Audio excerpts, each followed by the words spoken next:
Good morning, everyone. Thank you so much for joining us today. I appreciate that you all came back. I know yesterday was a short day. Today might be a long one, and you're in for several more following that, but we'll try to keep your attention and ask you to please remember that your job here is to listen to the evidence, right? Take notes if you need to. Follow along with the details. There will be many, and then be thoughtful in how you consider this evidence when it's time to deliberate. We're here today because Brendan Banfield, the man seated behind me, killed his wife, Christine Banfield, and another man named Joseph Ryan. Those two individuals had no reason to know each other, but for the plotting and planning of Brendan Banfield. Christine, back in 2022, was 37 years old. She was an ICU nurse working at Inova Fairfax. She was married to Brendan, who was then 38, and they had a daughter, 4-year-old Valerie. Christine worked odd shifts. She was a nurse. Many of you know what nurses' hours are. She could work nights. The schedule was irregular. It didn't occur with a 9-to-5 pattern, so regular daycare was not an option for the family. They hired an au pair, Juliana Magalhaes. She was from Brazil. She was 22 years old when she joined the family. She provided care while Brendan traveled for work and Christine worked her nurse's hours. The family lived in the Reston area of Fairfax County at 13230 Stablebrook Way. You'll hear that address referenced. You'll see pictures of the home. You'll have the opportunity to understand what the layout of the house was, as it is very relevant to what happened in February of 2023. Taking you back, in August of 2022, Brendan began an affair with Juliana. Initially, it was just sex when Christine was at work or asleep, but eventually it developed into a relationship. They went on dates. They went to bars, clubs, dancing. They went on romantic bike rides. By the fall of 2022, they were fully in love, planning their future. On a trip to New York, Brendan revealed his desire to get rid of Christine. Divorce was not an option for him. He didn't want to lose custody of Valerie. He didn't even want to share custody of Valerie. He thought Christine was a terrible mother. He wanted her out of the picture. And he convinced young Juliana, 22 years old, not from the United States, living in his home, in love with him, that they should get rid of Christine. He talked about hiring a hitman, finding someone to kill her for money. But he was concerned that that would tie back to him, that there would be too much evidence against him and that he could end up at risk. So they crafted a plan. They would use Christine's email accounts to create a fake profile to lure someone in who was into kinky sex, violent sex. And they would get this guy to come into the house and fake rape Christine. Brendan would be the hero of the day. He would show up, kill the guy, kill his wife, pretending that it had been that guy. That was the plan. They put it into action. Brendan created a FetLife account. If you're not familiar with it, it's a social networking app for people interested in fetishes, sexual kink. He posted as Christine, seeking fulfillment of this stranger rape fantasy. He and Juliana spent weeks chatting with potential victims, searching for just the right guy who would follow Brendan's plan to a T. Because remember, this plan hinged on several things. Christine never knowing that it existed, and Christine never being expected to meet with her potential fake rapist. In this community of people, there weren't many takers for such a risky plan. It had red flags all over the place. But by January 24th, 2022, Brendan had found his target, Joseph Ryan, posting as Taco Supreme 7000. Joe engaged in friendly conversation with who he thought was an attractive woman new to kink. Brendan, posting as Christine, spent a month creating this relationship with Joe that would eventually lead to Joe's murder. Meanwhile, other things were going on to prepare for this murder. Brendan bought Juliana a gun and took her to the shooting range to teach her to shoot. Brendan had Juliana help him test out the soundproofing of the new windows that had been installed at Stablebrook Way.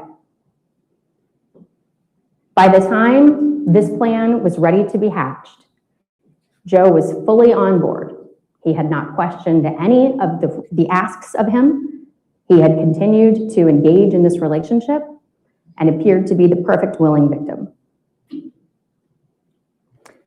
Brendan created the narrative that Christine desperately wanted to be raped. Posing as Christine, he told Joe what to do.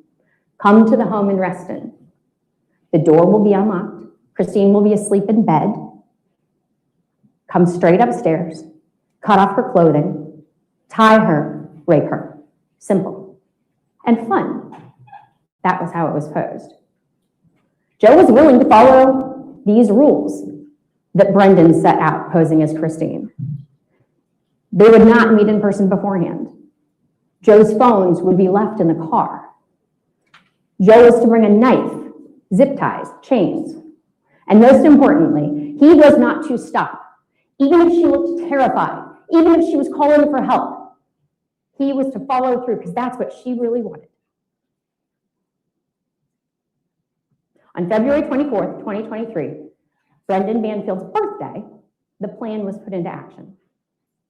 Knowing that Christine had the day off, Brendan and Juliana arranged a fake outing for the zoo a fake outing at the zoo for Valerie. Juliana and Valerie packed a lunch, prepared for this fake outing. Christine, still in bed, asleep, at 6 a.m. Brendan takes her phone and Valerie downstairs. He chats with Joe to confirm a 7:20 arrival for the execution of the fake rape. And Brendan then disables the door lock, preventing it from automatically locking, turns off Christine's phone, and puts it in a drawer in the kitchen where she couldn't possibly find it to call for help when she finds an intruder in her home. Brendan leaves the house, followed shortly by Juliana. Brendan drives to a nearby McDonald's. Juliana waits in the cul-de-sac. The plan to give a call out to Brendan as soon as she sees Joe. Valerie's in the back seat, and Juliana has a gun in her pocket. When Joe arrives, Juliana calls Christine's cell phone first to create a record of a fake warning, even knowing that the phone is turned off. She then calls Brendan to let him know that Joe is in the house. Brendan leaves the McDonald's, drives directly to the home, meets up with Juliana, and with Valerie in tow, they re-enter the house through the basement. Juliana, nervous, screws up the plan and calls 911, too early. She hangs up as soon as Brendan's giving her the signal that this wasn't the plan. They leave Valerie in the basement. They sneak up the stairs to the bedroom where they hear Joe Ryan and Christine. Brendan enters the bedroom first, shooting Joe in the head, picks up the knife that Joe had brought, and stabs Christine repeatedly in the neck. He directs Juliana to shoot Joe a second time with her gun. This time the bullet enters Joe's chest. With Christine dead or dying, Brendan spends the next several minutes manipulating Joe Ryan's body, in the process leaving Christine's blood on Joe's hands and pants. Juliana calls 911, this time as scheduled, to report the intruder, and Brendan tells the police, "I shot him, he stabbed her." You'll hear all of this from Juliana, but we're not asking you to believe her alone. You'll hear from witnesses and experts about all of the evidence that corroborates the facts presented. You'll see the FetLife chats. You'll see the Telegram messages. You'll hear and see the phone call details. You'll hear the 911 calls where Brendan admits to shooting Joe. You'll see body-worn camera video from the responding officers. You'll see photos of the crime scene and the physical evidence collected. And that's where you should focus your attention.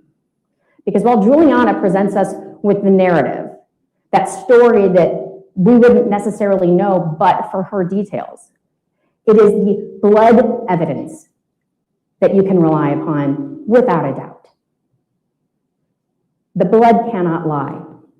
And the blood puts Brendan Banfield standing over Christine, stabbing her in the neck until she died.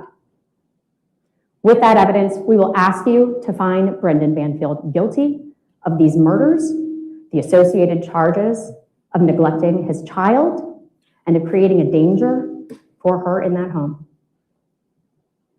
Thank you. Thank you, Ms. Sands. All right. Defense, you're. I think I can probably. No. Yes. You do.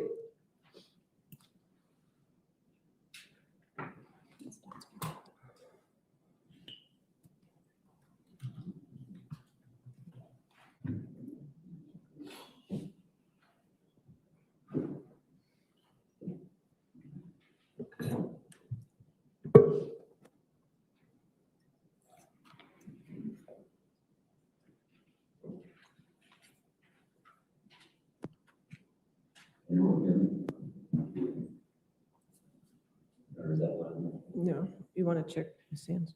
Here, I can check. Yep. I did, because I didn't want it to make all the banging noises. There you go. Green, let's go. Yes. Okay. You can put that in your pocket if you want.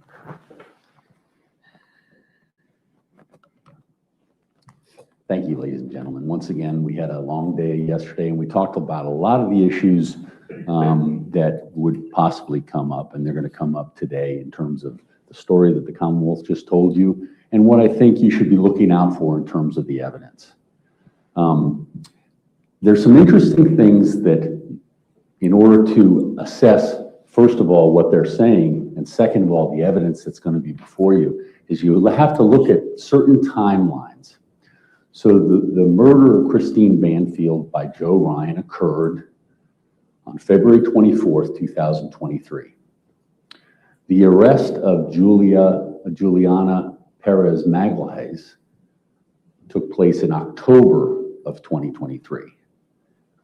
She was held for nearly another year before she made the statements that are the full and complete support of what the Commonwealth just told you.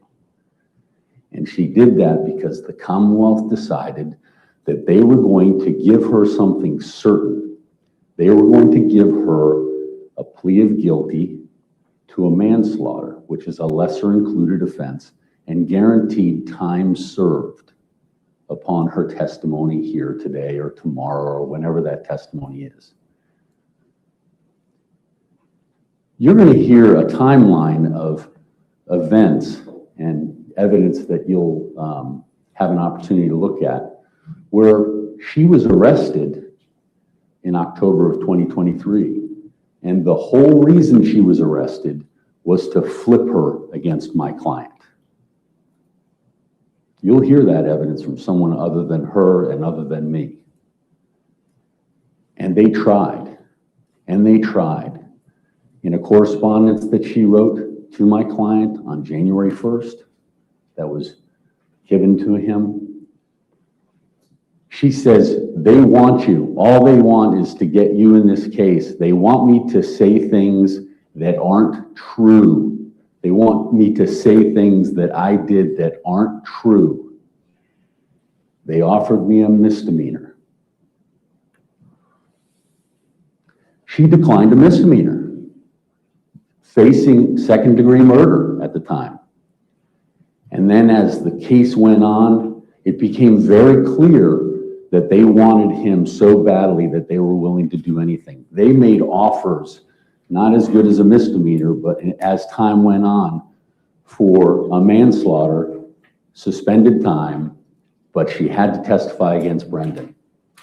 You'll hear there were at least 4 or 5 times during that year leading up to Brendan Banfield being charged, where they came to her, they went through her attorney, and they offered that deal that she now stands to have taken. Now, why is it that she wouldn't have taken that then? What we heard in the first instance, she said, they're asking me to say something that isn't true. And so let's look at another timeline that I think is appropriate. After she was arrested, she had a preliminary hearing in April of 2024. And you'll see communications that show real anxiety in terms of what was going to happen. After the preliminary hearing, then the first trial is set for July of 2024.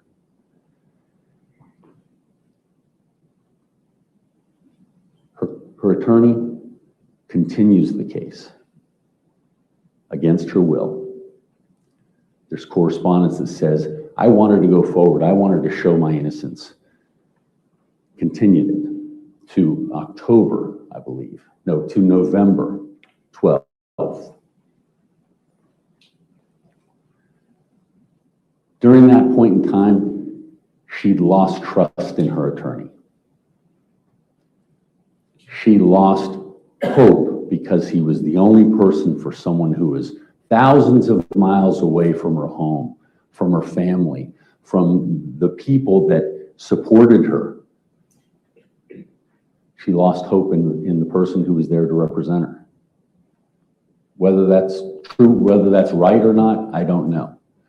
But what you'll see in this timeline that I'm going to create for you through evidence is that she was upset, and she said at one point, I can't believe he continued this case. I didn't want that, I don't want that, I just want to go forward. He better not do that again. We go through a period of time into September. The stress and the anxiety starts to really ramp up for her. Approaching her November 12th court date. My client gets arrested. In her mind, she loses even more hope because he was the person who was on the outside who she really was depending on. They had an affair. You're not going to get any disputes from us. But he played a role, a supportive role to her while she was in jail, while they tried to do their little experiment on what would she take in order to come forward and tell a story. You'll hear in October, she went for emergency surgery, had a gallbladder surgery, spent 2 weeks in the hospital. And soon after she got out, she received word that her attorney was going to continue the case again because he needed to get a digital forensics examiner in order to review the evidence. That hadn't been done up until that point. That was the last straw. Whatever deals that had been rejected, the most recent time was September 30th. Whatever deals had been rejected, she was in for now.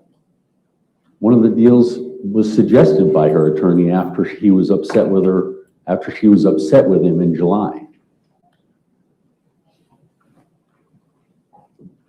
They get together, they arrive at this, and they have a recording of the questions that they're asking her during what they call the recant. You're going to hear some of those recordings. Now, any of you who have any sort of investigative roles in anything that you do, when you're talking to someone who's deciding to flip, you don't just take their word for it, you challenge them. Investigators challenge the statements that are being made. And so October 25th marks the first day that statements were made. Many of you may have seen that because it's showing up on media.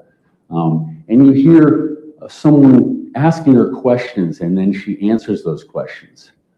Well, what we're going to be able to show you is that those answers are wrong based upon other evidence that we have in this case. But no one ever challenged her. No one ever questioned her.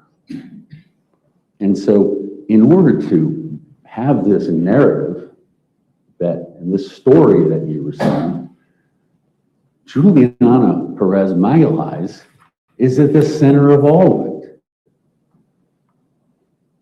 She's going to talk about where the gun was at one point, and then I think in the next recant, she says it was a different situation with the gun. She said she ran into the bedroom and used the combination on the safe to get the gun, and then she had it been given to him by, or it was given to him by Brendan Banfield. I'm sorry, given to her by Brendan Banfield.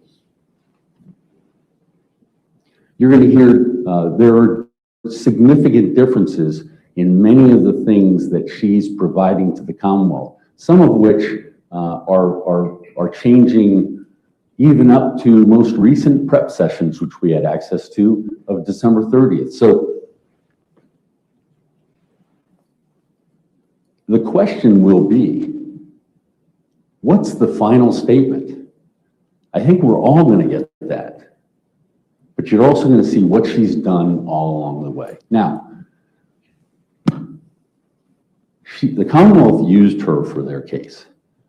I understand the situation that she's in, and I understand the fact that she's away from home and she's young and she's dependent on people, and she's also depending on the Commonwealth.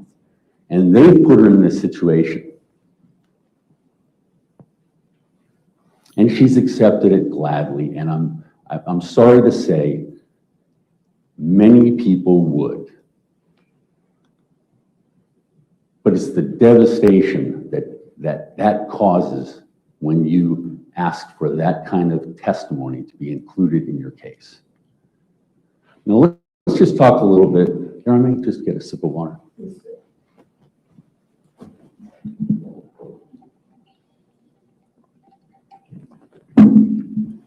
Sorry, a little dry mouth. Let's just talk a little bit about some of the other things that are going on in this case. And I think you'll find this through the evidence.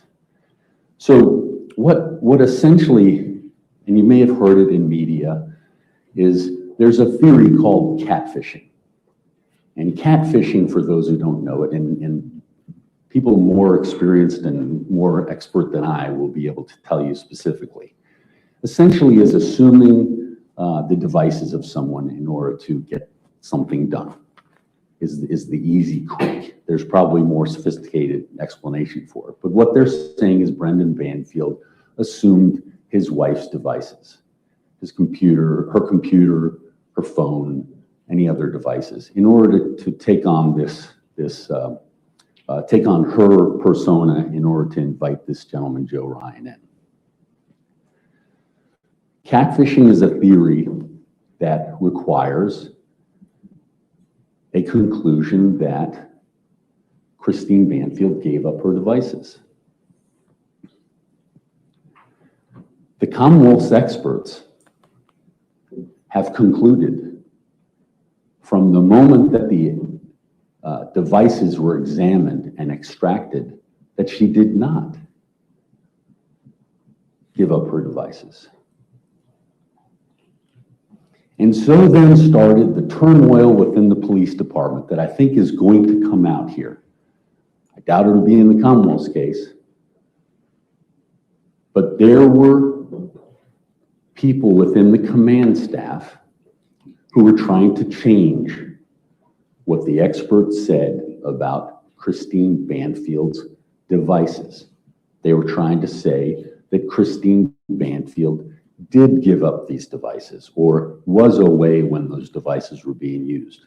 But you're going to have a conclusion that was from the very early moments that she had not given that up. Now that's significant because all of the things that Juliana Magalhaes has talked to you about is inextricably intertwined with catfishing. And so you're going to hear evidence from their expert witness. You're going to hear evidence from an expert witness that I have that concurs in their expert witness's findings. And in the world of digital forensics, saying, digital forensics doesn't lie. People lie. And there are going to be plenty to see. You're going to see manipulation within the police department where if those that wanted the catfishing theory, if the line homicide prosecutors, homicide detectives didn't agree with this theory, they were transferred. When this case started, there were 12 people in the homicide squad. As this case goes to trial now, there's only 4 of those 12 there. Important ones that were removed in part because they didn't agree with the people that peddled the catfish theory, the lead homicide detective, the digital forensics detective. And this was back in late 2024. I don't know how many of you are familiar with criminal prosecutions and investigations. I was a prosecutor myself here in Fairfax. I've never experienced a homicide investigation where the lead homicide detective was moved prior to a trial. Digital forensics, I probably aged out of digital forensics, but that's a very important aspect of this. So I couldn't say personally whether that would have happened back in my day, but there are factors here that I think that haven't been brought forth by the Commonwealth. And in my efforts at presenting evidence, I'm going to be trying to bring that to light. As I indicated, there are serious timelines. There's a vulnerable person who's open to pray for what it is that they need. And I would respectfully suggest that Juliana Magalhaes is the linchpin to all of that. Now, ultimately, it's the evidence. It's not what I say. It's not what the Commonwealth says. But I say these things to you so that your ear is ready, because you're going to see a presentation of a horrible, tragic, awful event for everyone involved. And there's no disputing that. And as I said earlier, we're not disputing, you won't hear any dispute as to the relationship between Brendan Banfield and Juliana Magalhaes. But there's an awful lot more to look for, ladies and gentlemen, and that's what I'm asking you to do. Thank you very much. Thank you, Mr. Carey. All right, your first witness, Ms. Sands. Judge, it's going to be Alicia Dale. Thank you, Ms. Brisler.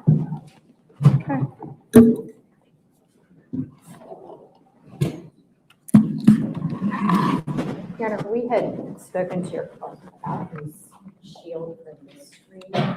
Okay. We don't have it as of now. Okay. Well, you know what? What kind of computer is that? I was going to say, I'll just turn it this way. I think the camera angle. Do you want to use mine? Sure, absolutely. Thank you. Okay.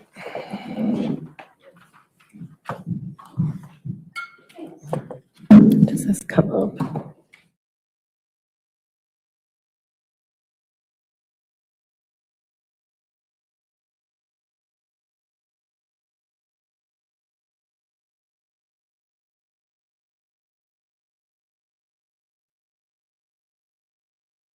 Swear or affirm to testify truthfully in this case under penalty of law. I do. Thank you.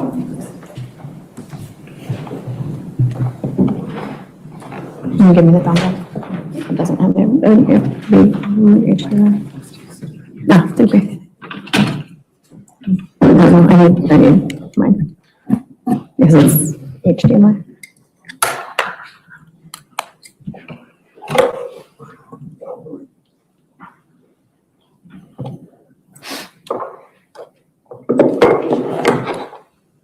Well, so this antique piece of, you know what? Can I see yours? We're gonna double dongle.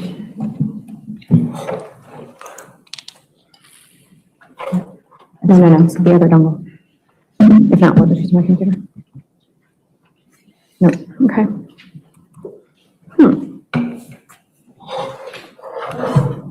Go to text Mario and see if we have a connection HDMI to USB.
Few technical difficulties.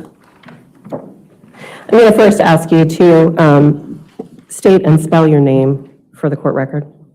My name is Alicia Dale, A-L-I-C-I-A-D-A-L-E. And what is your occupation? I'm the custodian of records for the Department of Public Safety Communications in Fairfax County And how long have you been employed in that capacity? since May of 2021. Can you explain your duties and your responsibilities in that position, please? I am to maintain the records within the custody of our department, whether that's retention, disbursement, or destruction. And can you explain the 911 call system in the Fairfax County Police Department and how it operates? Once a call is placed, a 911 call is placed within the confines of the Fairfax County, the telephone system actually routes it to the corresponding public safety answering point, and we are that within Fairfax County. The call is then dispersed to a call taker and it's processed. And is the recording of each call each call taken, is that recording made in the ordinary course of business and then maintained for a period of time? Yes, And are these recordings created when the call is made? yes, Is it part of your job to keep and maintain these recordings? yes, And were you asked to pull recorded calls made on February 24th, 2023? yes. At this point in time, I'm going to ask Madam Clerk to display my screen to the witness and to counsel, but no one else at this point. And I am going to mute my computer first so we don't get unwanted sound. I'm going to ask you to take a look at 3 files, and then I'm going to ask you to identify them. This is the first one.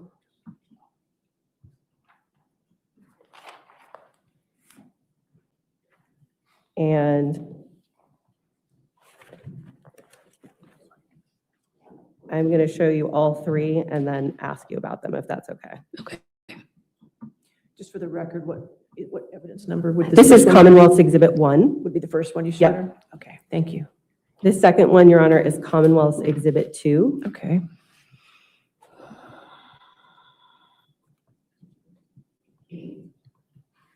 So if you're seeing on your screen Commonwealth's Exhibit 2, that's the second one that I'm going to talk to you about. And then I'm going to show Commonwealth's Exhibit 3.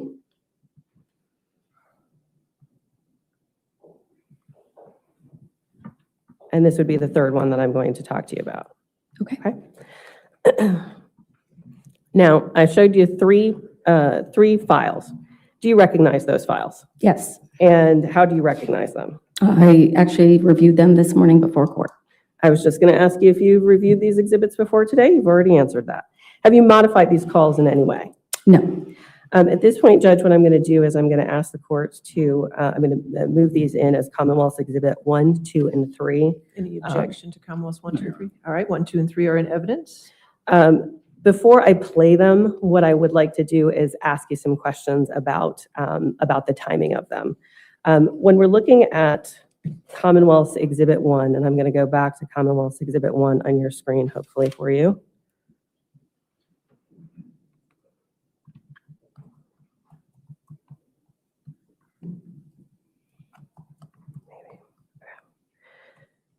At the bottom, it's at the bottom left-hand side of my screen. Yes. The numbers 74732. What do those numbers indicate? That means the call was received, answered at 7:47 a.m. Okay. And then the timestamp on Commonwealth's Exhibit 2, likewise, I'm going to put that back up on the screen. And we see 7:47:49. And that call was placed, that was an outgoing call at 7:47:49 a.m. Okay. And then looking at Commonwealth's Exhibit number 3,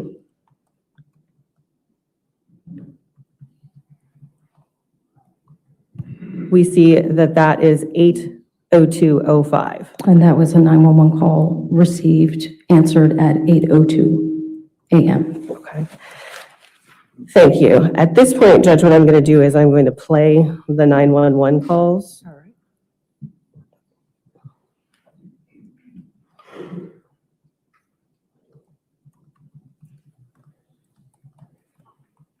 This is one.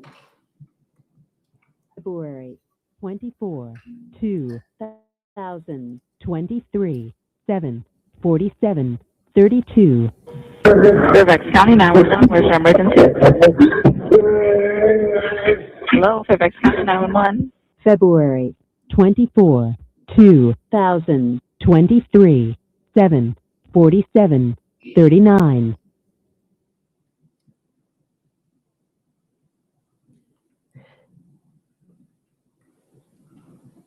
This is 2. 24, 2023, 7:47:49.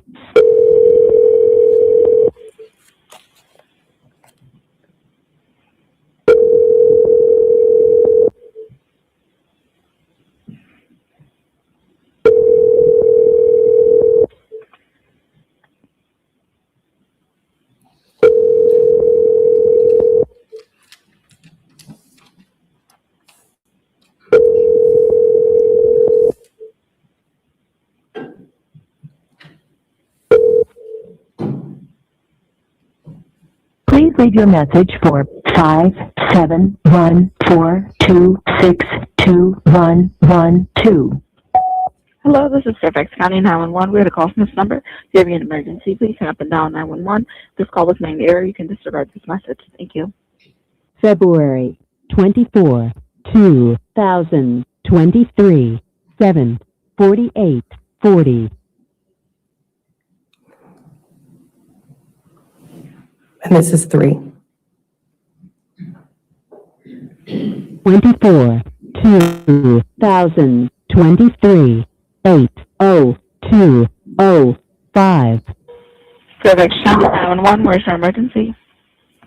I need help. There is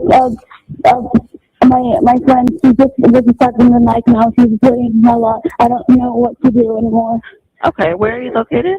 What's your address? Oh my God. Take a deep breath for me. Just let me know your address. It's 1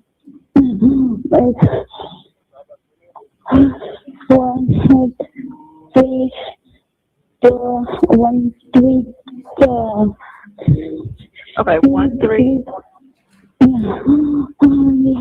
Take a deep breath for me. You're on Stablebrook Way? Are you on Stablebrook Way? What's your house number? It's,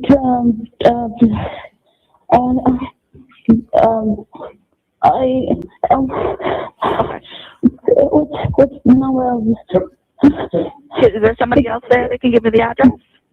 13230 Stablebrook Way. Okay. And what's your name and what's going on? My name is Banfield. I'm a federal agent. This is my house. There's somebody here. I shot him. But he stabbed her. She's bleeding. She's got several marks on her neck. What do I do? Okay. So what I need you to do is apply direct pressure directly to where she's bleeding from, okay? And if it becomes soaked, just add more cloth to what is already there. How old is the person? I don't know. The person that's bleeding? 37. Okay.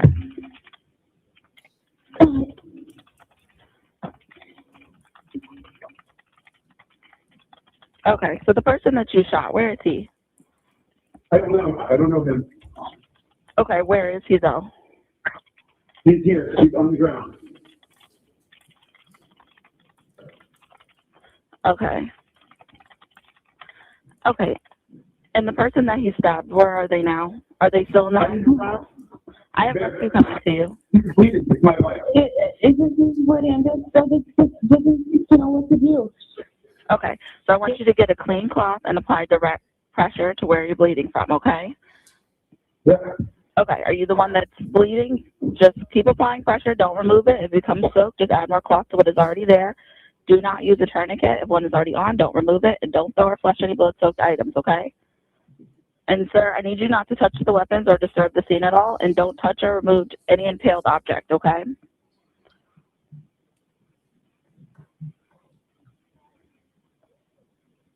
Sir, hello? Ma'am, can you hear me? Let me. Okay. Are you the one that was injured? She's not responding. Well, one he's living. Okay. Can you tell me how her breathing is? His breathing. She's heart's still beating. She's Okay. still breathing. Okay. Just keep applying pressure to where she's bleeding from and just put her on her side, okay? On her side? Yeah, on her side. You said she's breathing normally, she's just not responding to you? She's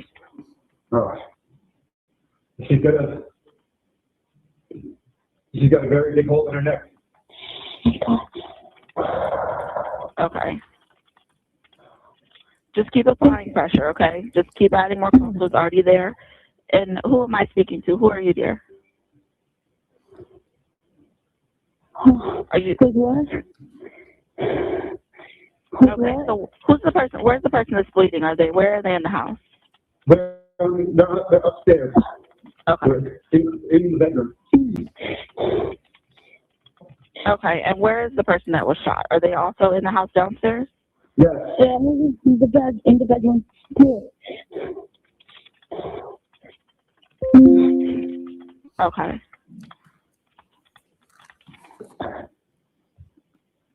Okay. Help, please. Yeah, they're on the way. They're coming to you now, lights and sirens, okay? And any weapon is secured, correct? Again? Any weapon is secured? I have the weapon. Okay, can you just leave it where it is? Yeah. Okay.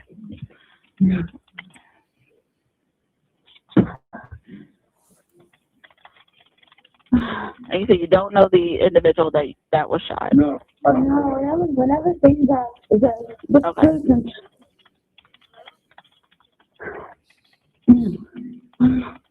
And sir, where are you? Are you taking care of the person upstairs? I'm trying. I'm trying, but Okay. it's so.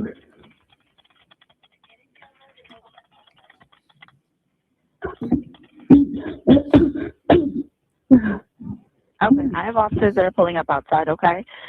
So just make sure the weapon is put placed where it is and it's secure, and just keep applying pressure. And make sure your door is unlocked. Can we make sure that's done? All right.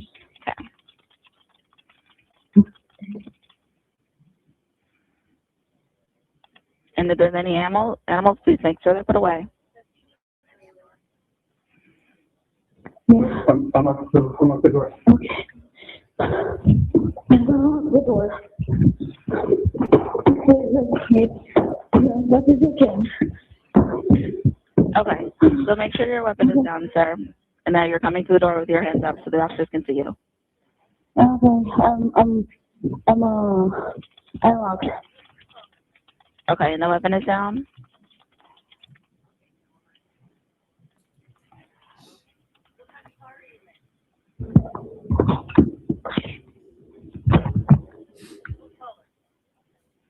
Are you there?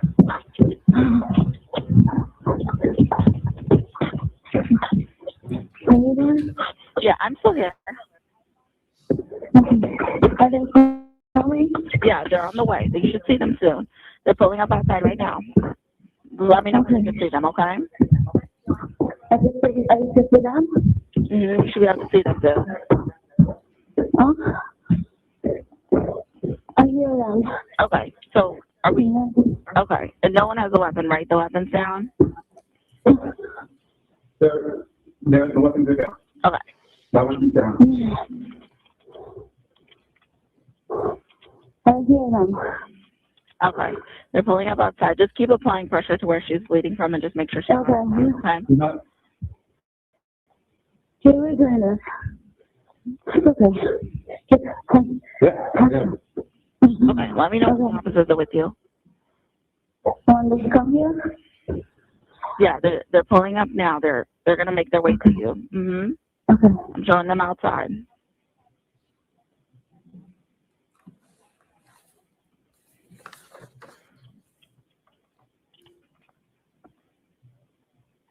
I'm here. I'm here. They're here. They can come in. I'll go ahead and disconnect with you. Speak, please, okay? Come in. You guys. It's right here. Where's it going at? We need help. Where's it going at? It's up here. Here, on the bed. Here's the mouse for you. So, you just, My house. this is going on. It might be out there.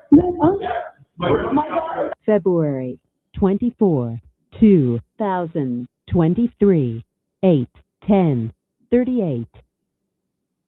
Judge, I don't have any further questions. Mr. Carroll may have some questions. Cross-examination.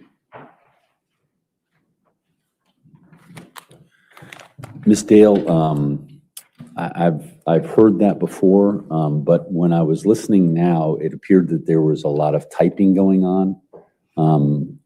Do you know, was that typing verbatim what was being said to the dispatch? Verbatim, no. Okay. Do you know if the dispatcher typed what my client said, that he was a federal law enforcement officer and that he had shot someone who was in his bedroom? Do you know if they typed that? I don't remember exactly what was typed into the CAT event as far as what was surmised from the phone call. Would that be part of the records that you're the custodian of? Yes.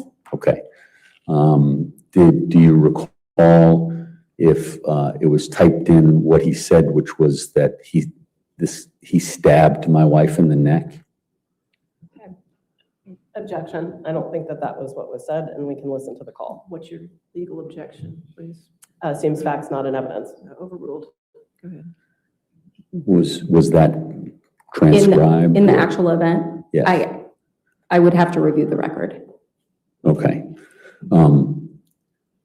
Did you review the record this morning? I reviewed the phone calls. The phone calls, okay. So an additional review would be required to know what was sent out that was typed to the by dispatch. Correct. Okay. I don't have any further questions, Your Honor. All right, redirect. No redirect, Judge. All right, is this witness subject to recall? Not by me.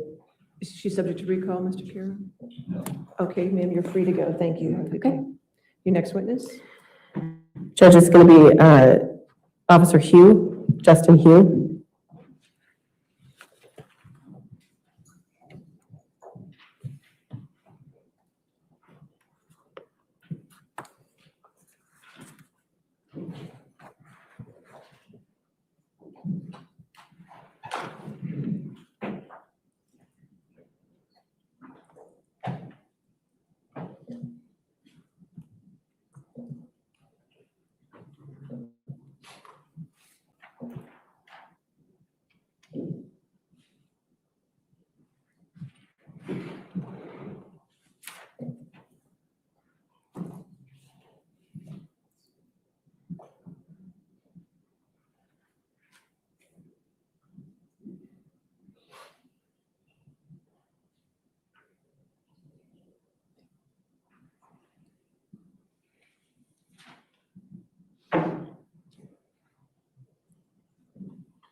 Your face, Madam Clerk, raise your right hand. Do you swear or affirm to testify truthfully in this case under penalty of law? Yes. Thank you.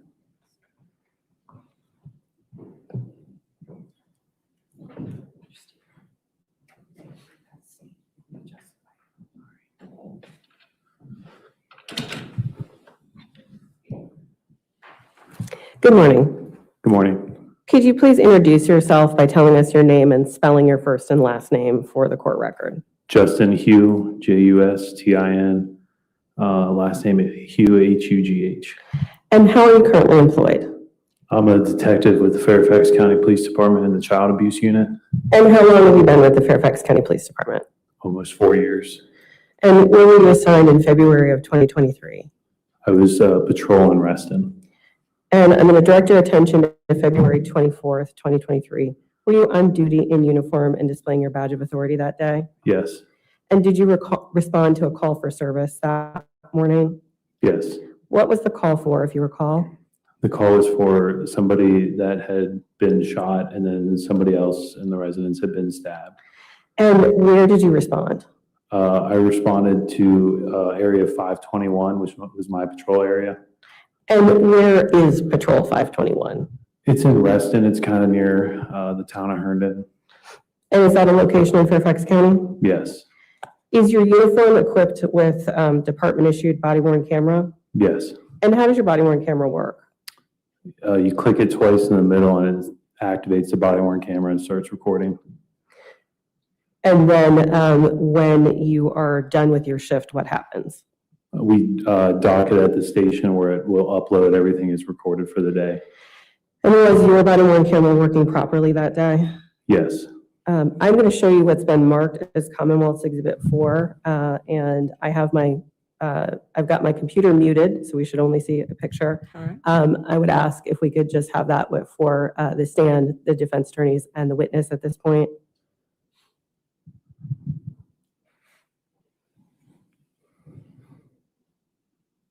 Do you recognize this exhibit? Yes. And how do you recognize it? It's my body-worn camera from that day. And have you had the opportunity to review this before today? Yes. And is this a fair and accurate depiction of what you did and saw as you responded to this call for service that morning that you described earlier? Yes. Judge, at this point, what I'd like to do is admit this as Commonwealth's Exhibit 4. The objection to 4? All right, 4 in evidence. Judge, I am going to ask if we could have this displayed to the jury, the witness, counsel, and the stand only, not on the screens, Not in the gallery. not in the gallery. Okay. And there will be sound. Okay, that's fine.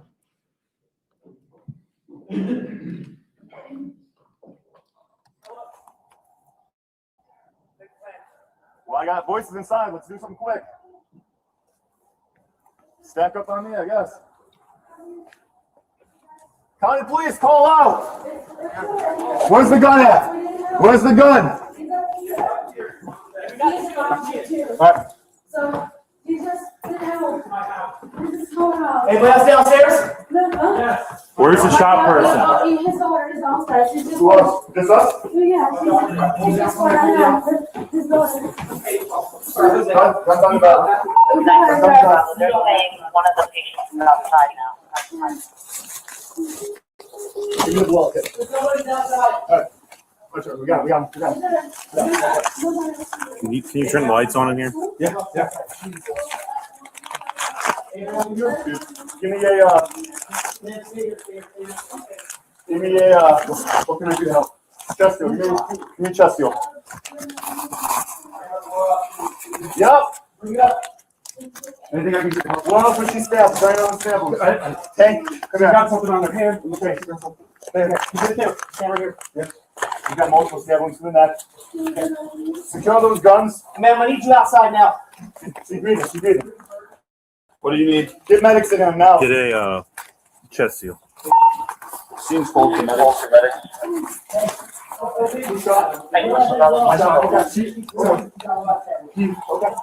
He grabbed my arm. He grabbed my arm when I turned it on. Okay. Someone get with him. I don't know where he shot at. Who's that chest wound seal? I need it from the back right now. You got stabbed by him, so someone watch him. Guys, chest seal. Now We're looking for it, buddy. We're looking for it. Get calls. He called out. Here's Gauze. up this way. Here's Upstairs. Gauze. I need chest seal on her and how's that? Wound seal. Just stay right there. There's another one behind me. Open this up longer. Yeah, I can't do anything with this right now. Go. Can't do anything with this right now. Someone check the pulse of the guy behind me. Yep. He's breathing, so. We got one guy up here, gunshot wound, one female, multiple stab wounds. Can someone do this for me? I got one hand kind of tied up now. Up this way. He's in the bathroom, up here. Where you at, chest seal? On her neck. Multiple stab wounds on her neck. You ready? This goes on her go. Come here. Ready? Go for it. We missed one. Chest seal. Get another. Give us one. There's another half. Ready? Go for it. Yep. Hold it going. Okay. Sit in the top. You need another chest seal? Yeah, whatever we have. Hey, get another. Hey, LT, get more block kids. LT, we want block kids, or chest seals you can get. Carmine Bravo, This one we have behind me. County 4. How many exactly? We need you guys in here. I don't know. Is he shot in the head too? No, shot in the chest. It's a lot of blood. Looks like it's probably from a lung. No need for K9 or healer at this point. K9 10. Yeah, right. Securing firearm. Just leave it. We're in. Alright. Tank. Yep. Since we got this kind of waiting for the medics, can you talk with him? Shoot him. Medics expedited, or where are they at? I can feel him. Guys. Breathing. Hey, you have a pulse on me? No. No pulse on CPR on, go ahead. Multiple stab wounds. CPR on him. Yeah, if you have anything, start going. All right, we got medics Who's over most viable, you guys know? She is. Alright, Multiple stab wounds to the back. James, where is he? To the right, we have a pulse, multiple stab wounds, to the left, either do CPR or gunshot wound. Alright. Who's still breathing? This is Bob.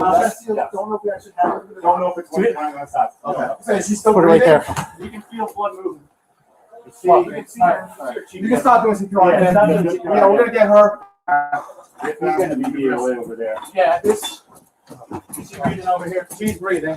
That's why we're Zach, grab him, take him downstairs. You can't feel it's hard to feel. Are you hurt? Stand by. Sorry. Nope, there's no pulse wounds, dude. No, there's no. What do we need? I think that guy's gonna be definitely DOA for the shot. I mean, we can. I think that might be obvious over there. Here. This is my wife. I don't know. No. What do you want to do? Do you want to grab that and go? We're done. No, this is. She's done. All right, that's fine. You want to get a rhythm on that? Yeah. It's right there behind. That one right here. Have it? Okay. All right. Where is she called? Justin, grab the guy out there, get him down, don't worry about it. All right.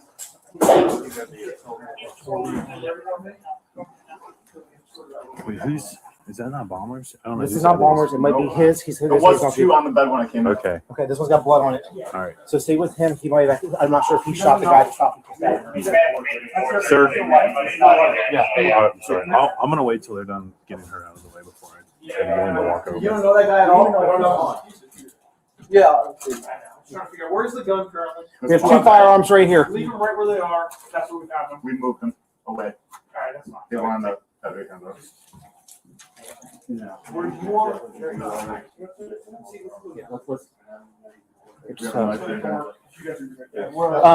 Hey Sarge, do you want us to escort him outside? Stay with. Okay. Okay. Okay. I'm not sure. We're not working. Well, I'm getting him out. So once they. All right.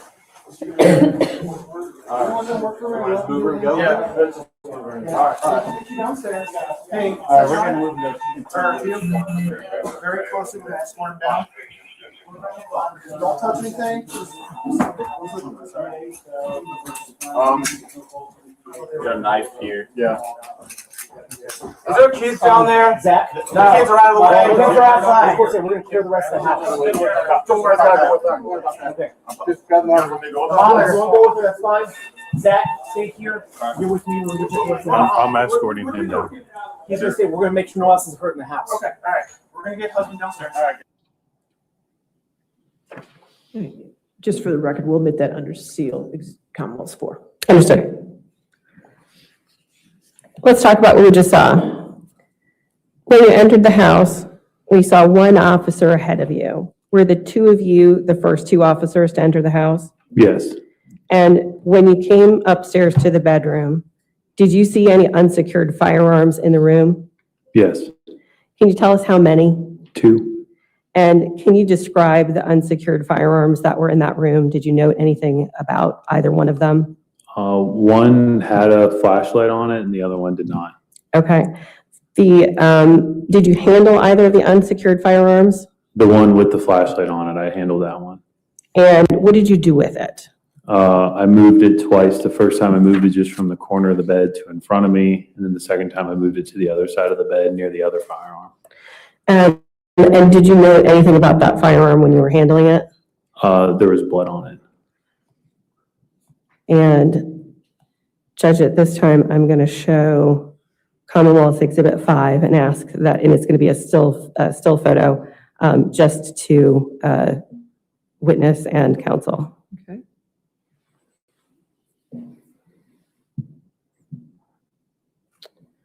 It's not the greatest picture, but.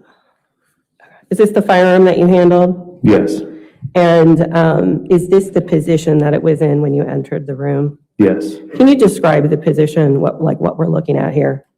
The gun is in the bottom right corner of the bed.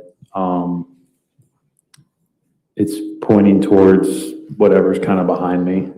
And when you're talking about the bottom right corner of the bed, are you standing at the foot of the bed facing the headboard, or are you? Okay. Yes. And Judge, I'd ask to admit this as Commonwealth Exhibit 5. Any objection? If we could publish that to the jury.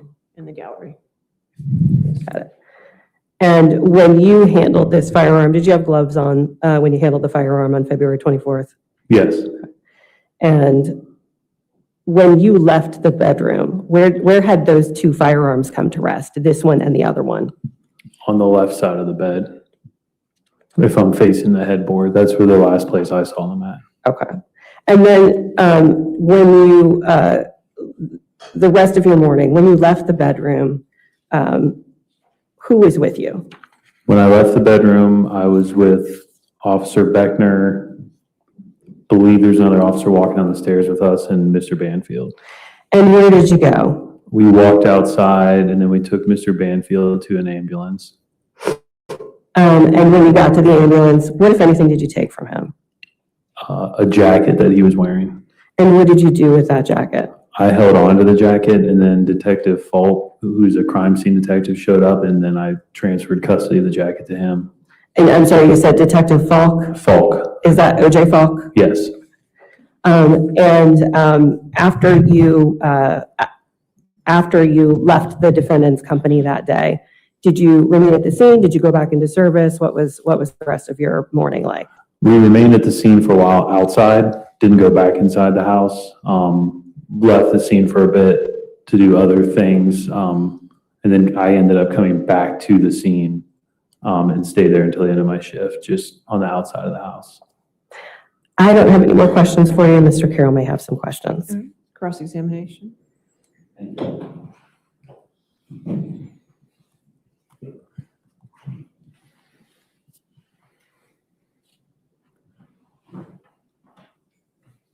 Good morning, Officer Hugh. Good morning.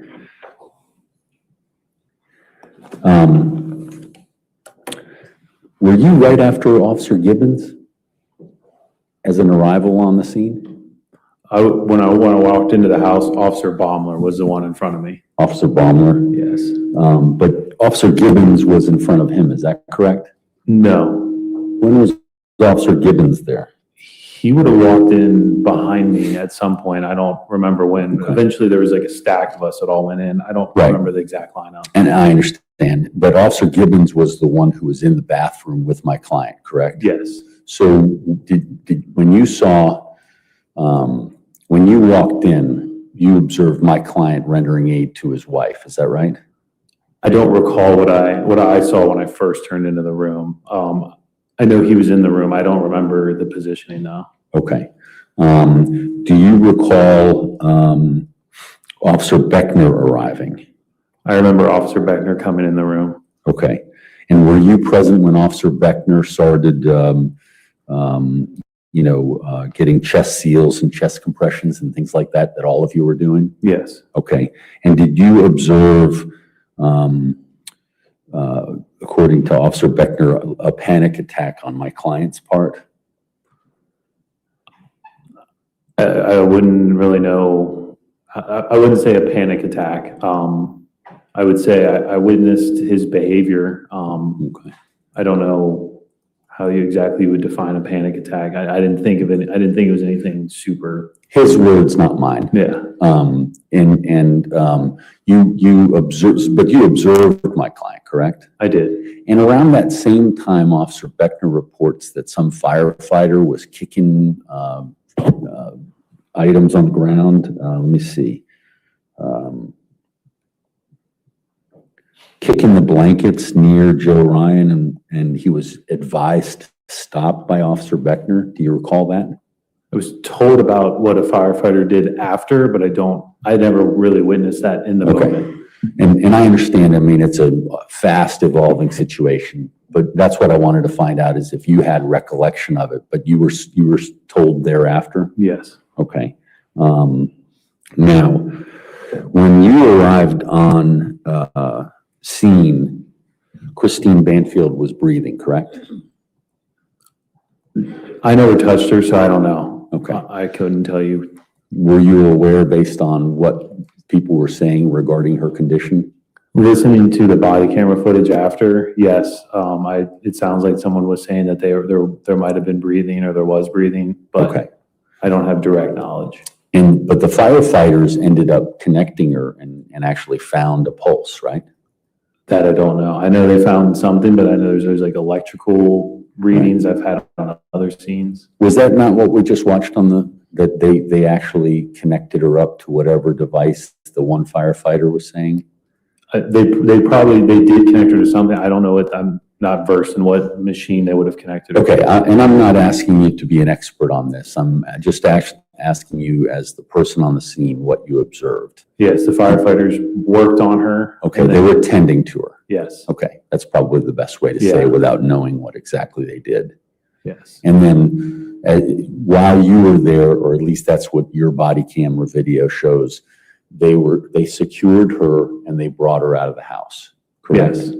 And then, I'm sorry, I thought somebody was saying something. And then after she was secured and out of the house is when, how long after that was it when you and Officer Beckner and my client all walked out? I'd say pretty shortly after, I would guess a minute tops. Okay. Now, in terms of I guess that's a exhibit number 5, and I just keep pointing over here because that's where I saw it, but it's not there. That was a screenshot from the body worn camera, is that right? Correct, of the picture of the gun they showed. Do you want to show them the picture again? Yeah, I can't judge. I better. You have to get it back on the screen. I don't want to mess your.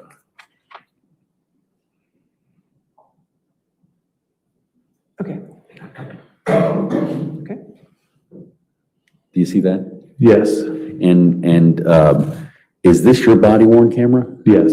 Okay. And did you take any actions to prepare this screenshot? No. Okay. Now,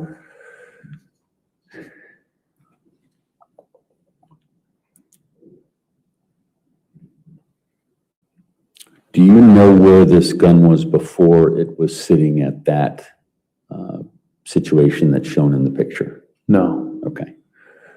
And I think you said after that, you know it was moved to the left side of the bed, correct? Correct.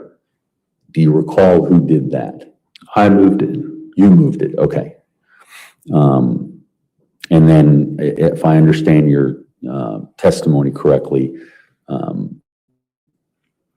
you then got involved in the scene and then you ended up escorting my client out, and that was the last that you were in this room? Yes. Okay. I have no further questions, Your Honor. Redirect? I don't have any redirect. All right, is this witness subject to recall? I don't think so, Judge. Is he subject to recall? All right, sir, since you are subject to recall, you cannot discuss this case with anybody and you cannot look at anything from this case, okay? You're still a witness, so the rule of witness is still on you at this time, okay? Yes, ma'am. You are free to go today. If they need you, they will contact you, okay? Thank you. All right, thank you. All right, do you have a short witness, or is this a good time for a morning break? Judge, this is probably a good time for a break. For a break? Next witness is going to be a smidge longer than the first. All right, ladies and gentlemen, let's go ahead and take our morning recess for 15 minutes, okay? So we'll get you back in the jury room. Just remember, do not discuss the case with anyone, to include yourselves, and don't do any outside research in that 15 minutes, okay?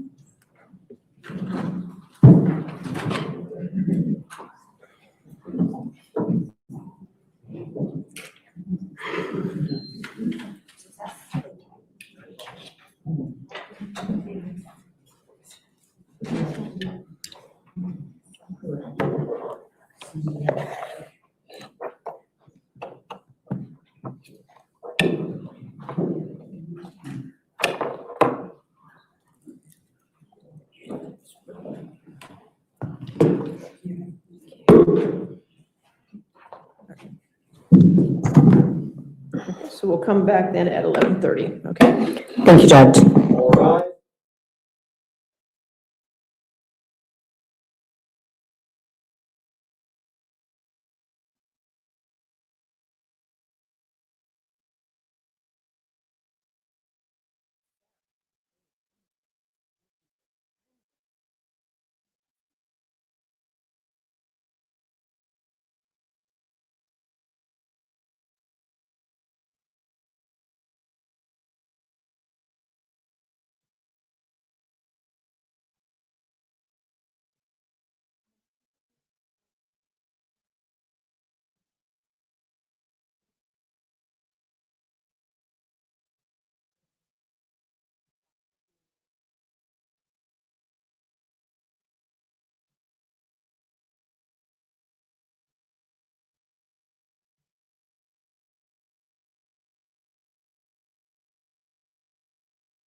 Please be seated and come to order. All right, are we ready for the jury? Yes, ma'am. Mr. Carroll, you ready for the jury? Oh, sorry. I just want to make sure. Okay, yes, we're ready for the jury.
All right, thank you, ladies and gentlemen. All right, your next witness, Ms. Bristler? Judge is going to be Officer Beckner. Officer Beckner.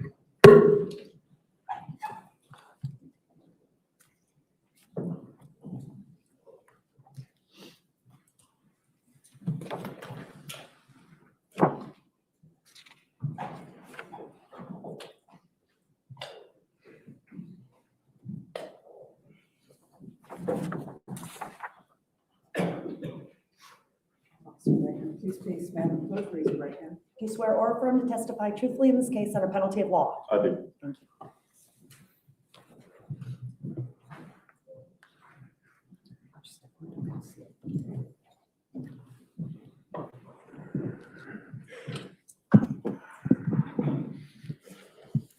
Good morning. Could you please introduce yourself by telling us your name and spelling your first and last name for the court record? I'm Zachary Beckner, ZachArybeckener. And how are you currently employed? I'm employed as a police officer for Fairfax County. And how long have you been employed by the Fairfax County Police Department? February will be 4 years. And how were you employed back on February 24th, 2023? I was a police officer on patrol. With Fairfax County? Yes, ma'am. And were you on duty that day? I was. Were you in uniform and displaying your badge of authority? I was. And is your department issued uniform equipped with body-worn camera? Yes, ma'am. And can you describe how your body-worn camera works for us? You double tap the center button and it comes on, or it can be activated by lights and sirens. And at the end of the day, what, if anything, do you do with your body-worn camera? We dock them so that they can be uploaded. And was your body-worn camera working on February 24th, 2023? Yes, ma'am, it was. And I'm going to draw your attention, Officer Beckner, to the morning hours on that date. Did you respond to a call for service? I did. And where did you respond? I believe it was off Sablebrook Way. I don't remember the exact address. It was in area 521 of Ruston District Station. And is that a location within Fairfax County? Yes, ma'am, it is. Were other officers on scene when you arrived? Yes, ma'am. Do you know how many other officers had entered the house before you that day? I believe 3 or 4. And did you yourself go into the house? Yes, ma'am. And when you were in the house, did you see anyone inside that you recognized in the courtroom today? Yes, ma'am. And can you point that person out and describe an article of clothing or two that they're wearing? Black suit and a striped tie. And color of hair? Brown or black. Judge, I'd ask the court that the court recognize that the officer has identified the defendant. All right, the record will so reflect.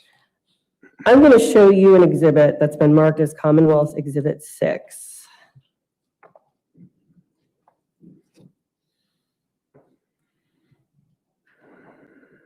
And I'm going to ask, Madam Clerk, that this is displayed to the witness and to counsel and to the judge at this point only.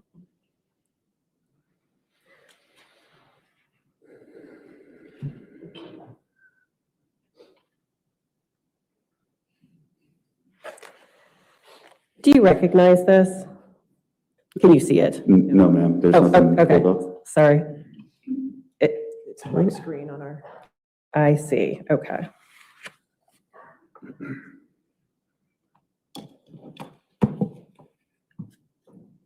I mean, all the connections are good.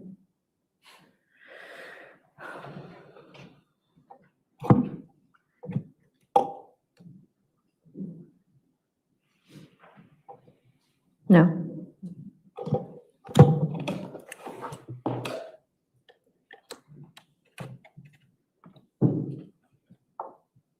Still no. You'd see it on the screen in front of you if it was. Oh, yeah, it would be here. Yeah. Okay. Put it on something All right, well. Yeah.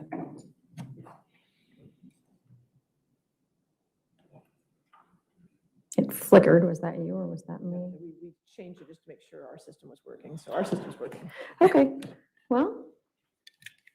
I'm gonna go back to.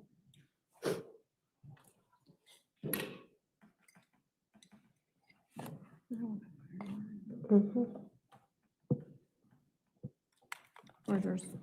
Over here.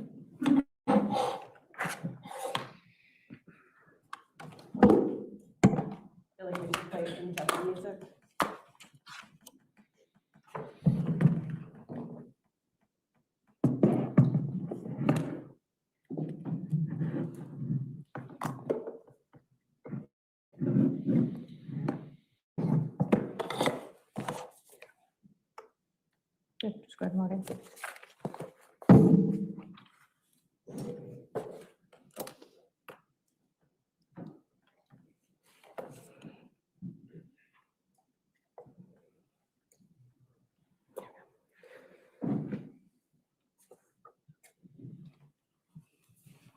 There you go. Okay. Take two. I am going to hopefully show you a clip on your screen. Can you see anything on your screen? No, ma'am, it's still black. Okay, his screen is still black. Still? There's blue on there now. No, that's just drawing. Sorry. That's okay. Oh, I see what the problem is. Hold on. How about now? Well, you should see. Yeah, no. This is what we're doing. There it goes. Okay, there it goes. Oop.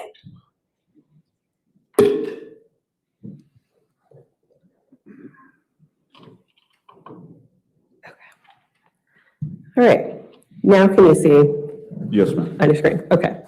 And do you recognize what's on your screen? I do, ma'am. It's my body cam from that day. Okay. And the video, have you had a chance to review this before today? Yes, ma'am. And is what you reviewed a fair and accurate depiction of what you initially did and saw that morning in the house? Yes, ma'am. Okay. Judge, what I'm going to ask the court to do is seal this, ask the court to admit it as Commonwealth 6, publish it to the jury and the jury only, and I'm going to ask the court to seal this. All right, any objection to 6? No. All right, 6 in evidence under seal. Okay, thank you, Mr. Carroll.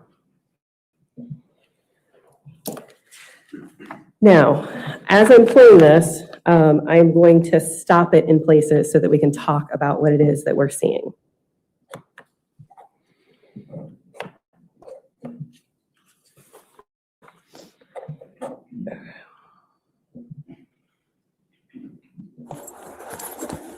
Anybody else downstairs? Where's the shop person? Who else? Just us? All right, hold down, somebody hold down. Okay, here, where are you in the house? I'm at the bottom of the stairs leading to the second story. And what do you note about that door that is in front of you, or what did you note about that door? That it was open and had an exterior lock. And did you see a light on inside of the door? No, ma'am.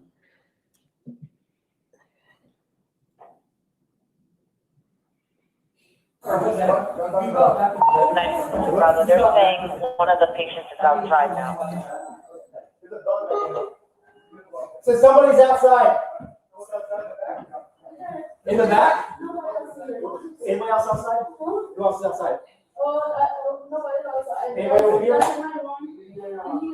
Stay here. Ma'am. Hey. Stay right here. Who is the shooter? Who shot who? I got a blowout kit if you need it. Bring it up. Is there anyone else in the house? You need kids in the house?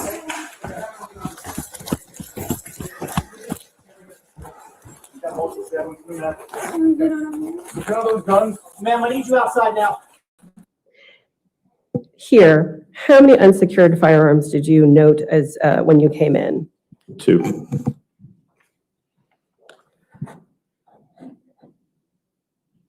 And I'm going to keep going. What do you need? Get medics in there now. Scene's cold for medics. He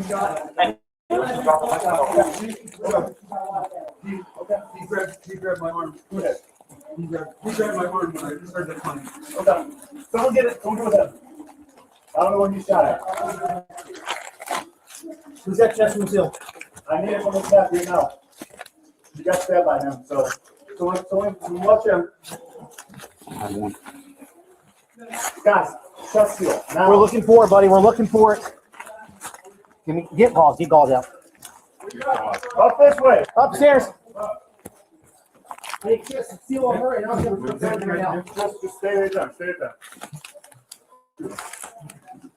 There's another one behind me. Hey, open this up for Balmer. Yeah. I got the other one for him. Okay, go. Someone take the guy behind me. Yeah. He's breathing, so.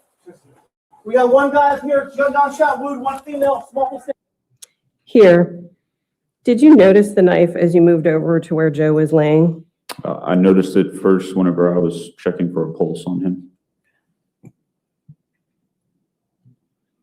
Can someone do this for me? I don't have anything.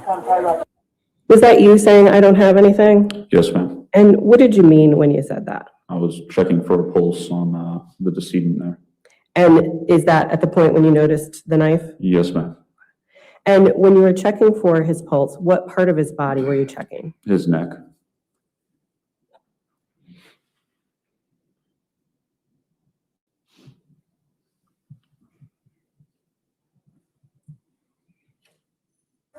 Up this way. And then the officer that we just saw step on the knife, who was that? Officer Sefiani.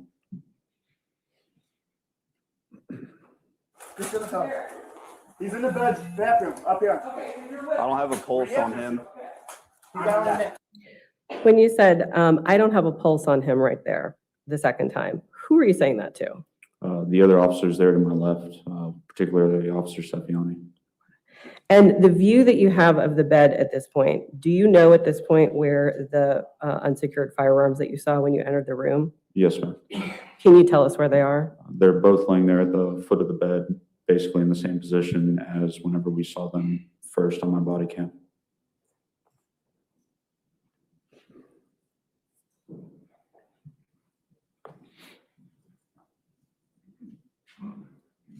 I don't have a pulse on him.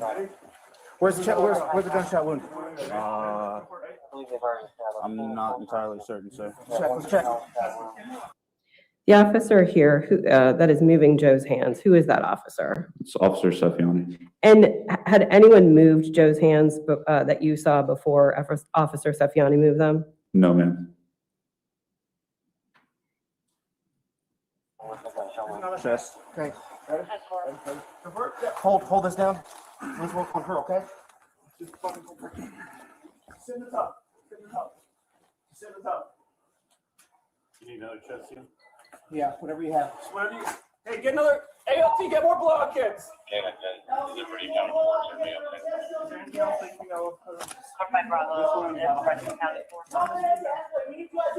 don't know. You shot in the head. Oh, no. Shot in the chest. It's a lot of blood. It looks like it's probably from a lung. No need for K9 or helo at this point. K9 10. I don't even know what to do. Just leave it. Just leave it. Where it is. All right. Okay. Yep. Since we got this kind of wait for medics, can you talk with him? I don't have a pulse. When you said that time that he did not have a pulse, what did you mean? I was checking again to confirm that I still do not have a pulse on him, ma'am. So is that 3 times that you took a pulse? I believe so, at least. And that last time, were you also checking his neck? Yes, ma'am.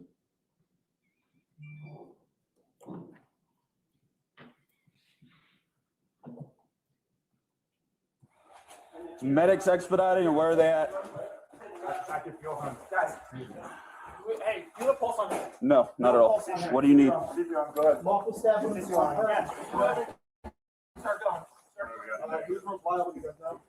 She is. All right. Multiple stab wounds to the neck. Thanks. Where is he? To the right, we have a pulse. Multiple stab wounds to the left. Either the CPR or gunshot. All right. Who's still breathing? Don't know if it's one on the other side. So she's still breathing. We can feel blood moving. We can see her. You can stop him if he's drawing. Yeah, we're gonna get her. He's gonna be the way over there. Yeah, this. Is she breathing over here? Where are the unsecured firearms in the room at this point? They've been moved onto the opposite side of the bed from me. And is that where they were when you left the room, if you recall? Yes, ma'am, to the best of my knowledge. Grab him, take him downstairs. I can't feel a pulse. You can't feel a pulse? It's hard to feel. Stand by. Sorry. Nope, there's no pulse. Nothing? There's nothing. What do we need? I think that guy's gonna be definitely DOA. I mean, we can. So what's the thing that might be obvious over there? Here. Oh. What do you want to do? You want to grab that and go? This is his house, that's his wife. Don't know who this is. All right, that's fine. You want to get a rhythm on that? Yeah. You want to? I got the monitor. It's right there behind you. You have it? Okay. All right. Where is she? Grab the guy over there. Get it down.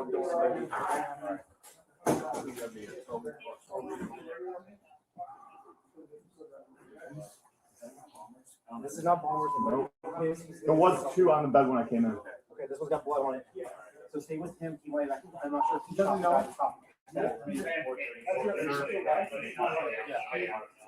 gonna wait. Yeah. You don't know that guy. No. Yeah. I'm trying to figure out where's the gun currently. On the bed. Firearms right here. Leave them right where they are. That's where we found them. We moved them away. All right, that's fine. They were on the division though. You want? We have a knife right here. Yeah. Hey Sarge, what's up? You want us to escort him outside? Yeah, right now they're working, so we're gonna be. So, hey, I'm not sure. We're not working. No. But I'll get him out. All right. So once they. All right. Go. Yeah. All right. All right, we're gonna move you.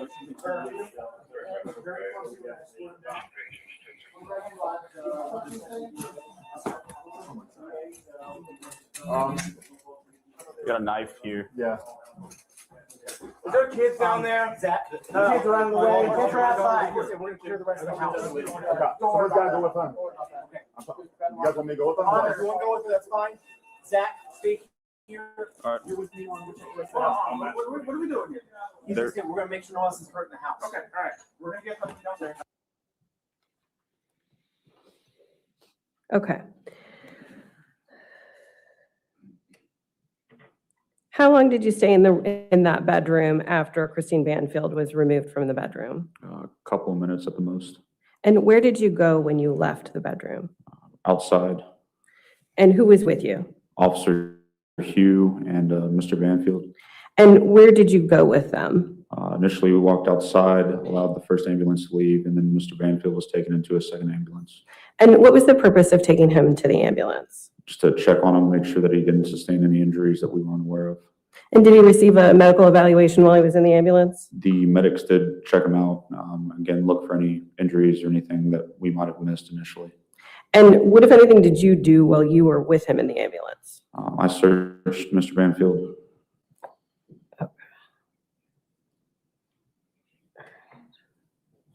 Okay.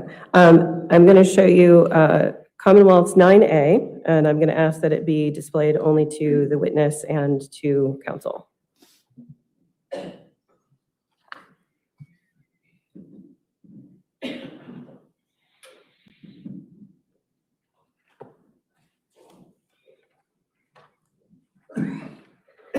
Do you recognize these items depicted?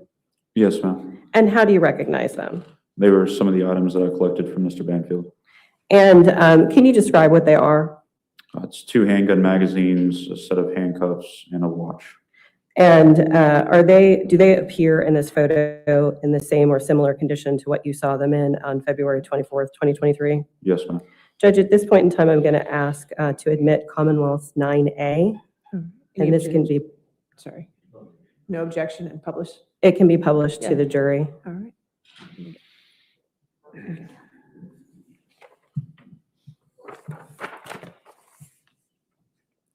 When you receive these items, what'd you do with them? I placed them in a bio bag, is what we call it. It's a plastic bag from the paramedics. And who'd you give them to after you packaged them? I relinquished them to the detectives that arrived at the hospital. Did you take anything else from him during the search? Yes, ma'am. 2 cell phones as well as his jacket. And the jacket, did that just pass through your hands to Officer Hugh? Correct. Did the defendant make any statements in the ambulance about the firearms that you had noted in the house? Yes, ma'am. And what did he say? He claimed ownership of them. Did he distinguish between the 2 of them in any way? Yes, ma'am. And how was that?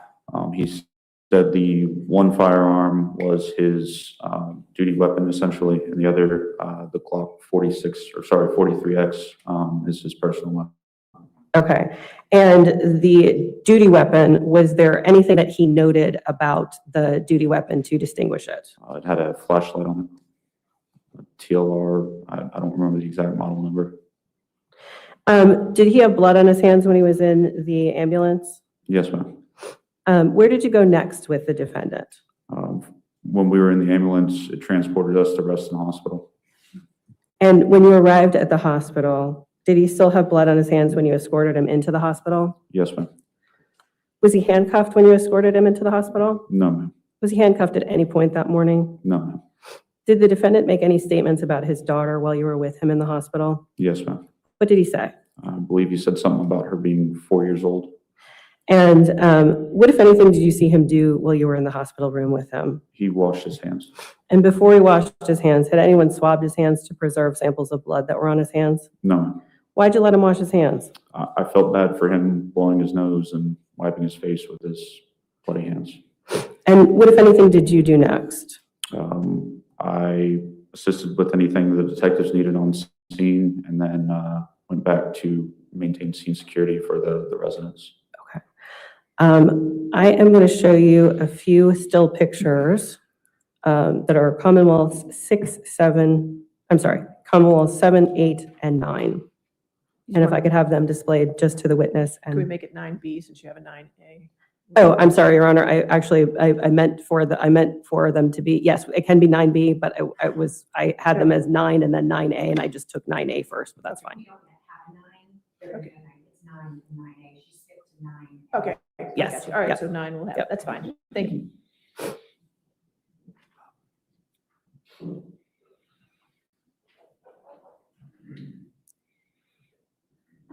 So this picture is Commonwealth 7. I'm going to show you Commonwealth 8 and Commonwealth 9. Do you recognize these photos? Yes, ma'am. And how do you recognize them? They're still images from my body cam. Okay.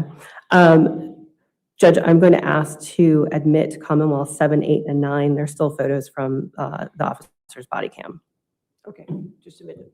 And 8 and 9 should be under seal. Is that correct? Yes. Okay, so any objection, 7, 8, 9? So 7's admitted, 8 and 9 are admitted under seal. Yes. Okay.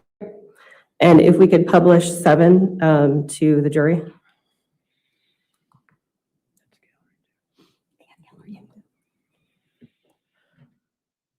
And this view, is this a view of the door as you saw it coming into the house at first?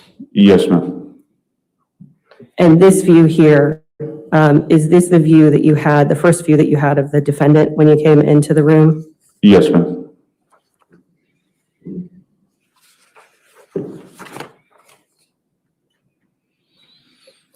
Could you tell what was on his hands here? It appeared to be blood. And this view here, what is this view? It's a view of Officer Seffiani stepping on the knife. Thank you. Judge, I don't have any further questions at this point for the officer. Mr. Carroll may have some questions for you. Cross-examination?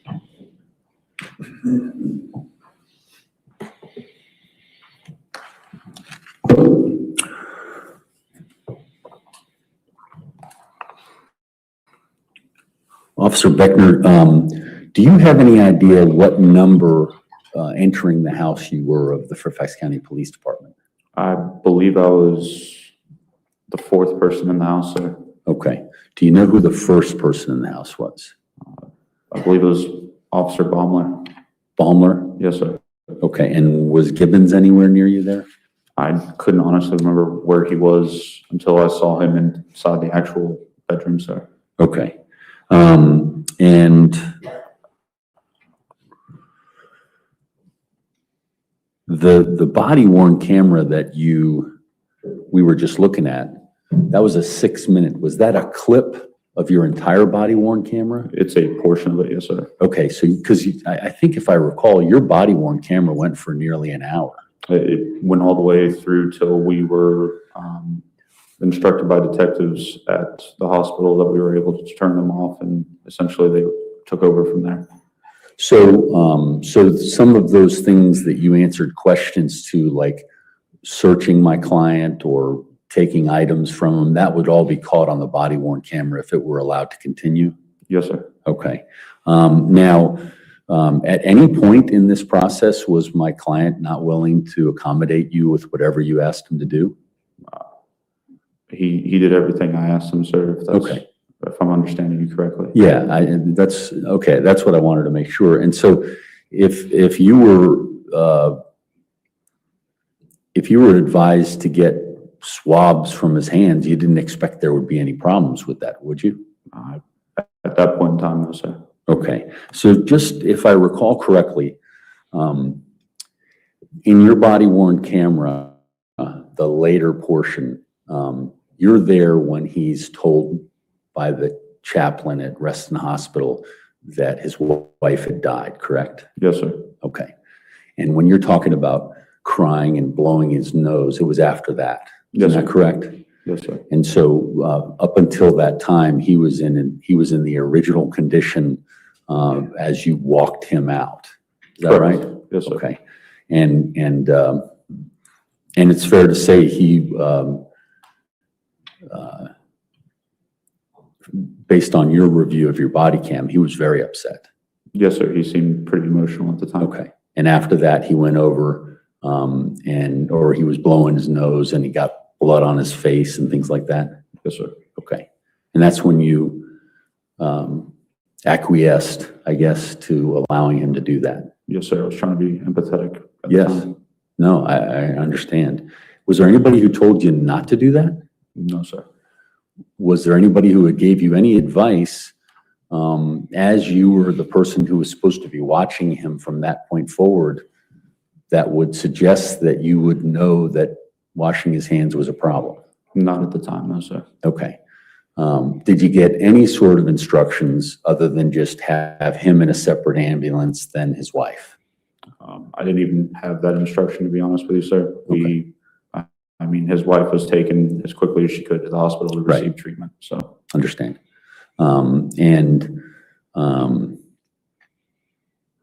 what we just talked about would show on your further body cam? Correct, yes, sir. Okay. Now,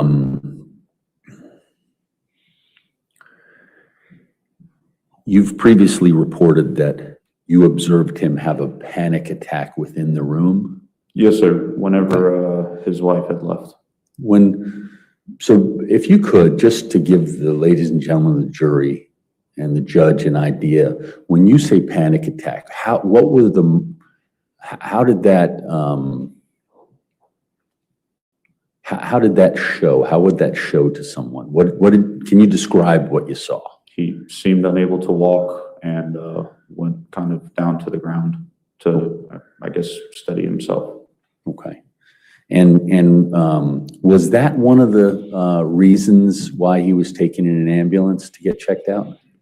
Again, we weren't fully aware if he had any injuries or anything like that. I believe in my body cam shows that I asked him if he's okay, does he need anything? He said he was having some trouble with his right leg. Okay. But that's not in what we have there. Not in the clip. Not in that clip. Okay, so if we watched the entire thing, we'd see that interaction. Correct. It was Okay. As we were walking outside. Wonderful.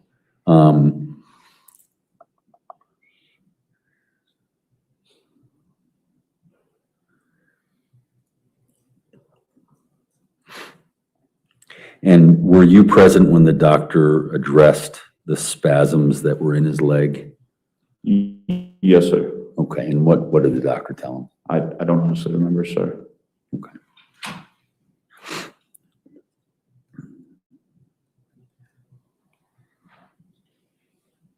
Now, Officer Sephion, as I understand it, Officer Sephion was the one who kicked the knife, correct? He stepped on the knife. Or it moved. After he stepped on it, it moved. I don't mean to suggest something more than that. Yes, sir. He stepped on it with his heel.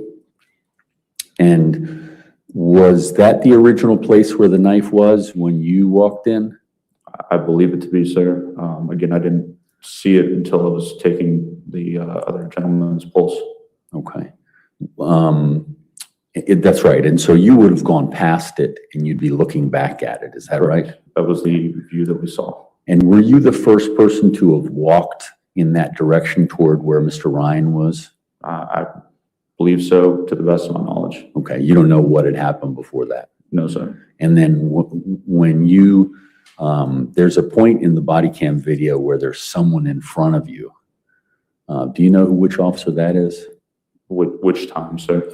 It would have been the person who said something like, "Oh my God, that's his wife." That was Officer Baumler. Officer Baumler, okay.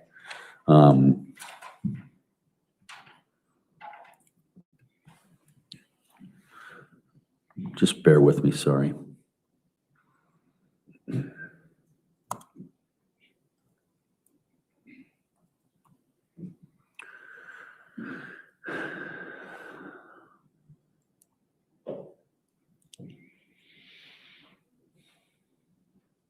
Oh, and I'm sorry, Officer Sephion, did you observe Officer Sephion, or I know your body camera did you see it as well, moving Mr. Ryan's body parts around? Correct.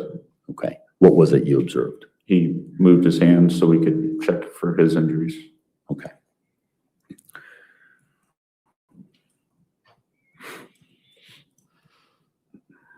I don't have any further questions, Judge. All right, redirect. Judge, questions on the Yes, board? yes, ma'am.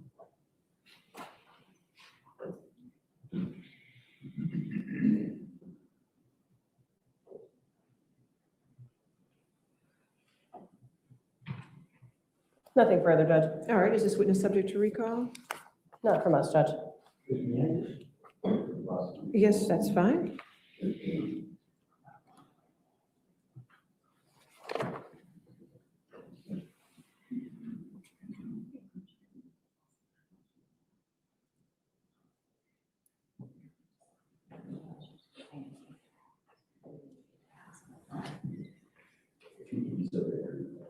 Oh, sorry.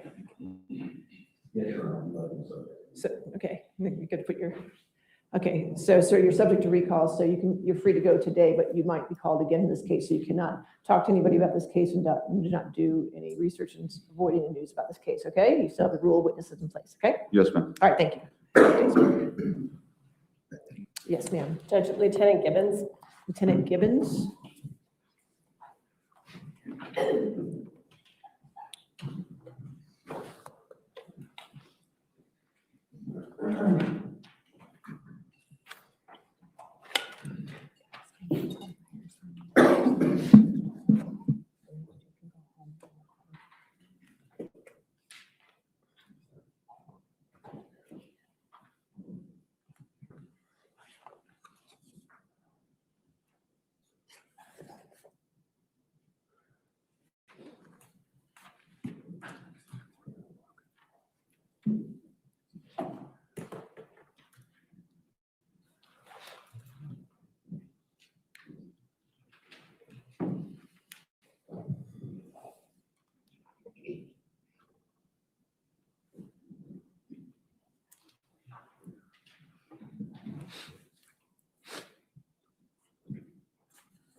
Face man, please raise your right hand. Do you swear or affirm to testify truthfully in this case under penalty of law? I do. Thank you.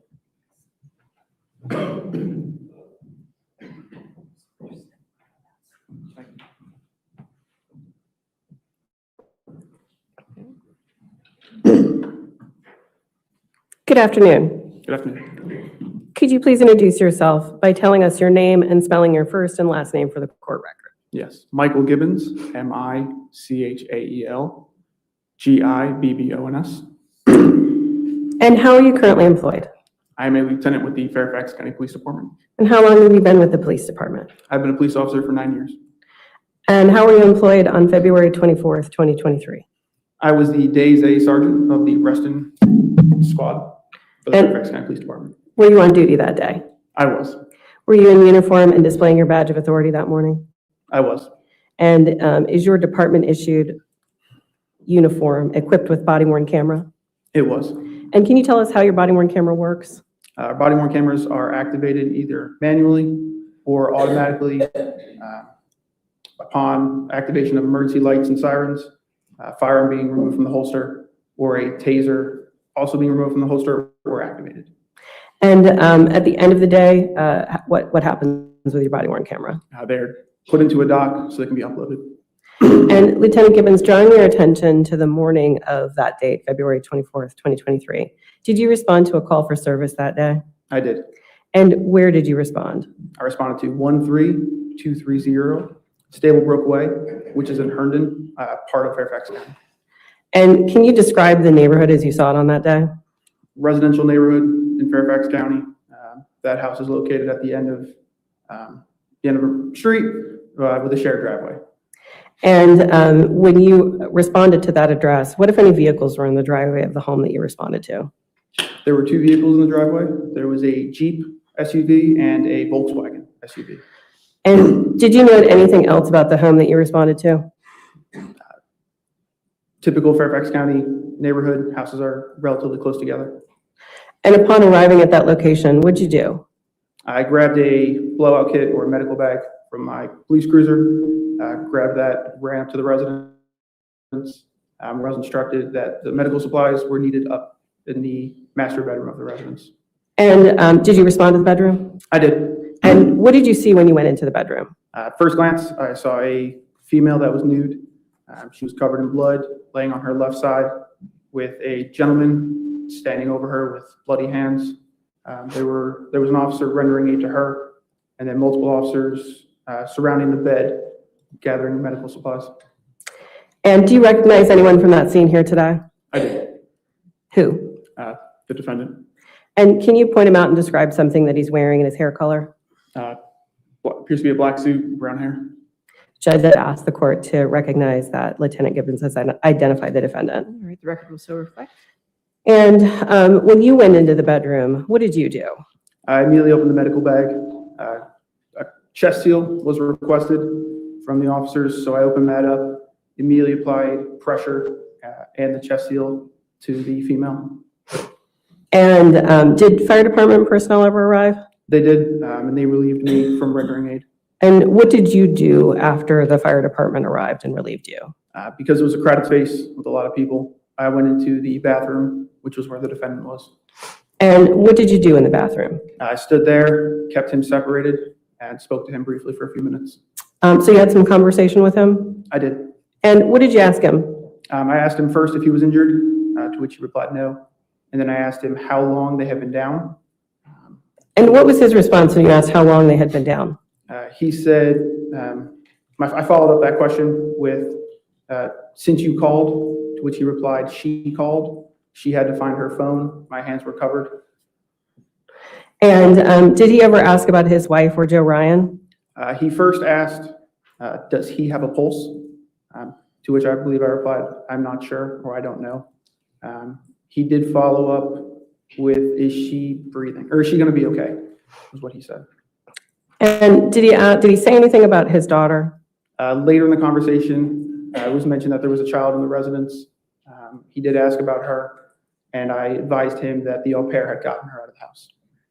And how long do you think that your conversation lasted with him in the bathroom?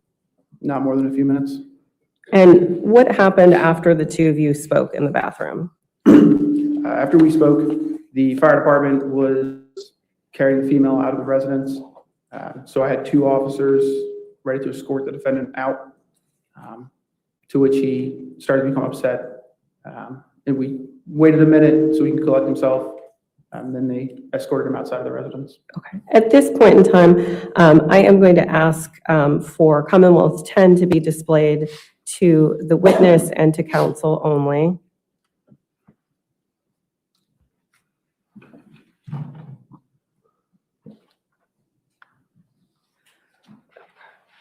So if you look at your screen, can you tell me if you recognize what Commonwealth's Exhibit 10 is? My body camera footage from that event. And have you had a chance to review this before today? I have.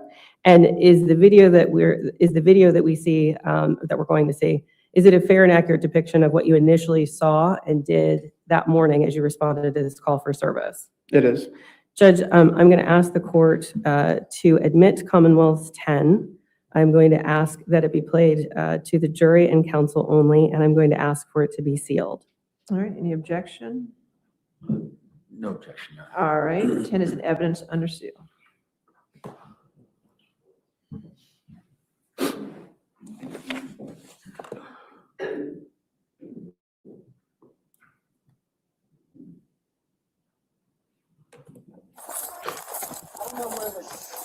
Shooter is yet? They're working on that? No, not the shooter stuff, but I think it's upstairs. Where do we block it? Top bottom. She's got in the 40-year-old. Okay.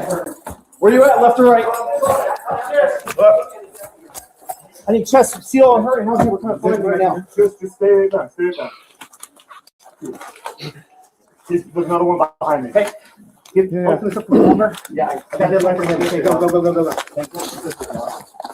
What do we need, chest seal? Check on both the guy behind me. Yeah. He's breathing, so chest seal. We got one guy up here, gun stab wound, one female multiple stab wound. Holy shit. Someone do this for me? I got one hand kind of tied up now. Up this way. Just go in the tub. Go sit in the tub. He's in the bathroom, up here. Where do you need chest seal? He's on the neck. Multiple stab wounds on the neck. Ready? As soon as I let go. Go for it. Ready? Go for it. Miss one. Chest seal. Get another one. There's another half. Ready? Go for it. Yeah. Pull this down. Let's work on her, okay? Just fucking high pressure. Just sit in the tub. Just sit in the tub. You need another chest seal? Yeah, whatever you have. Just whatever you. Hey, get another. Hey, LT, get more blowout kits. Is there anything else that we know of other than this? This one and the guy behind me. On this female. I don't know. I do not know. No, she has defense wounds to the hand, but. Everybody's in probably from K9 or Hilo at this point. K9 10. Just leave it. Where it is. Tank. Yep. Since we got this kind of wait for Max, can you talk with him? Shoot him. Stand by 1 second. Medics expedited. Do we have a pulse on anybody? I can feel him breathing. Do you have a pulse on him? No. No pulse. Okay, so we have one. CPR on, go ahead. CPR on. Yeah, if you don't have anything, start going. Start doing. All right, who's the most liable, you guys know? This one apparently has a pulse. All right. Multiple stab wounds to the neck. Thanks. Where is he? To the right, we have a pulse, multiple stab wounds. To the left, you hear CPR on the gunshot. I felt the pulse when I was holding on that. All right. We have multiple chest seals on the neck. We don't know if we have right here. Multiple stab wounds to the neck. Chest seals. Yes. Don't know if we actually have them. Don't know if it's one on the other side. We don't know. Okay, she's still breathing. We can feel blood moving. We can see her. We can see her cheek. You guys good? Yeah, we're gonna get her. Okay. Get down. You do this. Yeah, this. She's breathing over here. Bleeding. You're good. That's why we're moving her. Take him downstairs. You can't feel hard. Are you hurt? Do you have any injuries? Sorry, I don't think so. You don't know. Okay, just stay where you are. Stay where you are. Nothing?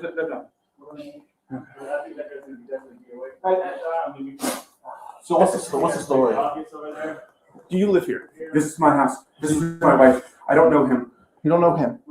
This is your wife. The other woman is our au pair nanny. Where is she? I don't know. Okay. I don't know. Yeah. How long have they been down? It's right there. How long? Right when you called us? She called. She had to find her phone. My hands Okay. were covered. All right. You're gonna stay right here with me until we get this sorted out a little bit, okay? You don't have any injuries that you know of? Okay. Okay. All right. He doesn't know. That's your wife. This is my wife. Yeah. So he's. Yeah. You don't know that guy at all? I don't know. He's the shooter. Yeah. I know. I'm just trying to figure out where's the gun currently. We'll leave them right where they are if that's where we found them. We moved them away. All right, that's fine. They were on the. Just. Where do you want? Yeah. Okay. You know what, sir? Just have a seat. We're gonna close these doors. This way they can work. If you guys are good right there. Hey Sarge, What's up? you want us to escort him outside? No, right now they're working, so we're just gonna let them work. Does he have a pulse? I'm not sure. Not working. Okay. Okay. All right. So once they, Is she gonna be okay? we're gonna let them work for a minute. We're gonna let them do what they need to do. We'll just get you downstairs. Hey, Stefiani, or Hugh, very closely. We're gonna escort him down. Just don't touch anything. Just, let's let them. Sorry, let them go first. I thought they were gonna. Yeah. Are there kids down there? Kids are out of My daughter's here. I don't know. I think the au pair got her out. Just grab them out. We'll go with it. That's fine. Zach, stay here. You're with me. Hold on. What are we doing here? He's just saying we're gonna make sure no one else is hurt in the house. Okay, all right. We're gonna get husband downstairs. Give me a second. Have a seat. Have a seat. Have a seat. Have a seat. Have a seat. Just write down. Write down. Write down. Just have a seat. Have a seat. Have a seat. Have a seat. Have a seat. He's starting to lose it a little bit. Hey, boss. Can we get one of you guys to check him out? Yeah, I got more units here. We'll check him out. He's starting to break down a little bit. If we could terminate the view. And then at some point after the view that we just saw, did the defendant leave the bedroom? He did. And who was left in the room with you when he left? First, it was 2 personnel from the fire department, and then a third joined us. And when you were in the bedroom after the defendant had left, were there any firearms, unsecured firearms in the room? There were 2 unsecured firearms located on the bed. And did you make any observations about the state of the bedroom when you were speaking with the firefighters? Yes, I noticed, man stated that the blood appeared to have been there a while. It appeared that it had been soaked into the carpet, started to dry in certain areas, and then there was a specific location near the female that appeared to be clotting or clumping together. I don't have any more questions for you. Mr. Carroll is going to have some questions for you. All right, cross-examination.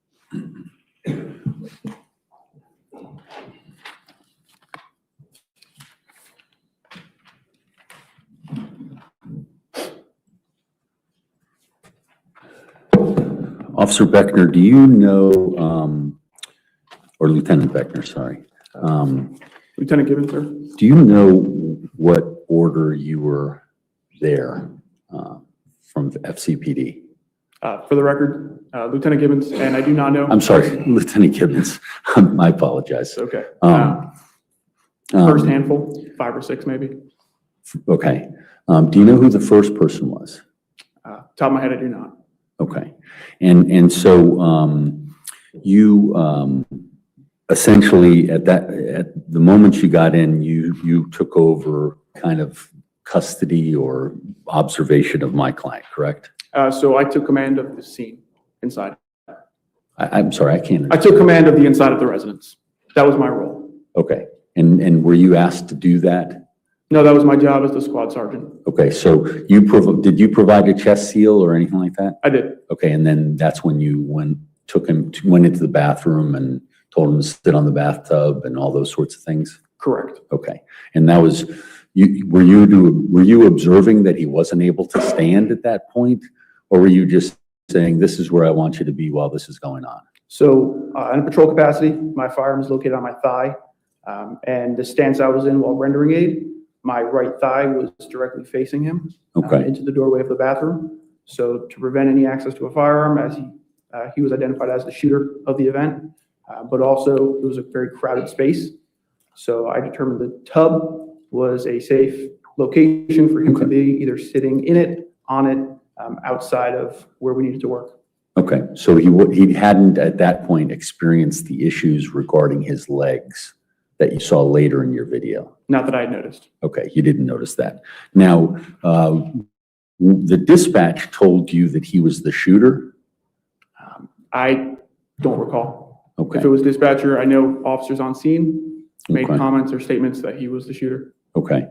Did any of those officers or people on the scene tell you that he was also a law enforcement officer? I don't think so. Did you notice that he had magazines on his belt or No. handcuffs? No. Okay. You escorted him out, correct? I did not. Okay. Who do you remember escorting him out? It was Officer Hugh was one of them. Uh-huh. And I don't know if it was now Sergeant Bell. He may have been the second officer. Okay. Could it have been Officer Beckner? Could have. Okay. And were you aware that Officer Beckner in the ambulance took 2 magazine cases? I may not know the term, and handcuffs and a Garmin watch. Did you know that was taken from him? I was aware that 2 magazines and a watch were removed. I was unaware of any handcuffs. Okay, so when was it you were became aware of that? Once he was in an ambulance. Okay, so you didn't realize he was a law enforcement officer until well after the heat of the moment. I don't think at that point I even knew he was a law enforcement officer. Okay. And so is it fair to say dispatch didn't communicate any of that information, or would you have missed it if it was communicated? There's always information that potentially gets missed, especially on a high priority call, where you're trying to get to a residence or a scene as fast as you can to render aid and try to save a life. So if they did, and it was voiced or written in a CAD, I did not notice. Okay. And have you reviewed your CAD or any of those records from that day? I've reviewed my body camera footage. I did not review the CAD comment, the CAD event. Now, is the body cam footage that we just saw, is that a portion of it or is that all of it? That's a portion. Okay. And how many more minutes are there that we didn't see? Without looking at the timestamp, a couple minutes. Okay. When do you recall, so I think Ms. Bristler may have asked you about how the body camera works and how it gets started. How does it get shut off? Excuse me. Usually manually, unless it runs out of battery. Okay. Did you run out of battery? No. Okay. So manually you shut it off at some point. Correct. How long after the last scene we saw in that audio or video clip was it? A few minutes. Okay. No. And would it have been, do you know where it would have been? After the defendant was in an ambulance, Okay. and I was told that there were 2 magazines and a watch removed from his person. Okay. And then you shut it off? Correct. Okay, I gotcha. Now, your observations that you made regarding the room, do you have training in those observations? As a law enforcement officer, we're trained to make observations, take note of things that will help investigators. I have taken numerous classes through our academy, one of which, I don't know the specific name of it, is involving blood specifically. Okay, and so you knew what clotting looked like? I knew what dry blood looked like, and I knew the blood as it was clumping. I don't know the technical term. Okay. I'm not an expert for that. Gotcha. But my observations at the time, that's what it appeared to be. Okay.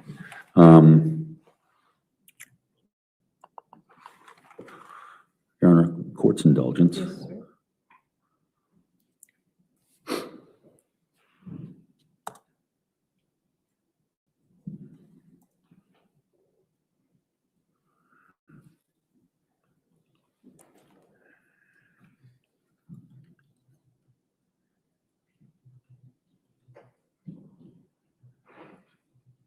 Now, you had testified that he had asked about his daughter, which we hear on the body cam, and then you testified that he became upset and broke down. Was that simultaneous to that?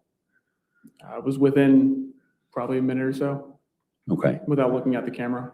Do you remember? I remember it all being very close to each other, or close together. The scene as a whole, although it's multiple minutes, in your head. And did you say anything to allay his concerns about his daughter, like she was with the nanny or with another officer or anything like that? Yes, I did. I told him that I believe the au pair had gotten her out of the house. Okay, and you'd heard that from others? Yes. Did that seem to work with regard to him being upset? Sorry, can you repeat that? Did that seem to work? That the fact that you said that he had broken down? No, it didn't change his demeanor. It didn't make him happier. That's what we're looking for. Well, I'm just curious what you saw. He was upset. He was visually upset. Excuse me one second.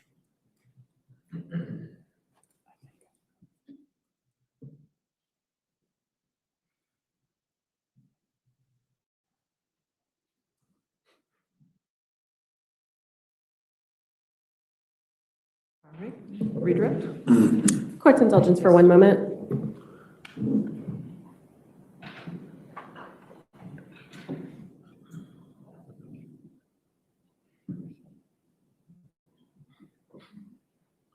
Judge, I don't have any further questions.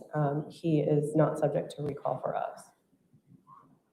No need for recall. Okay, sir, you're free to go. Thank you. Thank you, Your Honor. Have a good day, Lieutenant. You as well. All right, your next witness. Judge, the next witness I have is Dr. Kessler, Your Honor. This is going to be a longer. Why don't you approach them?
All right, ladies and gentlemen, and plan the nature of the course of the evidence in the afternoon. We're going to go ahead and take an early lunch recess at this point from 12:30 to 1:30. That way we'll have more continuity with the evidence as it comes in today, okay? So let's go ahead and do that.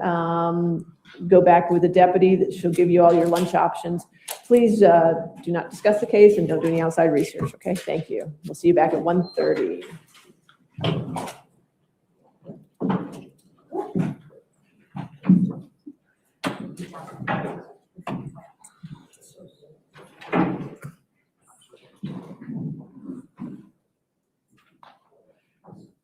Okay. Right.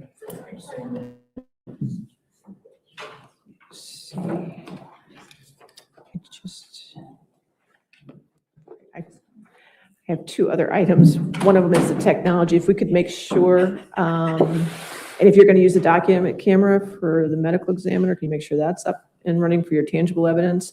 And also whatever you need to do to get your technology, make sure it's ready before the jury comes in. I'd appreciate it. Other than that, one other thing is, I don't know how your evidence is going to go, but if you have sealed evidence, and the unsealed evidence goes to the gallery, okay, automatically. So when you're going to go from an unsealed evidence to sealed evidence, please let us know, because we're not that fast on the button. So you just let us know that the next exhibit you're going to show is sealed, so we can take care of it. That was Kelly stating terminate. We had spoken with your clerk. Okay. On the keyword to let her know we were ready. Right, well, we had one with 7, 8, 9. 7 was unsealed, so that was shown in the gallery, and we went to 8 without any notification.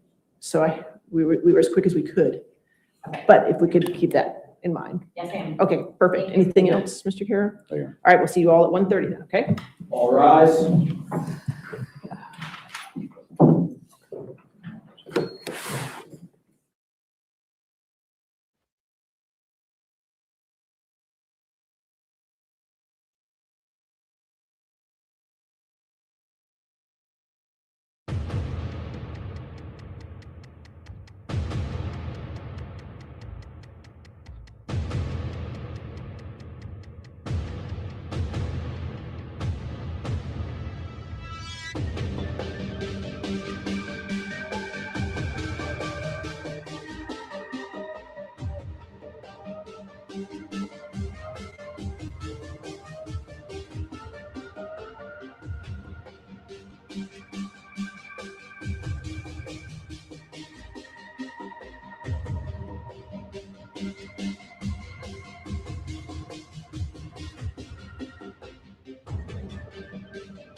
swabs of the palms and the backs of the hands, and fibers from one of the hands as well.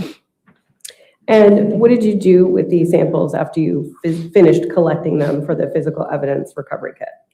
I placed them in sealed bags and transferred them to law enforcement. And can you describe for the jury what your physical findings were from the examination of Joe's body? He had 2 gunshot wounds.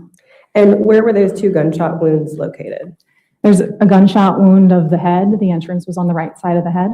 And there was a gunshot wound of the chest, which with the entrance on the left side of the chest. I am going to first show you Commonwealth 13, and I'd ask that to be displayed to the witness and counsel only at this point. And Judge, as we described, these photos are sealed. Okay, yes, ma'am. Do you recognize this photo? I do. And how do you recognize it? It's a photograph from autopsy that has the ruler with the case number N2023-00363 on it. And what does the image depict? It is a right profile view of Mr. Ryan's head.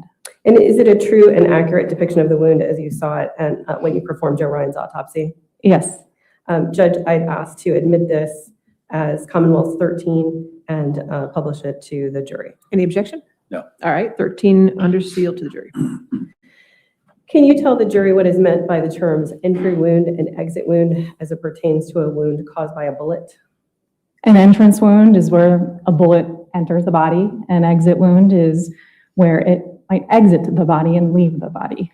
And were you able to tell if this wound to Joe Ryan's head was an entry or an exit wound? Yes. How can you tell that this bullet was an entry wound?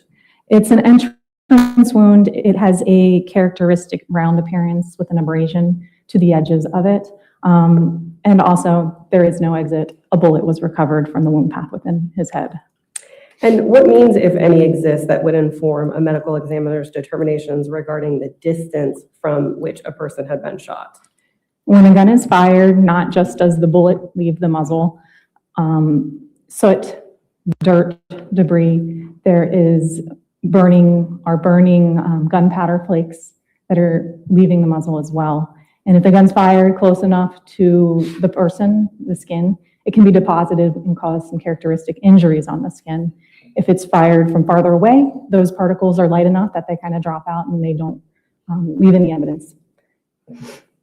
Were you able to make any determinations about the physical distance between Joe and the person who shot him from your examination of this head wound? Based on this examination, the distance is indeterminate. There's no evidence of soot or stippling on the skin of the wound.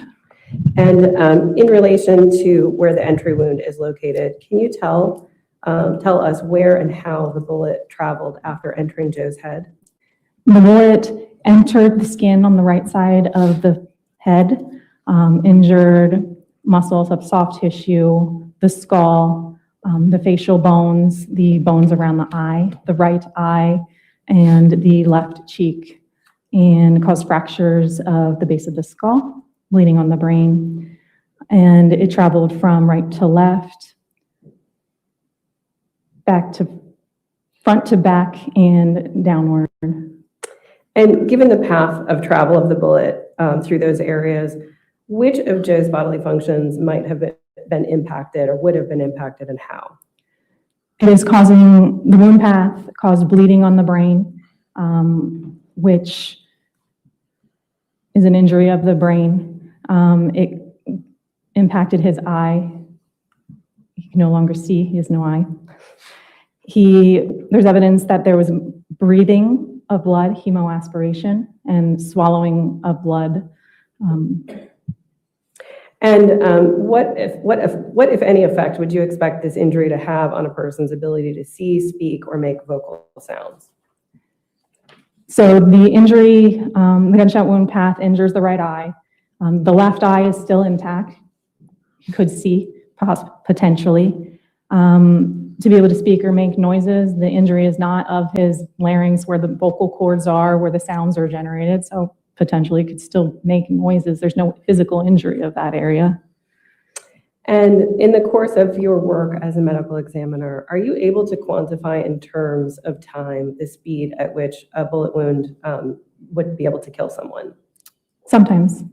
And can you describe those temporal differences? How you would describe them?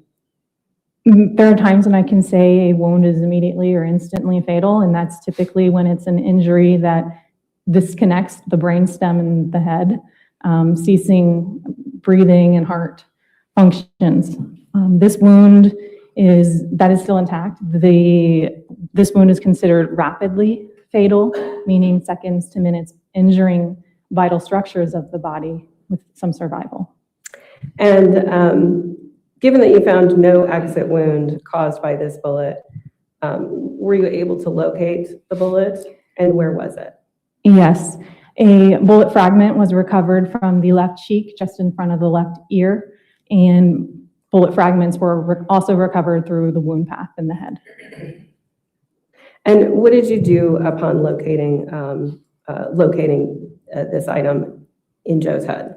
The bullet fragments were photographed, placed into a bag, and sealed and transferred to police. And at this point, I'm going to retrieve Commonwealth's Exhibit 14.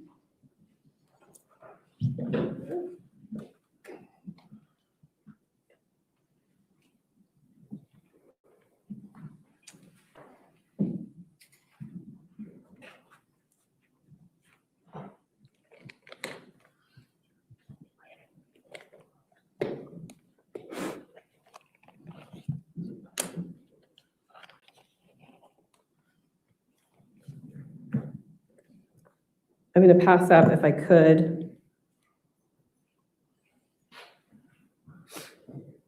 what I'm identifying as Commonwealth 14. And I'm going to ask if you're familiar with that exhibit. Yes, I am. And how are you familiar with it? It is a bag containing my bag, which I sealed, and that bag contains a note card labeled fragments, my signature, as well as the fragments. And is this exhibit in the same or substantially similar condition beyond the packaging as when you removed those from Joe's head during the autopsy? It is. And Judge, at this point, I'd ask to admit and publish Exhibit 14. Any objection? No objection. All right, 14. How do you wish to publish? Judge, we'll just leave it there at this point in time because I'm going to move on to All right, that's fine. a few other things, and then we can publish a bit later. Okay. I'm going to show you what's been marked as Commonwealth Exhibit 15 photograph, and I'd ask for this to be displayed to the witness and counsel only.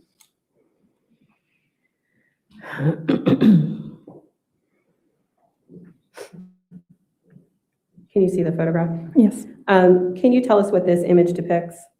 It's a photograph after Mr. Ryan has been cleaned up from his head down to his torso.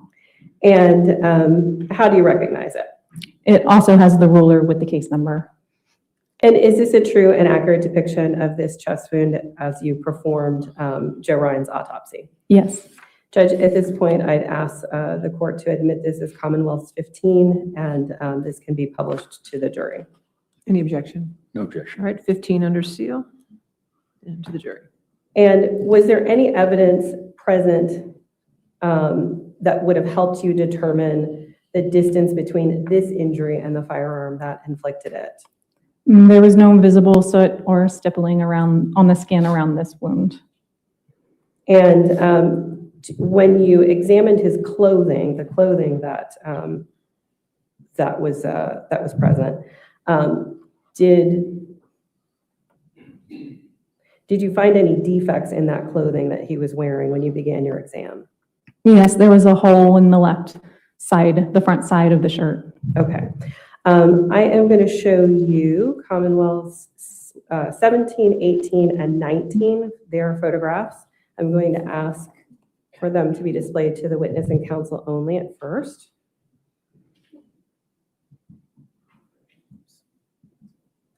This is 17, 18, and 19. Do you recognize these photographs? Yes. And how do you recognize them? They are photographs of the shirt the first of which had the ruler. And is this the shirt that you removed from Joe Ryan during his autopsy? It is.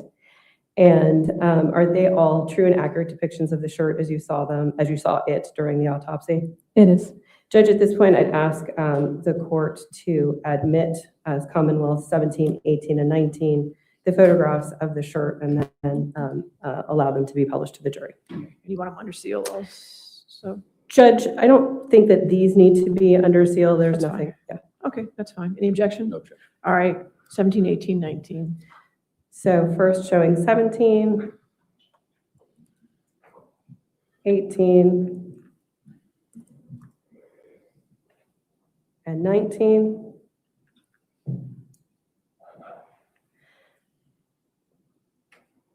And if we could terminate the view to the gallery at this point. Yes, thank you.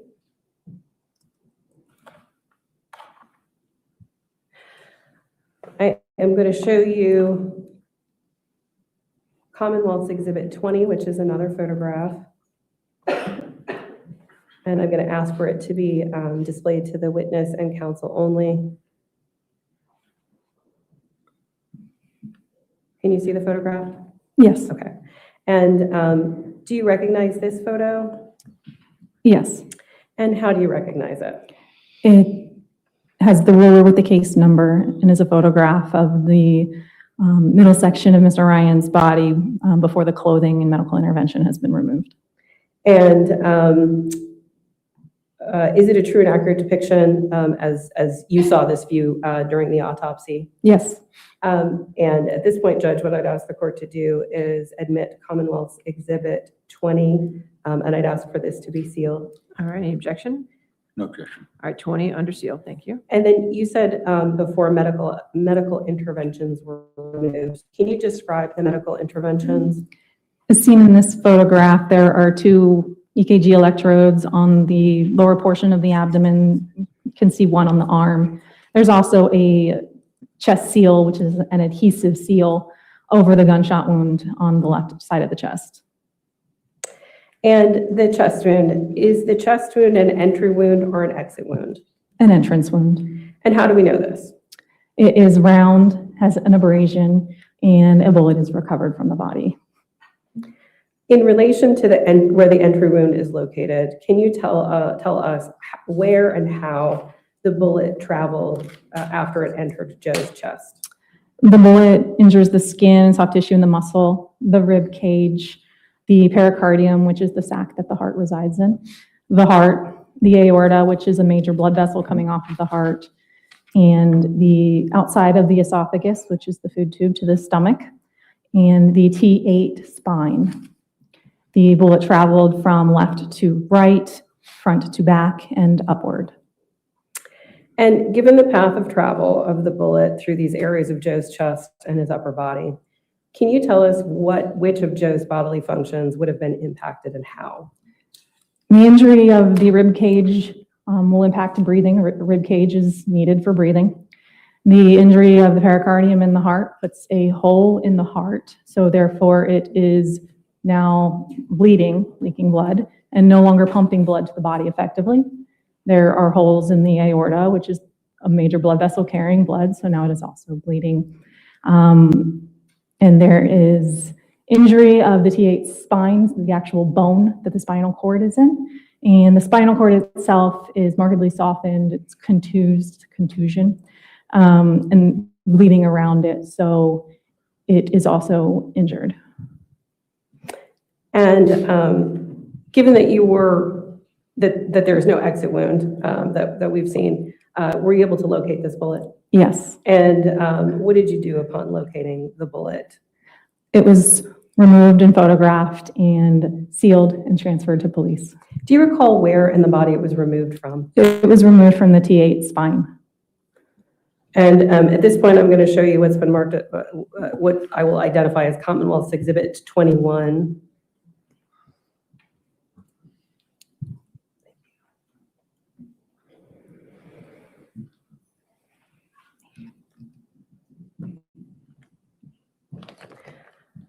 Are you familiar with that exhibit? I am. And how are you familiar with it? It is the bullet with the labeled card, bullet chest with my signature inside the sealed bag, which I sealed and initialed. And is it in the same or substantially similar condition as it was when you removed it from Yes. Joe's body during the autopsy? And Judge, at this point, what I'd ask the court to do is admit this as Commonwealth's Exhibit 21. Any objection? No objection. 21? And Judge, if we could just simply allow the jury to see the exhibits, I can walk. Did you want to do it with a document camera or? I was just going to walk them around, or not. I prefer the document camera if you could, it'd just be easier, but if you're concerned about it. You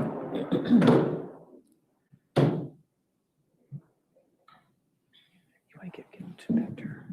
You just have to touch the top button.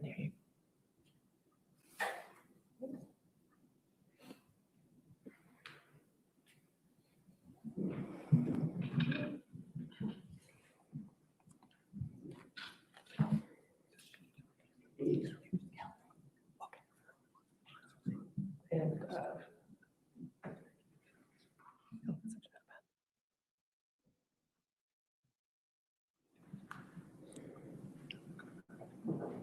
The privacy screens are making it difficult.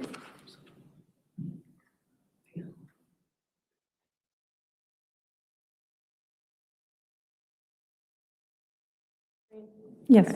And these are the fragments that you recovered from the head, is that correct? Yes.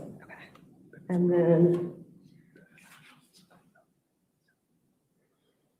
are you able also to see this on screen? I am. And is that the bullet that you recovered from the chest? Yes. Going to, these have been admitted.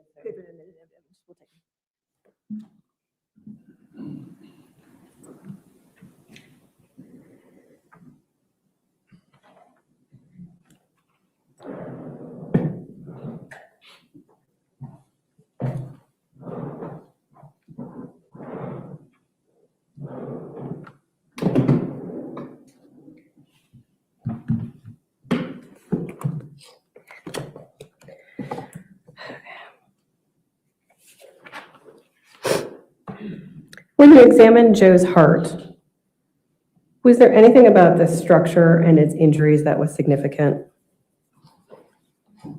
As I previously said, the bullet traveled through the heart.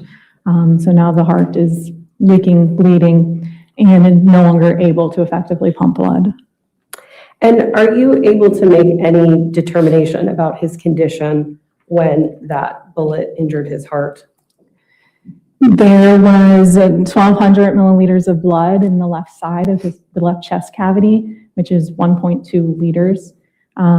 So with the hole in the heart, some blood will leak passively out. However, to get 1.2 liters of blood into the left chest cavity, there has to be some sort of a pulse indicating there is some survival for at least an amount of time. And regarding the blood that was on Joe's face, did either the head wound or the chest wound result in that amount of blood on his face? There's a gunshot wound to the right side of his head, and as is, when I received his body, there was blood from his nose, ears, and mouth.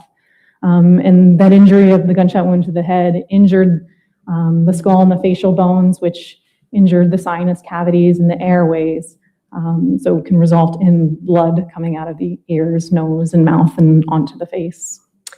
And do you have a reasonable opinion within a reasonable degree of medical certainty as to the cause and manner of death of Joe Ryan? Yes. And what are they? The cause of death is multiple gunshot wounds, and the manner is homicide. Now I'd like to turn to the autopsy of Christine Banfield. Were you able to determine, I'll give you a moment to get situated.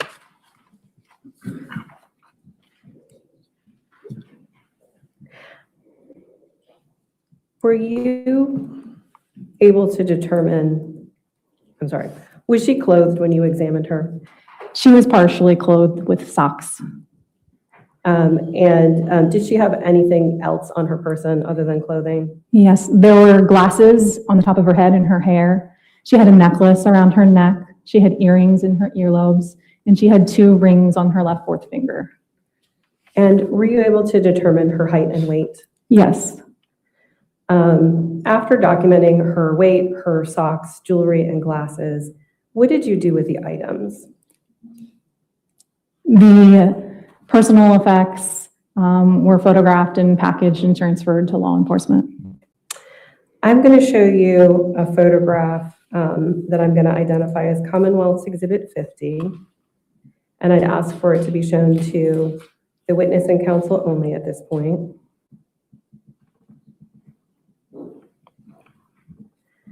Do you recognize this photo? Yes. How do you recognize it? It has the ruler with the case number on it. And what is depicted in the photo? It is the glasses after they were removed from her body. And is it a true and accurate depiction of the glasses that as they were collected from Christine as at the time of her autopsy? Yes. Judge, I'd ask the court to admit this as Commonwealth's Exhibit 50 and publish it to the jury. Okay, any objection to 50? No objection, Your Honor. Okay, 50 in evidence.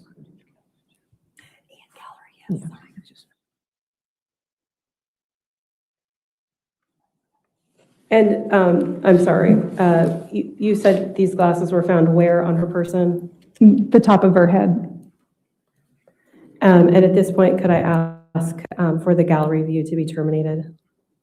Thank you. With the jury also, correct? Yes. Okay. Did you take any physical samples from the body? Yes. And can you describe what samples you took and what you did with them? Yes. I also completed a PERC kit, a physical evidence recovery kit, which included the standard samples, head hair, oral swabs, underwear, combed pubic hair, pulled pubic hair, vaginal swabs, anorectal swabs, a blood card, fingernail clippings. In addition to the standard samples for the PERC kit, I also completed swabs of the palms, swabs of the backs of the hands, swabs of both sides of the neck, and swabs of each breast. And I removed various fibers from her body.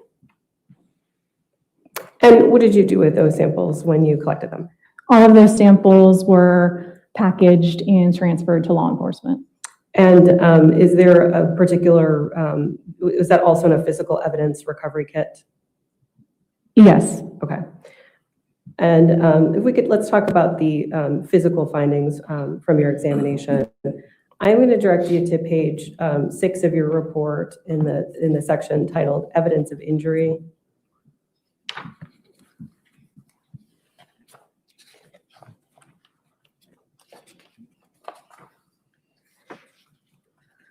And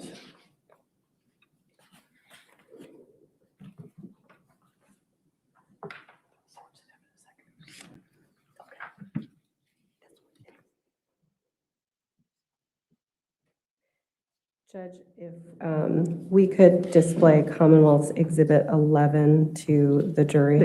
They're seeing it. Okay.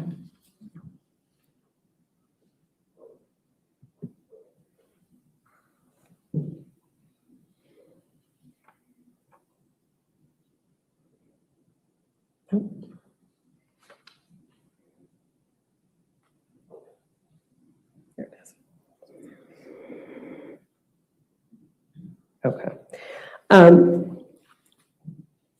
You described some of the wounds as cutting wounds and some of the wounds as stab wounds. Can you describe the difference for us, please?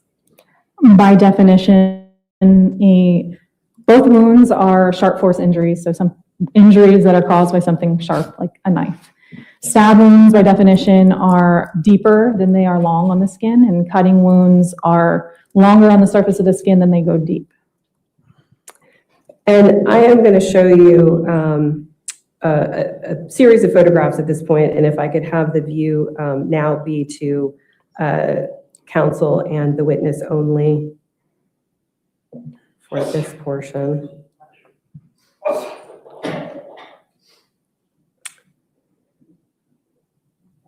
I'm going to show you a number of photos that I'm going to identify by number as I move through them, and just ask you to look at them at this point. I've got Commonwealth's 22, Commonwealth's 23, Commonwealth's 24, Commonwealth's 25, Commonwealth's 27,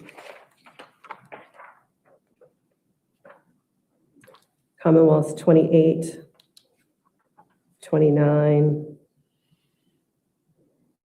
30, 31, 32, 33, 34, 35, 36, 37, 38, 39. It should be 39. Sorry. Sorry, not 38, 39. Not 38. Not 38, 39, 40, 41, 42,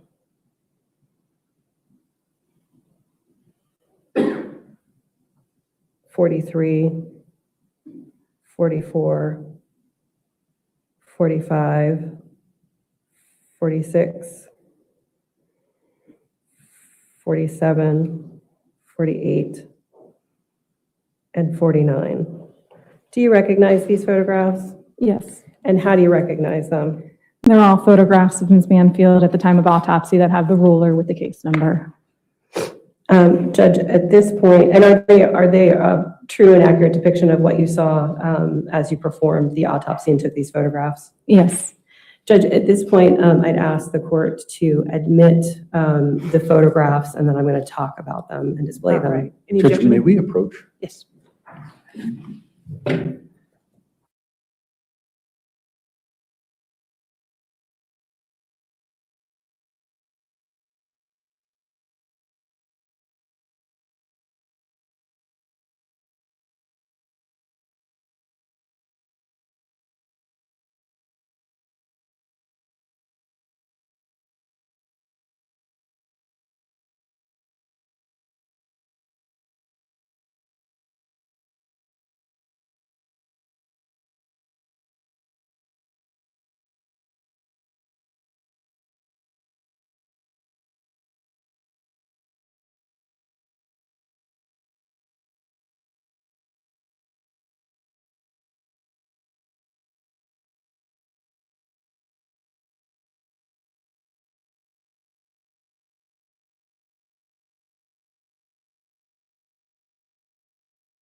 All right, so I will enter into evidence then 22, 23, 24, 25, 27, 28, 29, 30, 31, 32, 33, 34, 35, 36, 37, 39, 40, 41, 42, 43, 44, 45, 46, 47, 48, 49, all entered evidence over the objection of the defendant and under seal. Thank you. Okay. All right. Okay. If these can be published to the, okay, gotcha. Looking at Commonwealth's Exhibits 22 and 23, can you describe where on Christine's body this stab wound appeared? This is the left side of her neck, and it's a stab wound that's horizontally oriented on the left side of her neck with a cutting wound extending from the superior, which is the top aspect of the stab wound on the left side of her neck. And going forward to 24 and 25, can you describe where on Christine's body this area of multiple stab wounds appeared? Yes, this is the left side of her face and neck. I'm sorry, the right side of her face and neck. There are multiple stab wounds and cutting wounds in this photograph. There is a vertical stab wound depicted as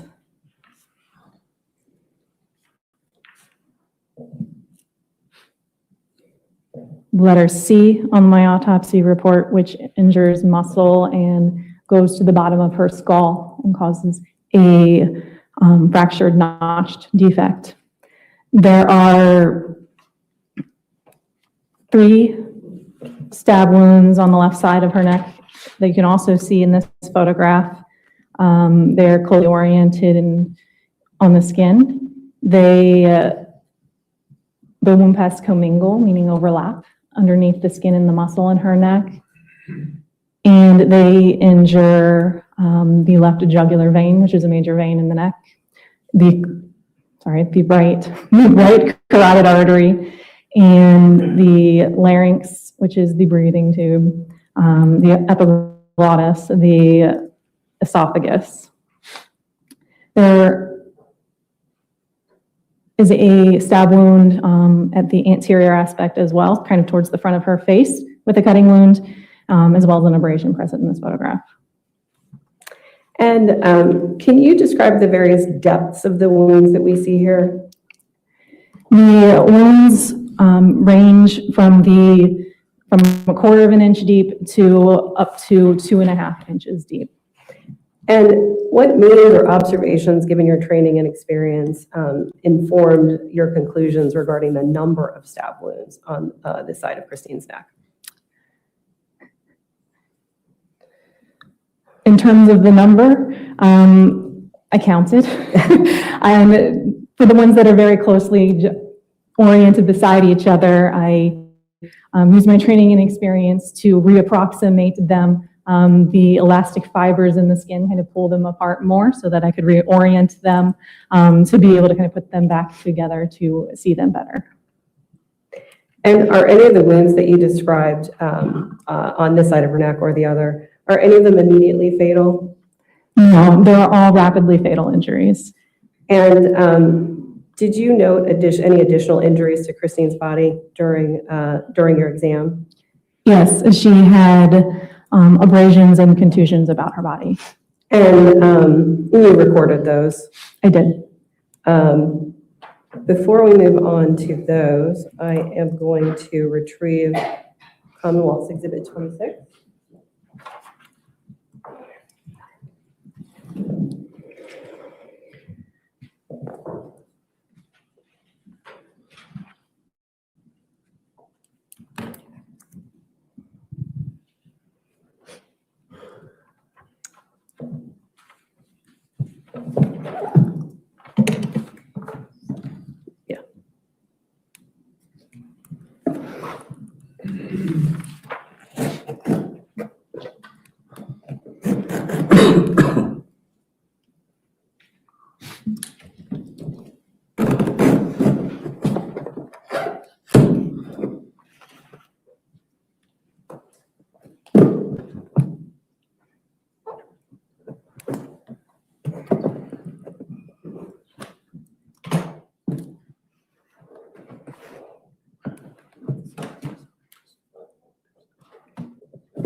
Commonwealth's Exhibit 26. All right, any objection to 26, Mr. Kerr? I'm sorry, good. Any objection to 26, the knife? Okay. All right, entered evidence, 26. If we could remove it from the, and then if, Dr. Kessler, that item, Commonwealth's Exhibit 26, as you're looking at it, is that item something that could have caused the wounds to Christine Banfield's neck? Yes, it is a single-edged knife of a compatible size with the injuries on her neck. And if we could display it on the document camera? Sure.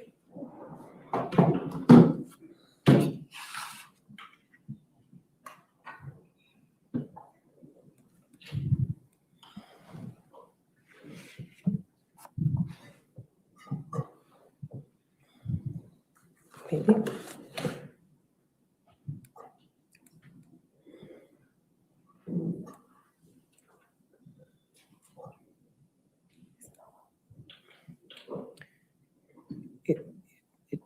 It's the button on the top, if you could.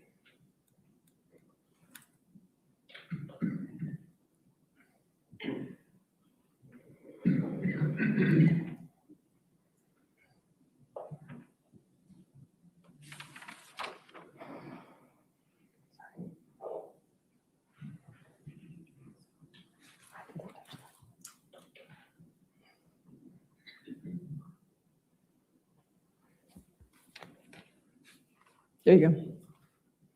There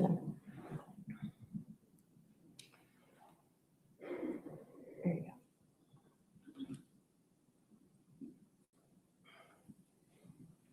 There's a button that zooms in and out too if you need it. There you go.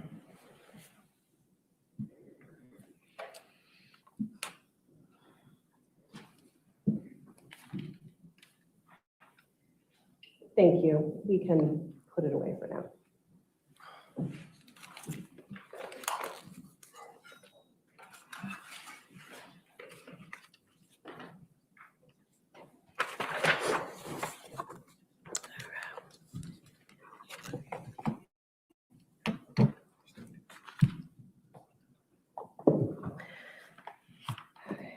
Okay. I would like to talk about some of the additional injuries that you noted in your report. The photographs that we're going to be looking at have already been admitted, but they are under seal. So we're looking at Commonwealth's Exhibit 27. Can you describe the injuries that are depicted in that photo?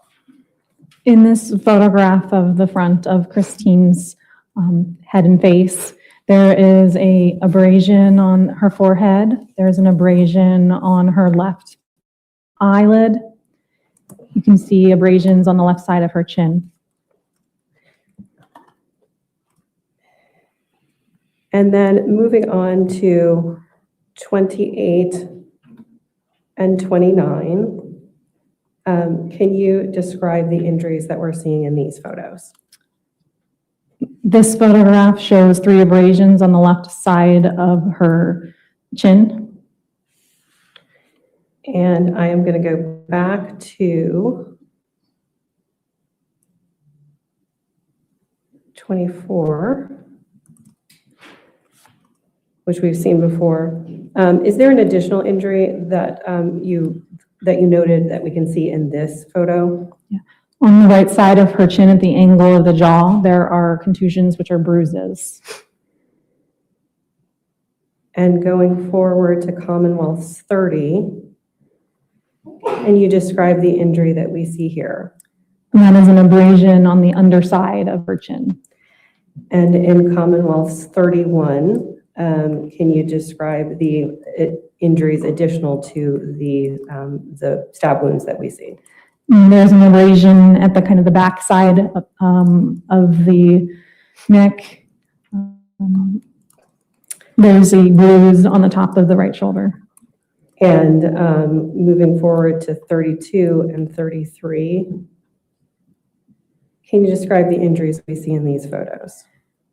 In this photograph, there is a cutting wound on the top of the left shoulder with 2 adjacent abrasions or scrapes.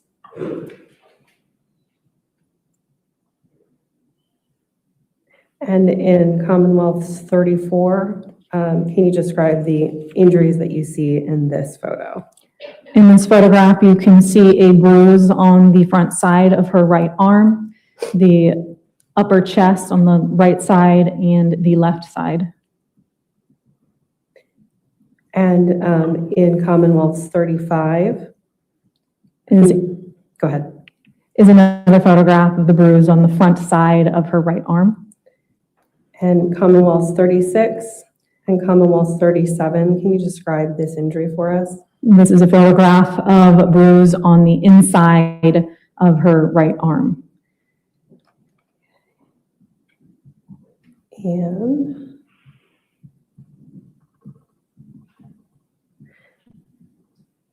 looking at Commonwealth's 39, can you describe that injury for us? And that is a more close-up photograph of the bruise on the front side of her right arm. And Commonwealth's 40. This is a photograph of her body from the right lateral, the side, which includes the bruise on the front of her right arm. And Commonwealth's 41, can you describe the injury for us in this photo? This photo shows a portion of the right hand of the palm and the right forearm, and there are abrasions across the forearm.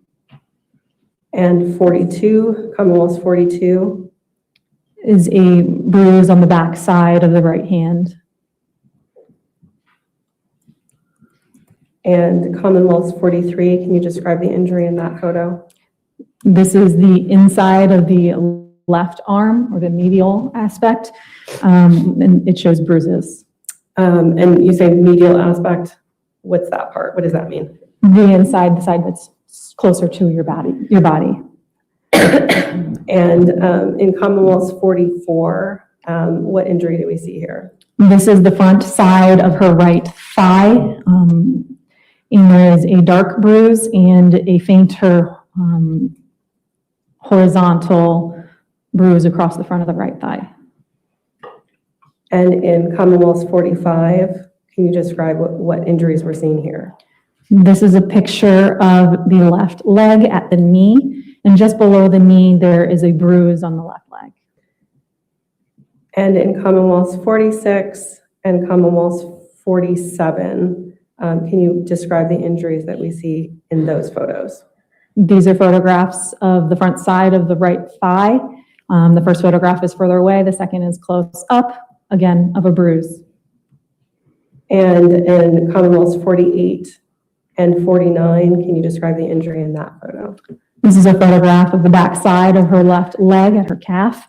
The first is a far away picture and the second is a closer up photograph, also of a bruise. When I was reading your report, I noticed that the abrasions are all described as orange or red. Is there any significance to orange and red abrasions? The color red typically describes bleeding, or what we call vital reaction. So the body is perfused, there's blood in the capillaries and the blood vessels around that area, the heart is pumping, there's a pulse. Vital reaction are typically associated with red abrasions and injuries. Orange abrasions are a little more unclear. They can be what we call perimortem, which is at or around the time of death, or they could be postmortem, after death, and they are lacking that red vital reaction.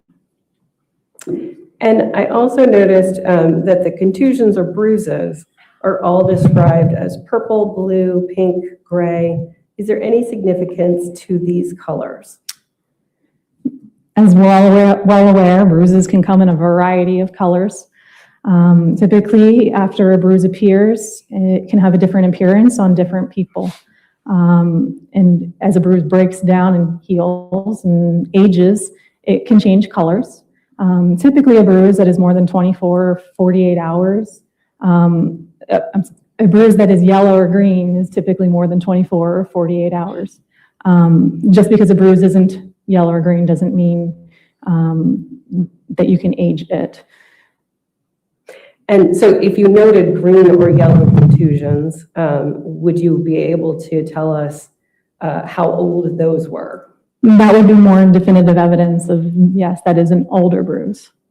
So is it fair to say that the bruises that we see on Christine Banfield are not as old as a yellow or green bruise would be? There are no yellow or green bruises, so therefore there is no definitive evidence of older bruises. And I want to talk a bit again about the wound paths and the cutting wounds and the stab wounds on Christine's neck. Is there anything about their location on her body, their shape, their commingled nature that can tell us anything significant about her condition when they were inflicted? Because they are closely oriented, the shapes are needed to be reapproximated, which could indicate movement by her or the assailant in the knife, which indicates she is alive. And when you examined her respiratory system during the autopsy, what, if anything, did you find? There is evidence of hemoaspiration, breathing of blood into the lungs, and swallowing of blood into the stomach, indicating she's alive. And when you examined her gastrointestinal tract, what, if anything, did you find? There's blood in her stomach from swallowing. What is the significance of finding blood in the area where you found it? It's from the injury of the upper airway and the esophagus, so the breathing tube and the food tube in the neck, and that blood is traveling down into the lungs and down into the stomach. And I noted that the location was listed as the lumen. What does that mean? That means inside the stomach. And does the amount of bloody fluid have any significance? There was 50 milliliters of blood in the stomach, so that's, some can travel passively, but that's how much was present in the stomach. And do you have a reasonable opinion within a reasonable degree of medical certainty as to the cause and manner of the death of Christine Banfield? Yes. And what is that? The cause of death is multiple sharp force injuries, and the manner of death is homicide. I don't have any further questions for you. Mr. Carroll is going to have some questions for you. All right, cross-examination. Yes, thank you, Your Honor.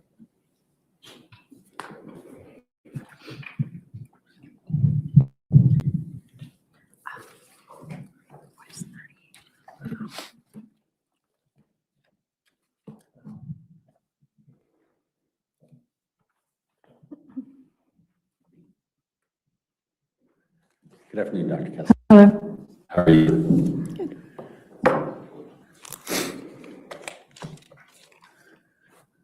Sorry, I just need to get my That's act fine. together a little bit, Judge. Dr. Kessler, looking at Joe Ryan's autopsy that you performed, there were injuries on one of his hands. I think we talked about it when we were in person. Do you recall discussing that? Yes. And what's the nature of those injuries? There's, on his left thumb, there's a bruise on the back side of it. There's a bruise on the palm side of the thumb with a cut or a puncture.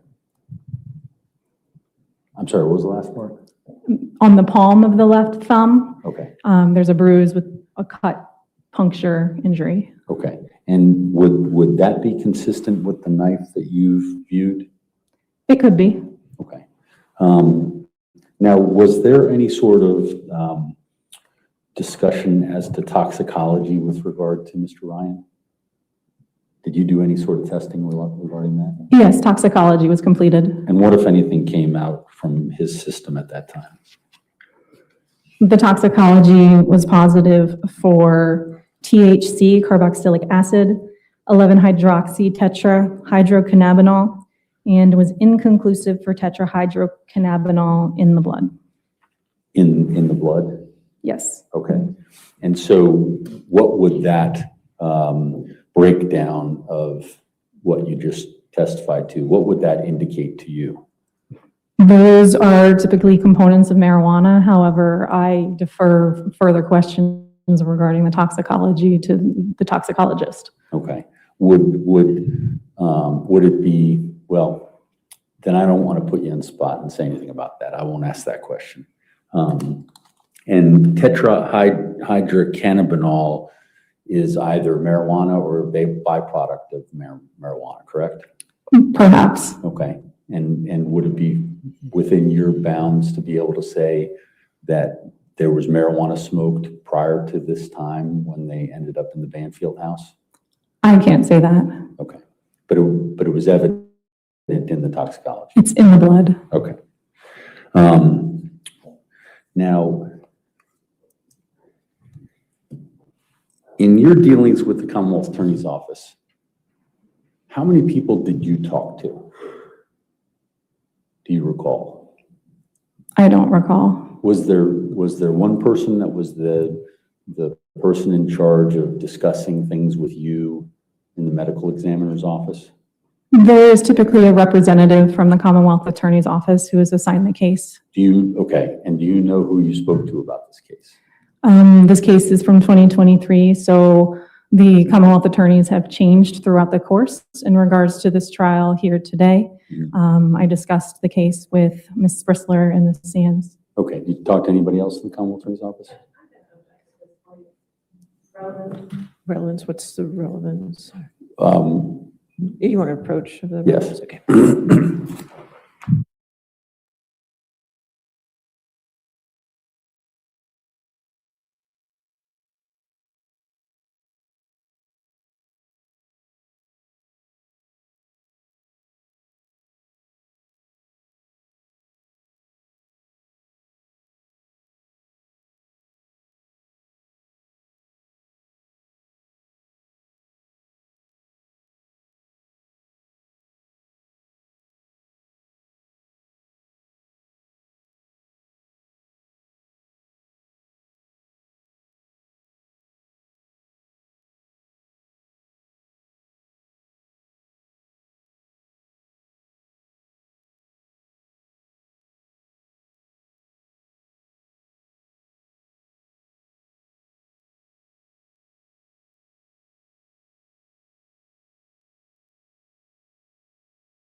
Dr. Kessler, is it true that the Commonwealth, not one of these ladies, asked you to speak to an outside private expert? Yes, Okay. And do you know when that was? I don't recall the date or even the year. Okay. And did you, sorry, Judge, may I approach? I just want to make sure I don't go beyond what you. Okay.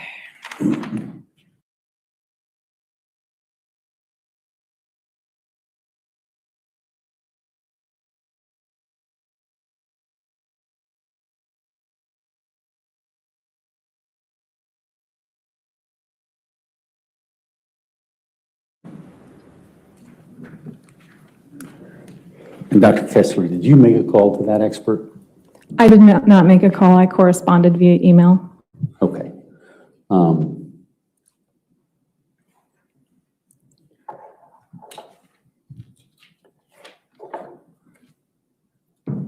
Did that correspondence in any way cause you to change any of the findings that you would otherwise find? No, I had already made all of my findings and developed my opinions, and they have not changed. Okay. I don't have any further questions. All right, redirect. Actually, I'm sorry, I have other questions not on that. Oh, I'm sorry. Okay. Dr. Kessler, in terms of the injuries to Christine Banfield, the injuries to the neck, do you have an opinion as to, I know you said rapidly, they were rapid, I forget the term you used. I described them as rapidly fatal. Rapidly fatal, yes, thank you. I wanted to make sure we got that. And these were the wounds that were on the neck. Yes, And I think you had said rapidly fatal was from seconds to minutes? yes. Okay. And during that time of seconds to minutes, was there anything that would have hindered her ability to speak or say something? There is injury of the larynx, the epiglottis, and the airway, perhaps. Okay. So the possibility of speaking existed at that time?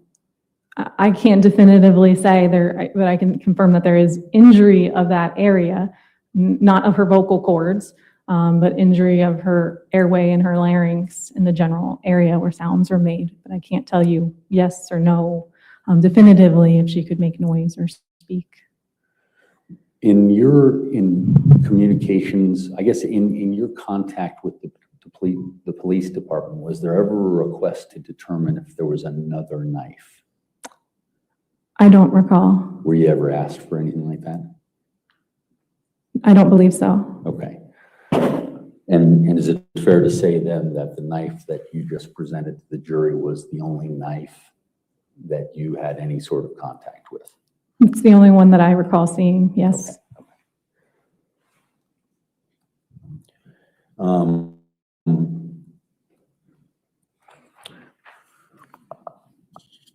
Bear with me.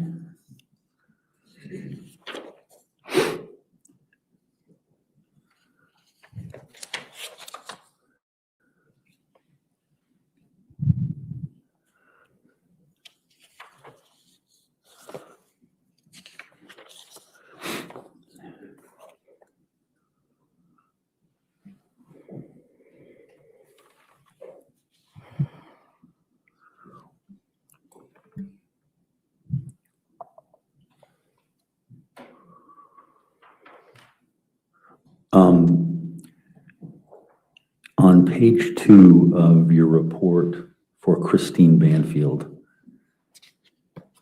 it says postmortem toxicology was positive for phentermine. Would that be something that would have been provided through emergency means, or do you have any way of knowing? I have no way of knowing. Do you know what phentermine is? It's typically a weight loss drug. I don't know why she had it. Okay. It wasn't something that was administered as part of, I would assume that it wouldn't be administered as part of any sort of life-saving measures or anything like that. Not that I was indicated to me. Okay. Judge, I don't have any questions. All right. Any further questions? All right. Thank Now you. read your list. Thank you. Okay.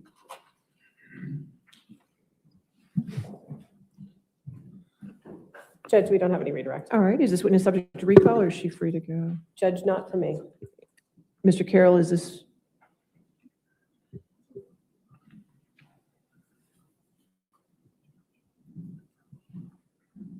No, thank you, Judge. Is she subject to recall? No. All right, you're free to go, doctor. Thank you. Have a good day. All right, I think this is ladies and gentlemen, I think this is a good time to take our afternoon break for 15 minutes. So we'll go ahead and take our afternoon break for 15 minutes. Again, don't talk to anybody about the case and don't do any outside research, okay? We'll see you in 15 minutes, okay?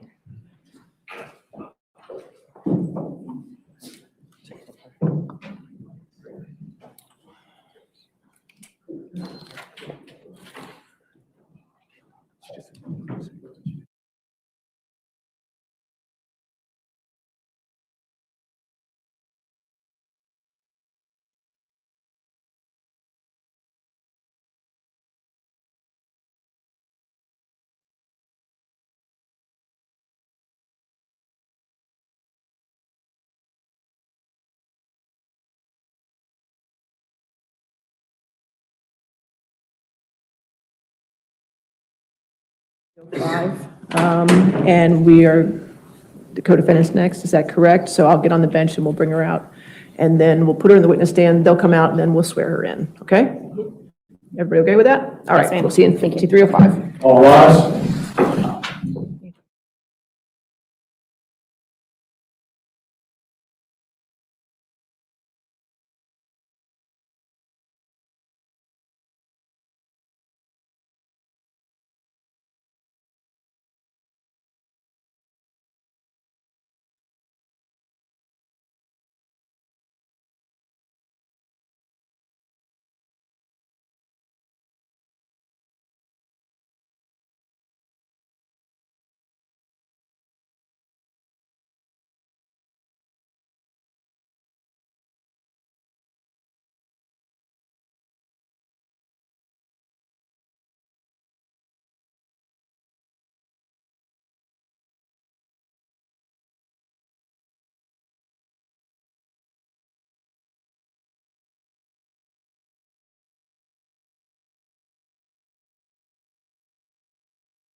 Please be seated and come to order.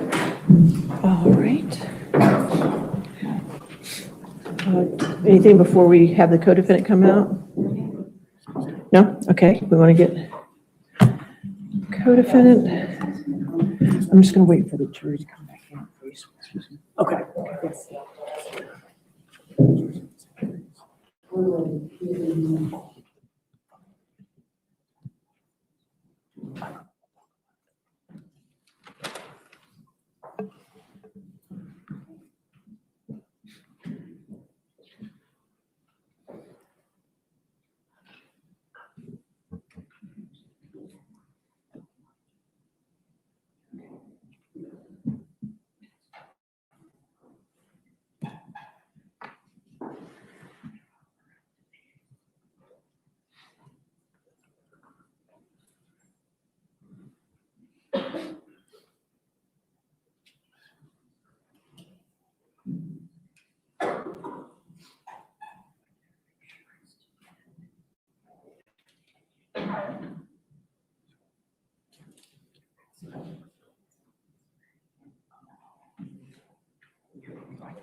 Have a seat. All right, are we ready for the jury? Ready for the jury, Mr. Carroll? Okay.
All right, thank you, ladies and gentlemen. Commonwealth, your next witness.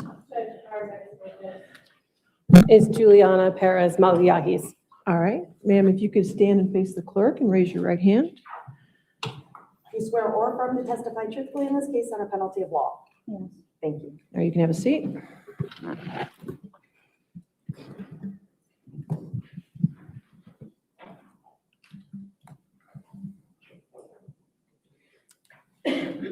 Good afternoon.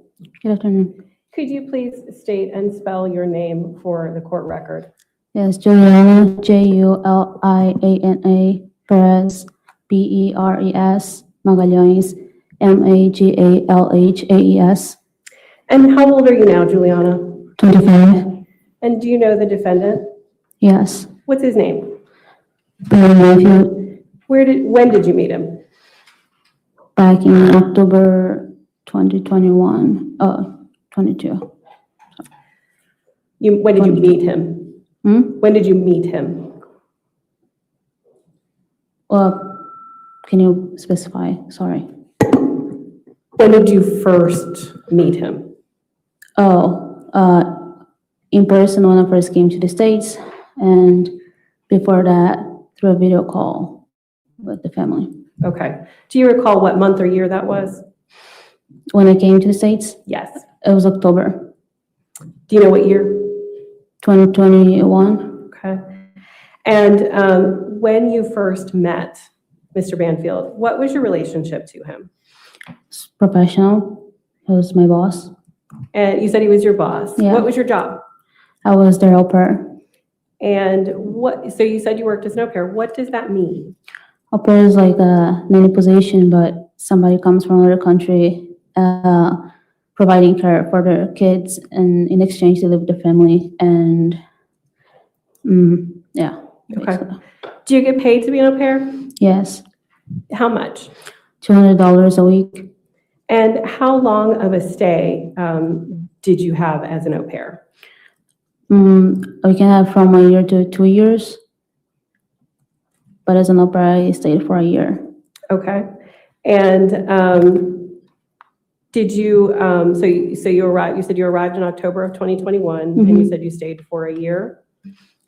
Yeah, And then did you extend that stay? yes. And how long did you extend the stay for? I think I might have extended for another year. Let's talk about when you lived with the Banfield family and worked for them as their au pair. Where did you live? I lived in their house, in their home. Okay. And who lived there with you? It was Brendan, his wife, Christine, and their daughter. And we know who Brendan is. Yeah. Who's Christine? Christine was Brendan's wife. And you said their daughter? Yeah, What was their daughter's name? Valerie. What was your life like with them? With the family, Yeah, when you first got there, what was it like? it was kind of a period for me to adapt to the family, to my job, to the country. But I was very welcome, I guess. And what was Brendan like when you first came to live with the family and be their au pair? We barely spoke. Like, my relationship was mostly with Christine and Valerie. Brendan and I barely spoke at all. It was just. Okay. What was Christine like? Christine was very friendly, very welcoming, very fair. Yeah.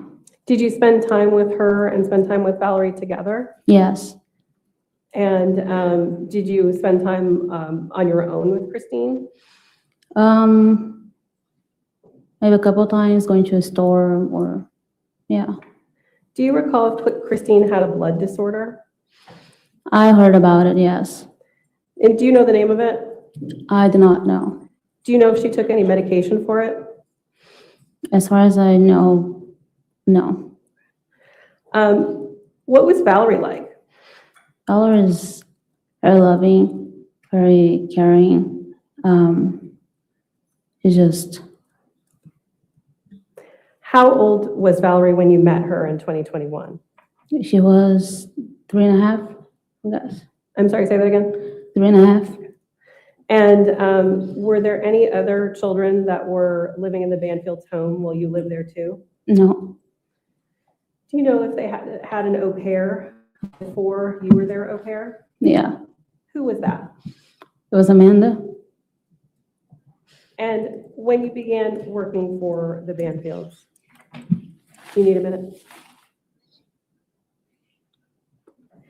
When you began working for the Banfields, do you remember what their jobs were? Yeah. Or do you know what their jobs were? Yeah, Christina was RN, and Brenda was working, I guess, as an investigator for the IRS. At some point, while you were working for the Banfield family, did your relationship with the defendant change? Yes. How did it change? It became sexual, physical relationship. And do you recall when the relationship changed? It was August 2022. And did you keep the relationship, this new relationship with the defendant, did you keep this a secret? For my part, some of my friends, they knew because I told them, and I used to post on my Instagram. But for his part, yeah, it was a secret. Okay. You said you told some friends about it. Yeah. Do you remember which friends you told? I told Beatrice about it and Pamela. And did you take any photos of you and the defendant after you began a romantic or physical relationship? Yes. And you said you had posted some things to social media? Yes. Okay. I am going to show you a couple of photos.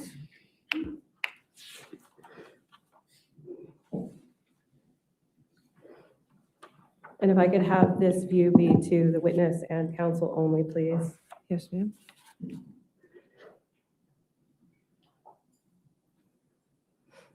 I'm going to show you common laws 51, 52, 53, and 54. This is 51, 52, 53, and 54. Do you recognize these photos? Yes, I do. And how do you recognize them? It's me and Brendan. And are these social media posts that you made? Yes.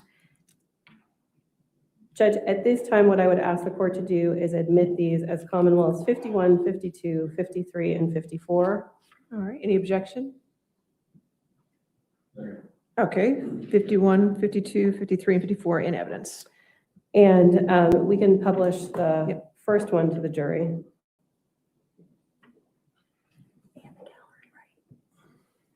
Can you tell us who's under the emoji here? It's Brendan. And then a couple of these have noise.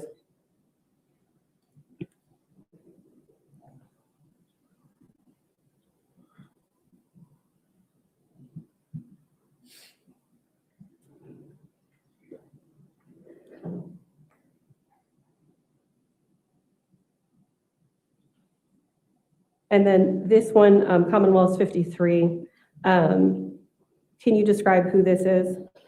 It's Brendan's hand. And whose leg is that? My leg. And the date on the photo that is posted, is that the date that the photo was taken? Yes. And this photo here, Commonwealth 54, who's under the emoji? It's Brendan. Do you know when this photo was taken? It's from the same day as the previous picture. As the previous one? Mm-hmm.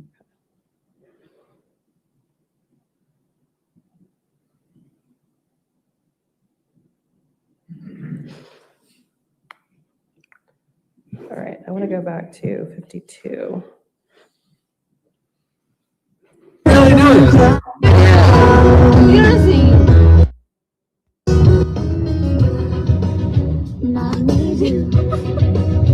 I miss you, and now I wonder. And in that post, who is present in that post? His person behind the emoji. And who is behind the emoji? Brendan. And is it you and Brendan singing in that post? Yes. So you began a sexual relationship with the defendant in August of 2022 when you were how old? I was 21. And when this relationship began, did you ever think about how it might end? No, I didn't really think it was serious, a relationship. And did the defendant ever talk with you about any long-term plans for the two of you? Not initially. Not initially. Did he ever, though? Yes. When did that talk start? I think it started after he talked about his plan. Okay. And did he ever talk about the two of you getting married or the two of you having children? Yes. And do you recall when that talk began? Also, after he mentioned his plan. Did he ever talk about his relationship with his wife, Christine Banfield? Sometimes it would come up in our conversation and he would talk about it. And what did he say?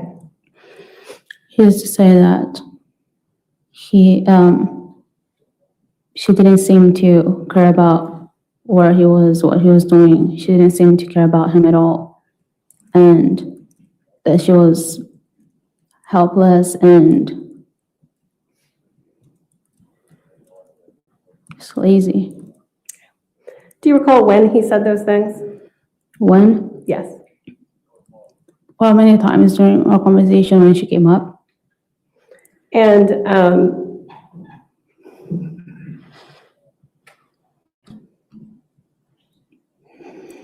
did he ever talk to you about anything else about his relationship? Did he ever talk about getting a divorce with her?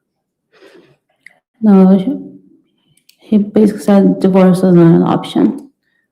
Did he say why? Money was involved. I'm sorry, say that again. Money. Okay. Anything else? Money was involved and Valerie's custody too. And what about those things? Did he say anything specifically about money or Valerie's custody? Yeah, he said that he didn't want to have to share Valerie with Christine, that she wasn't good for Valerie. So he wanted to have Valerie full time. And money, because she would have more money than he would if they ever split. And so he didn't want to get divorced. Did he tell you what he wanted to do? Yes. What did he say? He mentioned his plan to get rid of her. And you said he mentioned his plan to get rid of her. Mm-hmm. Yeah. When did he talk about that first? I would say it was in October 2022. And what specifically was his plan to get rid of her? Initially, he didn't really know what he would do. He just mentioned that he was thinking about it and he would think better and let me know when he thought about it. Yeah. Where were the two of you when this first conversation took place? New York. And were you on a trip to New York with only him? It was him and Valerie. What did you think when he told you that? At first, I thought he was joking. For me, it was a joke. And you said that you were in New York when that conversation happened. Yeah. Did the three of you return to Virginia after that trip? Yes, we did. And did he talk about this plan again after you returned? Yeah. And did he give you more information or more detail about what he intended to have happen? Yeah, he said he wasn't going to hire anybody because that is something that throughout investigation can be discovered easily. And that he had heard of a website called Pet Life. He's never done anything on the website, but he heard about it. And that's what he was going to do. And did he tell you anything more about the plan at this point? At that point, not really. He was still thinking about it. And at the end of October of 2022, did you visit a shooting range? Yes. And did anyone come with you? Brendan. The first time that you went to the shooting range, do you recall signing any paperwork? Yes. Judge, at this point, I'm going to display a photograph. I would ask for the display to be to the witness and counsel only. Yes, ma'am. I want you to look at the screen in front of you. Do you have, is there a document on your screen? Yes. Okay. And I'm gonna scroll through this document for you slowly. Just for the record, could you, the exhibit number of the Oh, document? it is exhibit number 56. Thank you.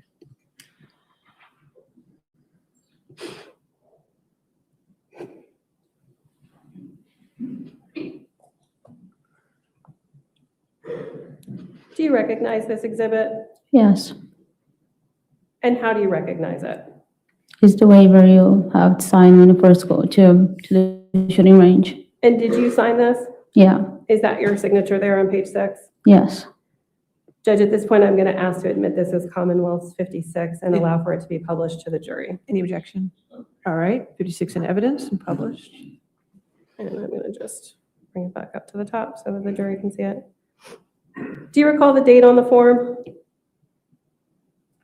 yeah, October 29, 2022. And on that date, do you recall shooting a firearm? Yes, Do you remember if it was a handgun or a long gun? it's a handgun. And was the defendant with you while you were firing the handgun on that day? Yes, Did you ever go back to the firing range again? eventually we did. Do you remember when you went back to the firing range? I'd say back in December. And did you practice firing a firearm on that December visit? Yes, And again, what kind of firearm? Do you recall if it was a handgun or a long gun? it's a handgun. And was anyone with you when you returned to the firing range in December? Experiment. Judge, at this point, I'm going to ask for the view of Commonwealth 56 to be terminated to the gallery. And I am going to move to Commonwealth's 57 for the view of the witness and counsel only at this point.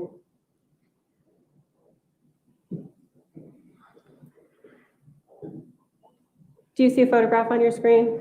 I do. Okay. And do you recognize this photograph? Yes, How do you recognize it? it's me at the shooting range. And do you know who took this picture? Brandon. Judge, at this point, I am going to ask to have this admitted as Commonwealth's 57. All right, any objection to 57? All right, 57 evidence and published.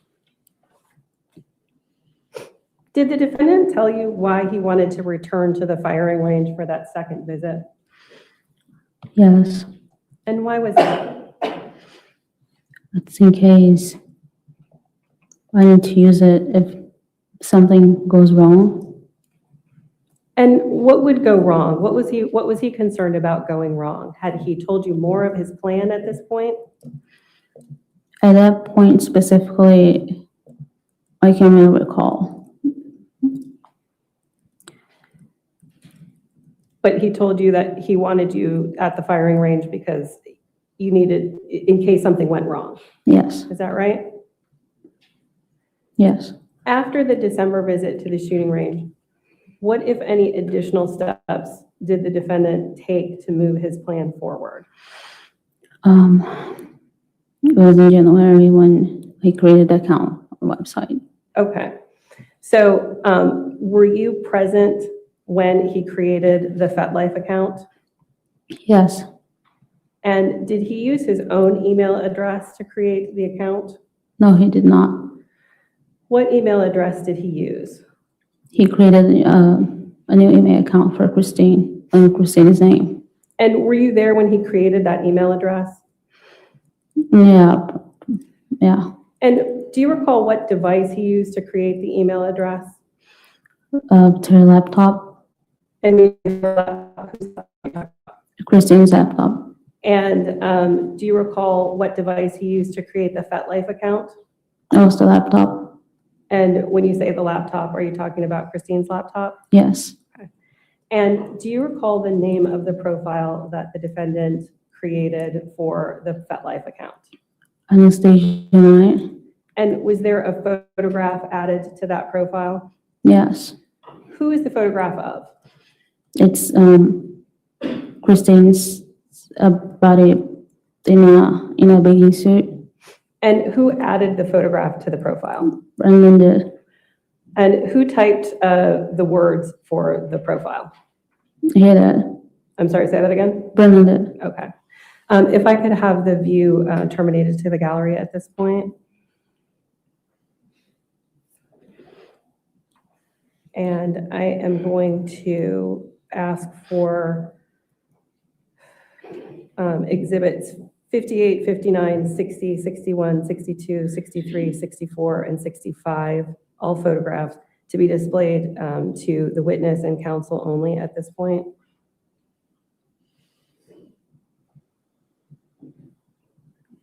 I'm going to show you a series of screenshots, and then I'm going to ask you about them. So this is 58,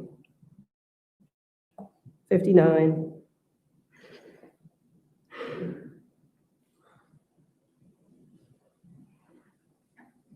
60, 61,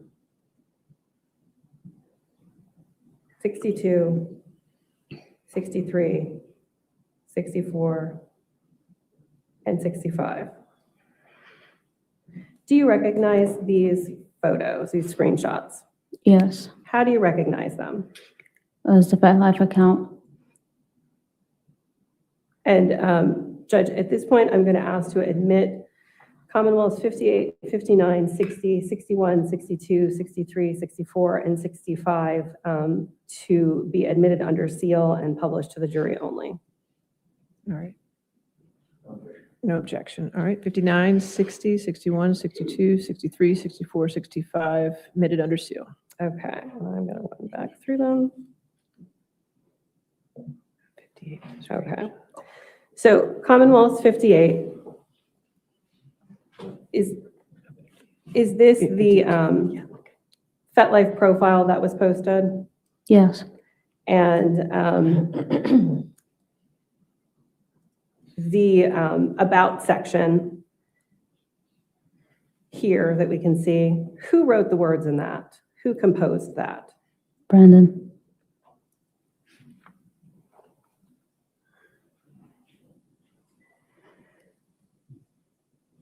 And then in 59, Commonwealth's 59, is this also a part of the FetLife profile? Yes, And then Commonwealth 60, is this the photograph that was used as the profile photo for the FetLife yes, profile? And then Commonwealth's 61 here, is this the group, for lack of a better word, that this profile was posted in? oh, sorry, can you repeat it again, please? Sure. This photograph here, Commonwealth 61, is this the group within FetLife that you use to communicate with other users? Yes, And then Commonwealth 62, is this the post that you and Brendan used on FetLife? Is there an object? What's your objection, Mr. Leading? Okay. Okay, understood. All right. I'll sustain the objection. Take a look at Commonwealth 62. Can you describe for us what it is? it's a post made on that profile, And what website was this posted on? FetLife. And what was the reason for posting it? It was what the account was first created as, and to tell people what she was looking for.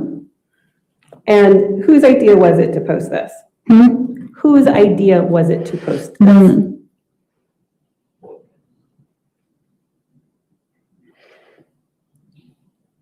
Okay.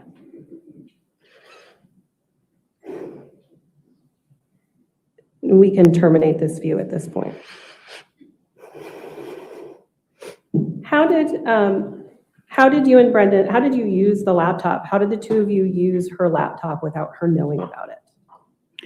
there was, because every time she used to get home from work, she used to throw her backpack by the door, and in the backpack was her laptop and her work stuff.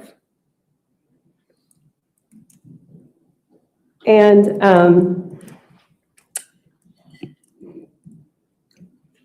once the FetLife account was created,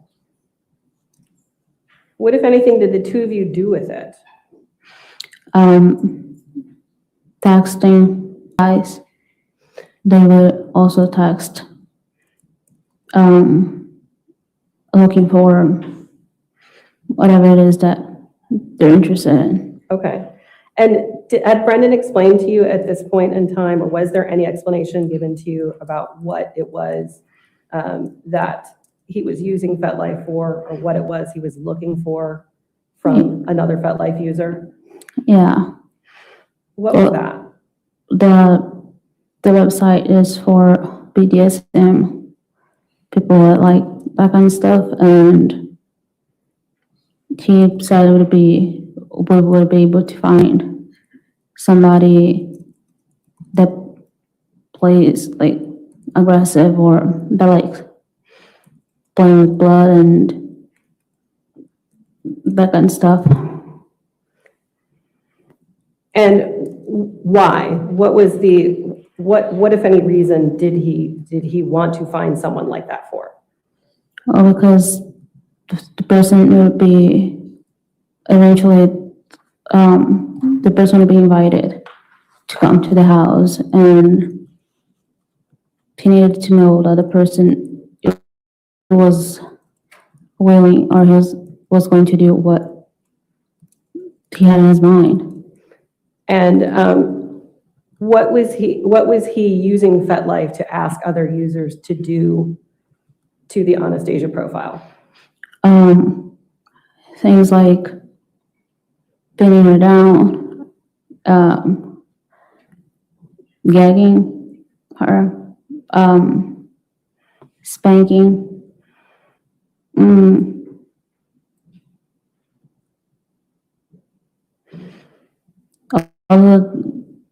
Yeah. And when the two of you used FetLife to message other people, were you, who would do the typing? Were you typing? Was Brendan typing? To talk to other people? Yes. You asked. Sometimes it would be him, sometimes it would be me by his instruction when he was with me. And were the two of you typically together while you were using FetLife to message other people? Yes. And was Christine home or not home when the two of you used FetLife? She was home. Always? Yes. Why? Because he always mentioned for us to make sure to log in on that account when she was also home. So it would have, throughout the investigation, it would have been very clear that, like, whenever she was using the profile, she was home, and yeah. And you said because during the investigation, why would there be an investigation? Well, he always thought, like, in advance, he knew how the investigation would go. Like, he always knew, and yeah.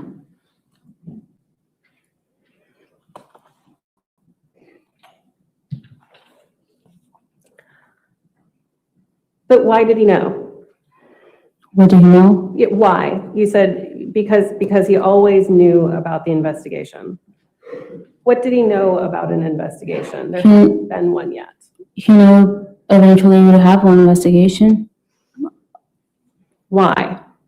Because there would be murder, and it's just what happens. Investigation. Did he tell you that? Yeah. What specifically did he tell you about that? Well, he knew that we needed to have some alibis. He knew that he needed to change his routine a few weeks prior, so it wouldn't be odd that he wasn't, just at McDonald's on that day specifically. Okay. I'm going to show you a couple of items one at a time. The parties have stipulated to the admissibility of the next two items, or the next several items. The first two are going to be Commonwealth 66 and 67.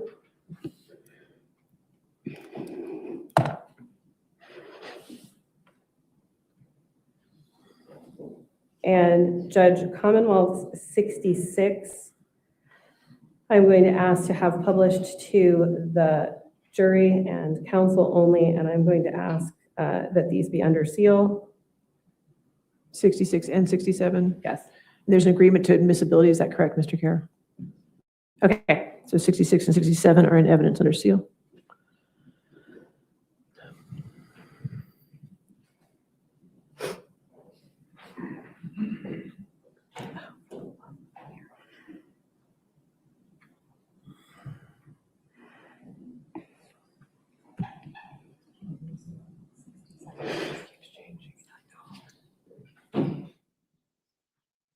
Say that again.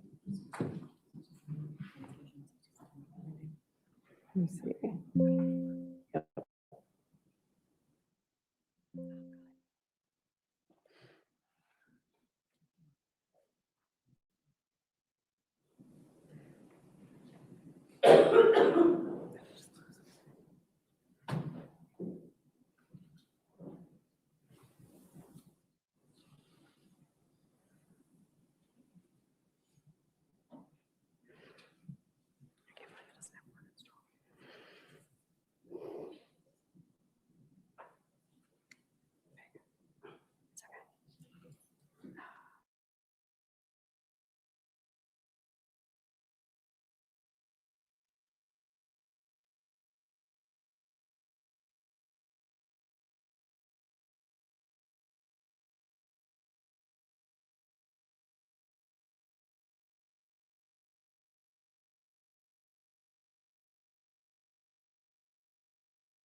Having a couple of technical difficulties, so I'm going to move on for a minute and then we'll go back to 66 and 67. Did you and the defendant ever travel out of town together? Yes, Where did you go? to Winchester, Virginia. Do you recall when that was? When? When? Not exact date, no. Do you know if it was before or after that the defendant created the FetLife profile?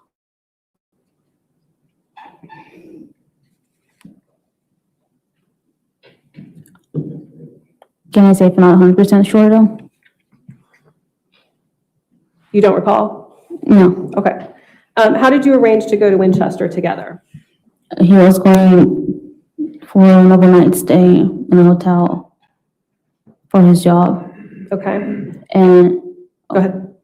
And he took his car, his work car, and they took the white car, his to drive. And when the two of you were in Winchester, was there ever any posting on FetLife at that time? Then? Because, like I said before, that he always made sure to. What's your objection, Mr. Carroll? Your microphone, I can't, it's very hard to hear you. What's your legal objection? Legal objection. She's asked and answered that she didn't do any posting. And so, Asked and any answered. further question?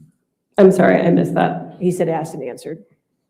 I don't think I asked her if any of them posted on FetLife while they were Okay, out of town in Winchester. Okay, I'll overrule the objection. Go ahead.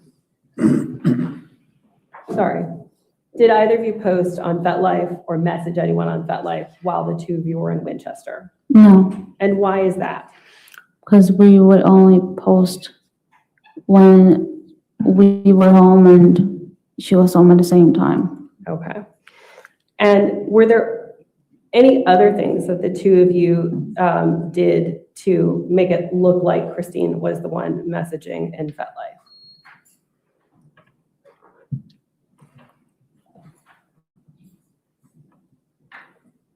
Do you want me to ask that a different way? Yes, please. Did the two of you ever message people or post on FetLife when Christine was home and only one of you was home? Yes. And whose idea was that? Brenda's? And did he say why? Yes. And why was that? Because, again, when we talked about the investigation we would have at some point, he pointed out that the police would have access to where our phones pin, and so we wouldn't be able to accuse him of doing that, because sometimes she would be doing it, posting and messaging, and she would be home and he wouldn't be home, and other times I wouldn't be home, and so there would be alibis he talked about. Can you recall any specific instances of how it would have worked for one of the people posting while Christine was home and the other one was out of the home? That normally happened when both of us went to the gym, and he would tell me to leave earlier and go home, so I'd get home before him, and for me to log in the account and, text people, talk to people. And other times he would tell me to hang in the gym behind, and he would leave earlier, so he would be the one logging in and talking to people. Okay. And the gym that you're talking about, do you recall which gym that was? Yeah, Lifetime. And did the two of you, and do you know which location? Yeah, Ruston. Did the two of you go to Lifetime Fitness together frequently? Yes. Did Christine go with the two of you? It was just maybe a couple times, but nothing. It was normally Rana and I. Okay. I'm going to go back to Commonwealth 66 and 67 at this point. If we could see 66. You can publish from the table, please. Just give us a second.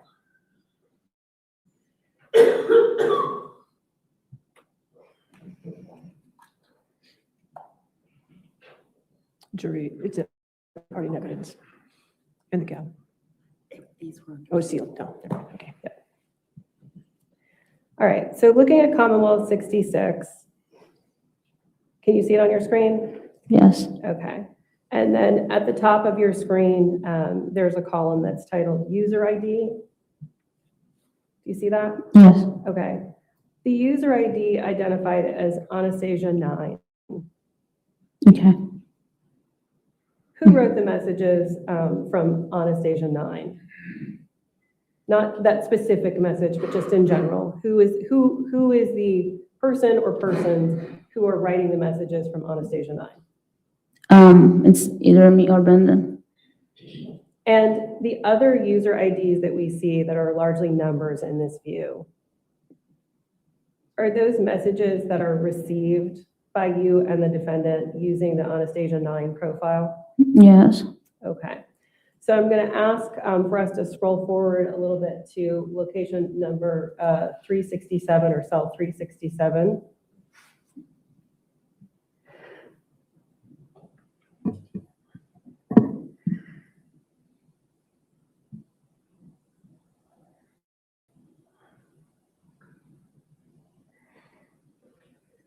The user ID, Taco Supreme 7000. Did you come to know who that was? Joe?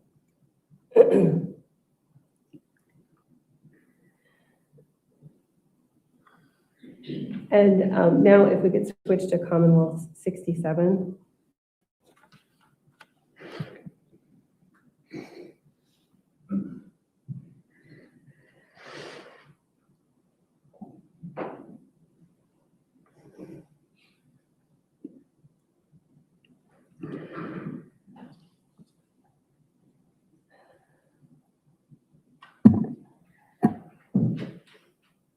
The Taco Supreme 7000 profile that you came to know as Joe Ryan.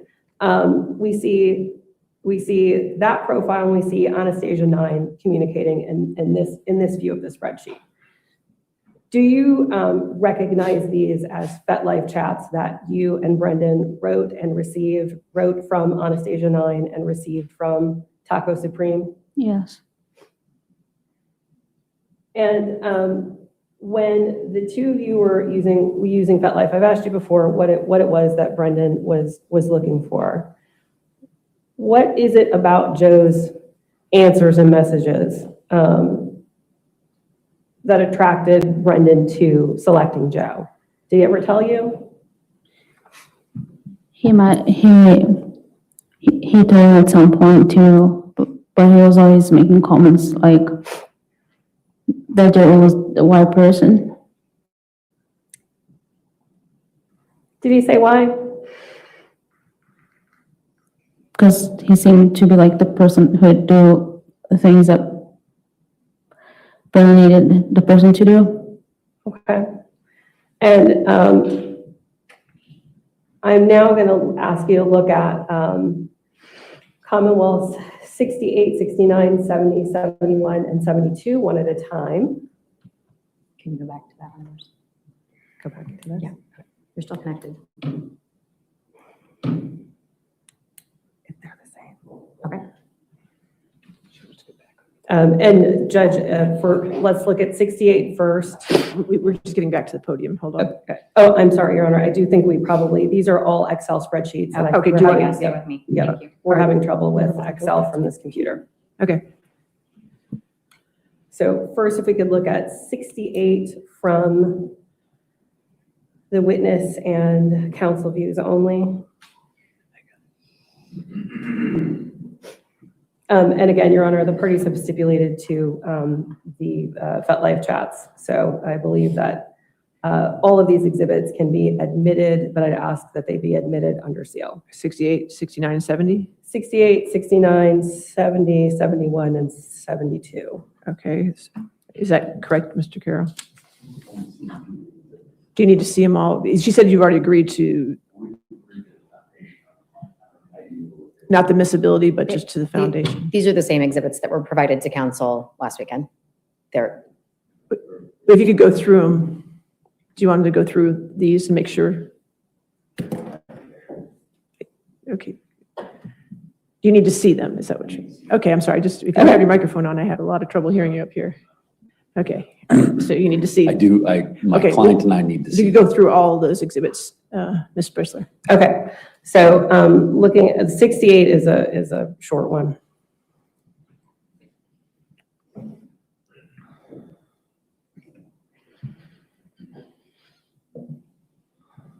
Is that the one That that's is- on screen right now? Yes. Okay, no objection. All right, so 68 in evidence, under seal.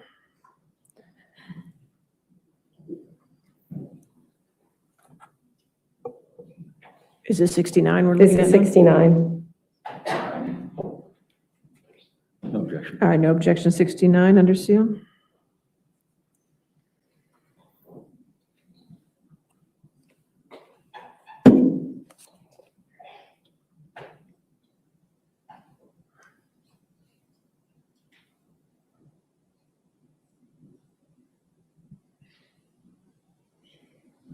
No objection. That's 67? Is that correct? I'm sorry, 70? That's 70. 70, okay, 70 under seal. 71, if we could look at 71.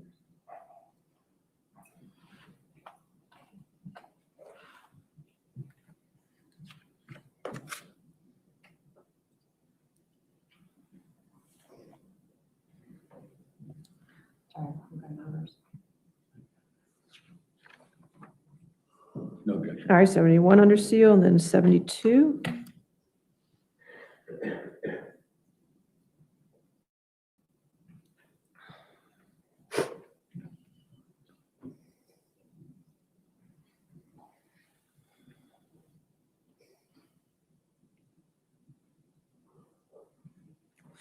No objection. All right, so 72 also under seal. Okay, thank you. Okay. If we could go back to 68.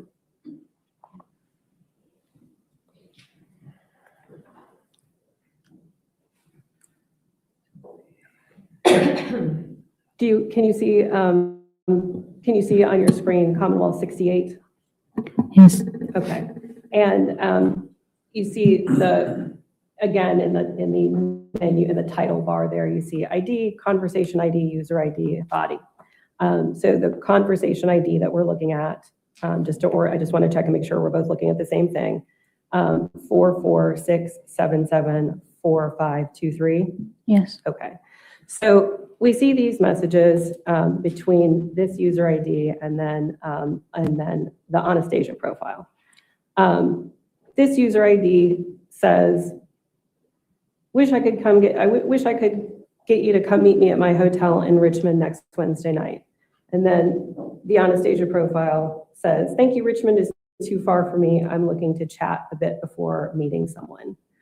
So why would it be that you guys wouldn't have pursued this user? Because all along, it's been asked for the person to come in the house. And when we're looking again at the Anastasia profile, is it you and or Brendan who is operating the Anastasia profile? Yes. Okay. Then if we could move on to Commonwealth 69.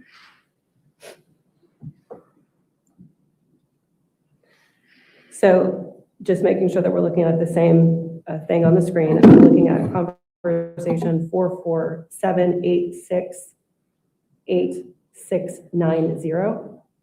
Yes. All right, okay. So this person is looking for someone to meet up with at restaurants and coffee shops and just talking and getting to know one another. They'd like to go to an event eventually, and they say they're pretty new to FET World, but willing to learn. And then the Anastasia profile says, I'm not looking to go out on dates, sorry. Why is it that the two of you wouldn't have pursued, why would Brendan have not pursued this person to further converse with? Sorry, I'm sorry. It's okay. So this person is asking to meet out in public. Mhm. Is that something that Brendan was interested in having the Anastasia profile do? No, Why not? because again, you need somebody to agree to come to the house. Yeah, so to do the things that he needed the person to do. And meeting out in public is not something that. Let's look at the exhibit Commonwealth 70.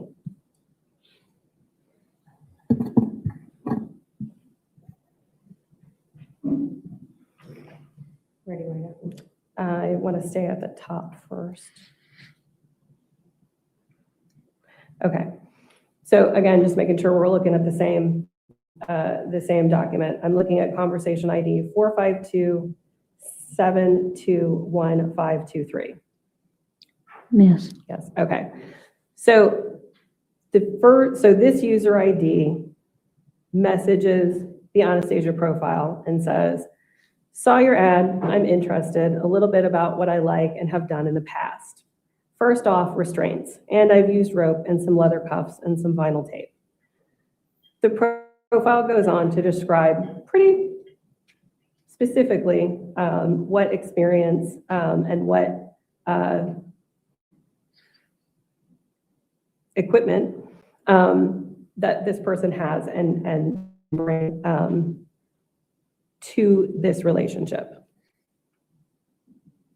Is this someone that is this something that the two of you might have been interested in? Can I just read it over? Say that again? Can I just read it over? Yes, of course, take your time.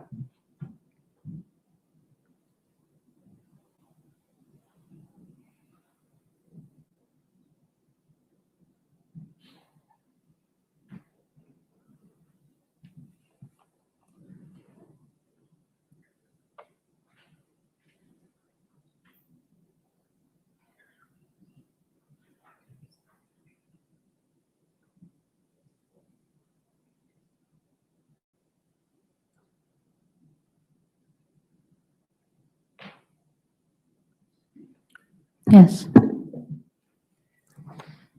And if you could scroll down a little bit. So this conversation looks like it went on for a little bit longer than the past two conversations. Is that fair? Yes. Okay. And then if you look at cell number 931,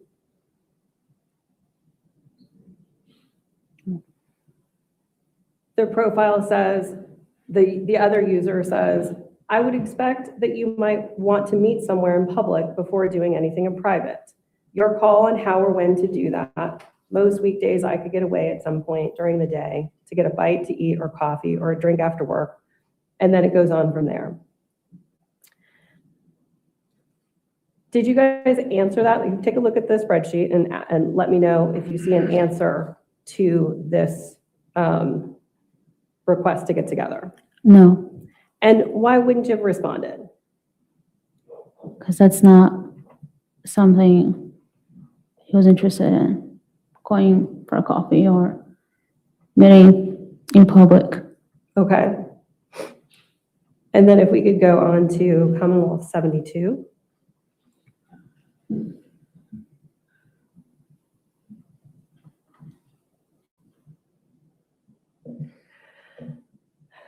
And then if we can move down to cell number 571.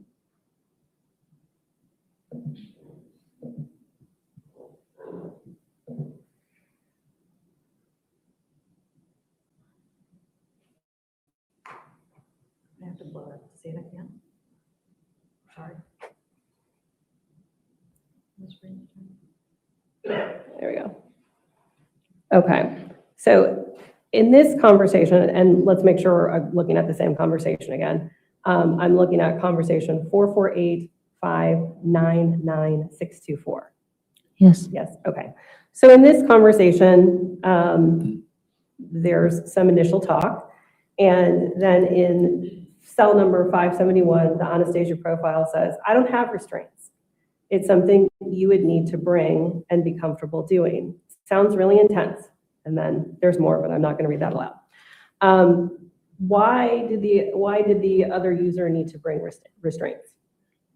Well, because we didn't have it.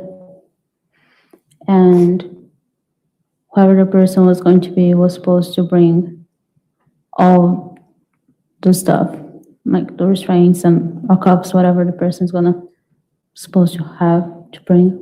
And whose idea was that? Brandon's.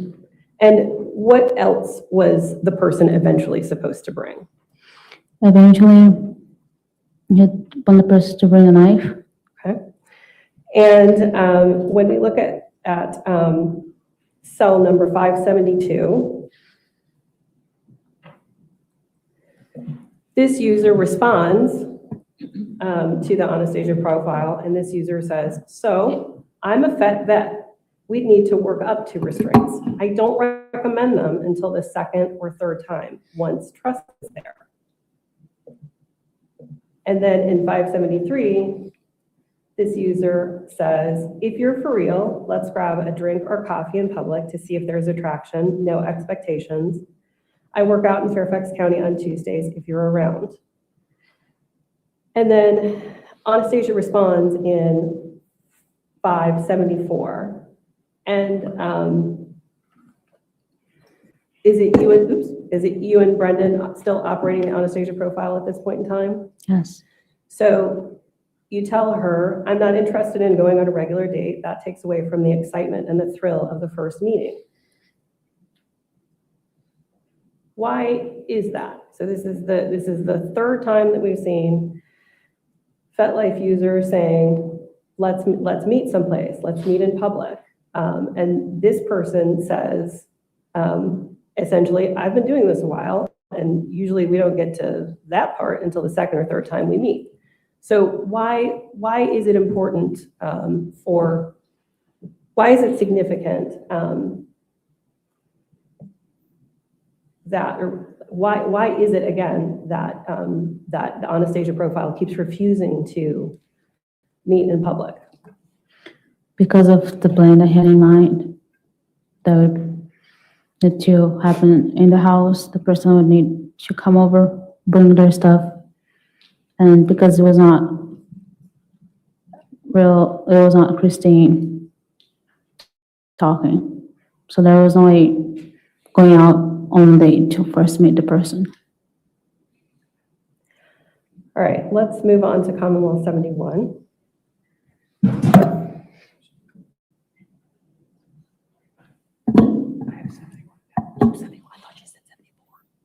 71, correct? Yes. Okay. Okay. And then just again, make sure we're looking at the same conversation. I'm looking at conversation ID 446943660. Yes.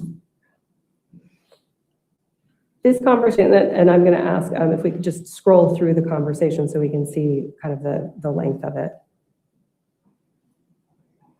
So it looks like this conversation is longer to me. Does it look longer to you? Yes. And if we could look at cell 145.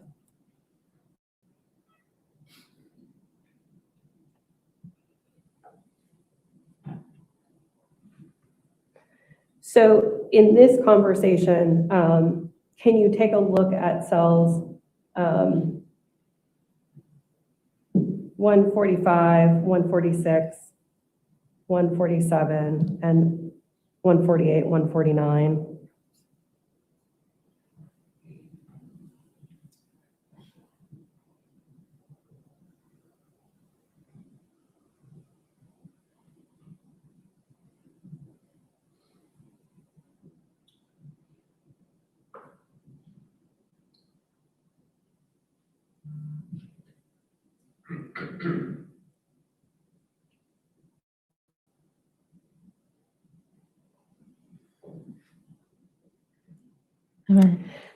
And so this user is still expressing, this is a new user, this is a different user, and this user is expressing discomfort at coming to someone else's house. This user says, I mean, I'm more than fine to play that role, just not at someone else's house where your husband could come home at any time. And then the Anastasia profile, which again, is that you and Brendan as the Anastasia profile? Yes. And so you tell this user that he works a set schedule and that she works a rotating schedule, and childcare responsibilities make it harder to plan around, and that they're only comfortable at my house and feel best about being there and recovering and relaxing at home afterwards. Again, the Anastasia profile, you and Brendan are saying, we don't want to come outside of our house. And is this for the same reason? Yes. And then this user in cell number 143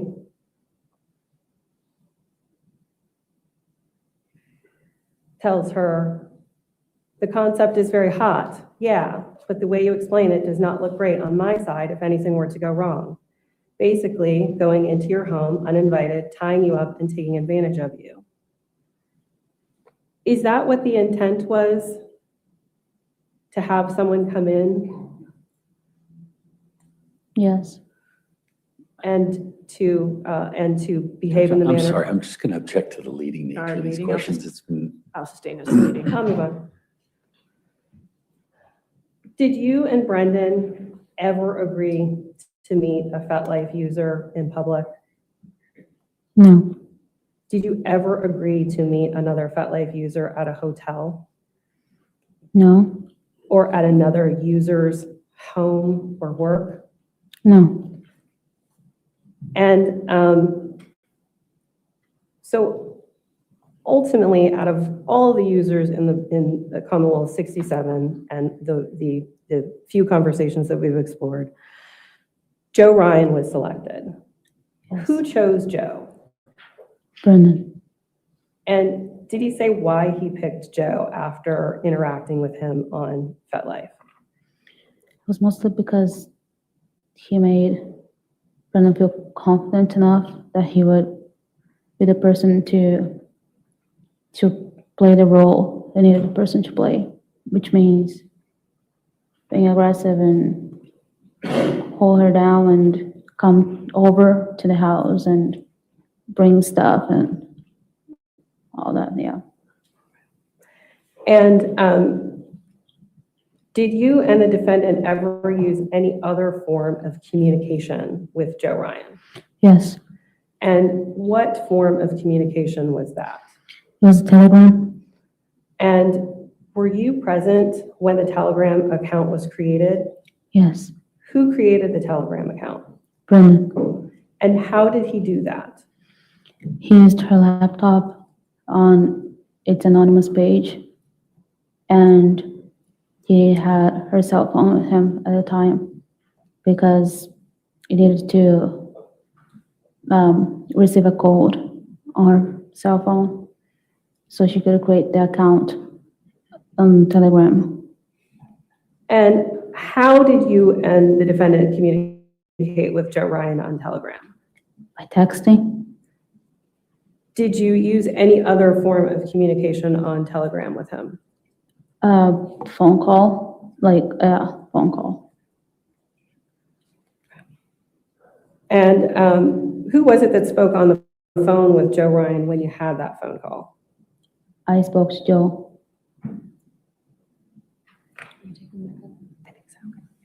Your Honor, if we can switch from the table to the podium. Which one? The podium? Yeah, podium. Okay, podium. Take the jury home.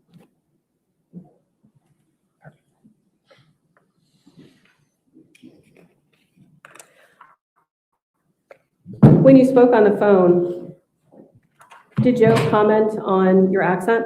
Yes. What did he say? That was the first thing he said.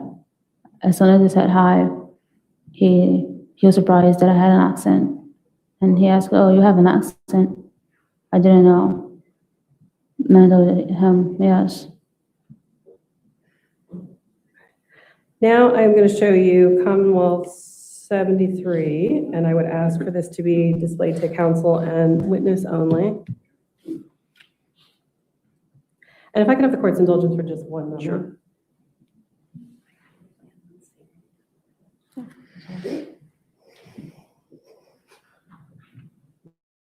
Okay.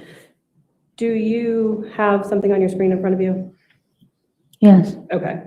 And Judge, Commonwealth 73 has been stipulated, admissibility has been stipulated by the parties. All right, yes, sir. Okay, that's true. Okay, so 73 in evidence. Thank you. Yep. And so we could publish that to the jury. Okay.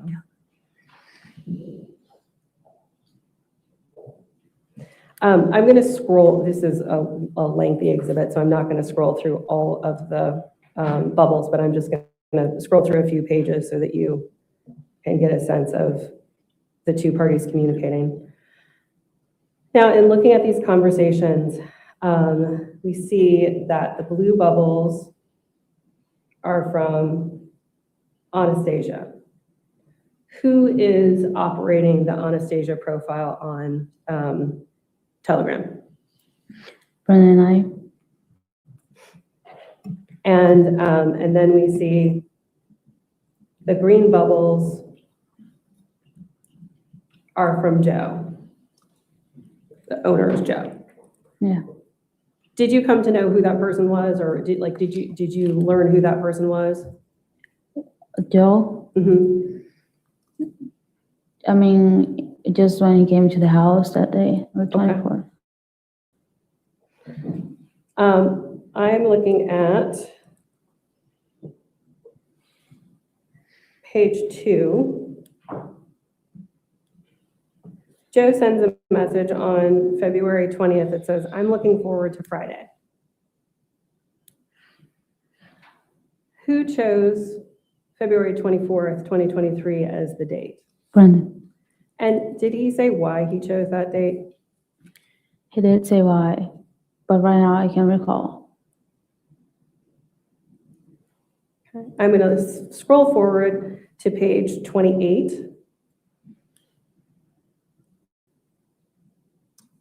which I apologize for the scrolling, but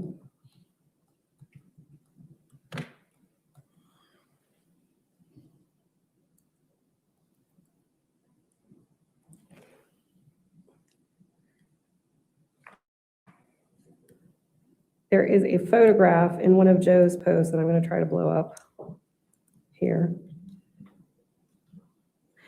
Take a look at the photograph. Do you see it in front of you? Yes, Did Brendan see that photograph? he did. And did he make any comments on that photograph? Yeah, What did he say?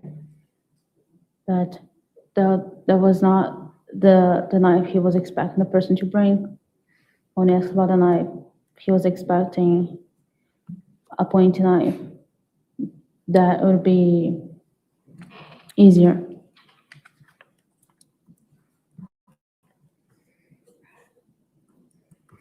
All right.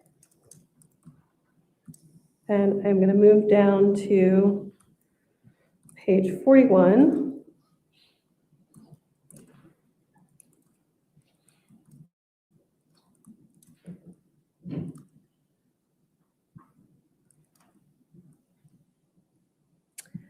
On page 41, we see the Anastasia profile. Again, is that still you and Brendan? Yes, Okay.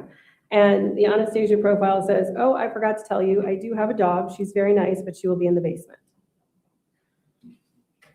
Who sent that message? Brendan.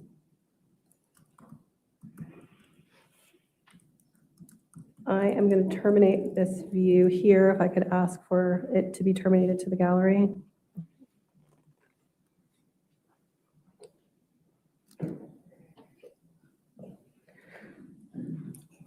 Before February 24th, 2023, the day of, did the defendant ask you to do other things to get ready?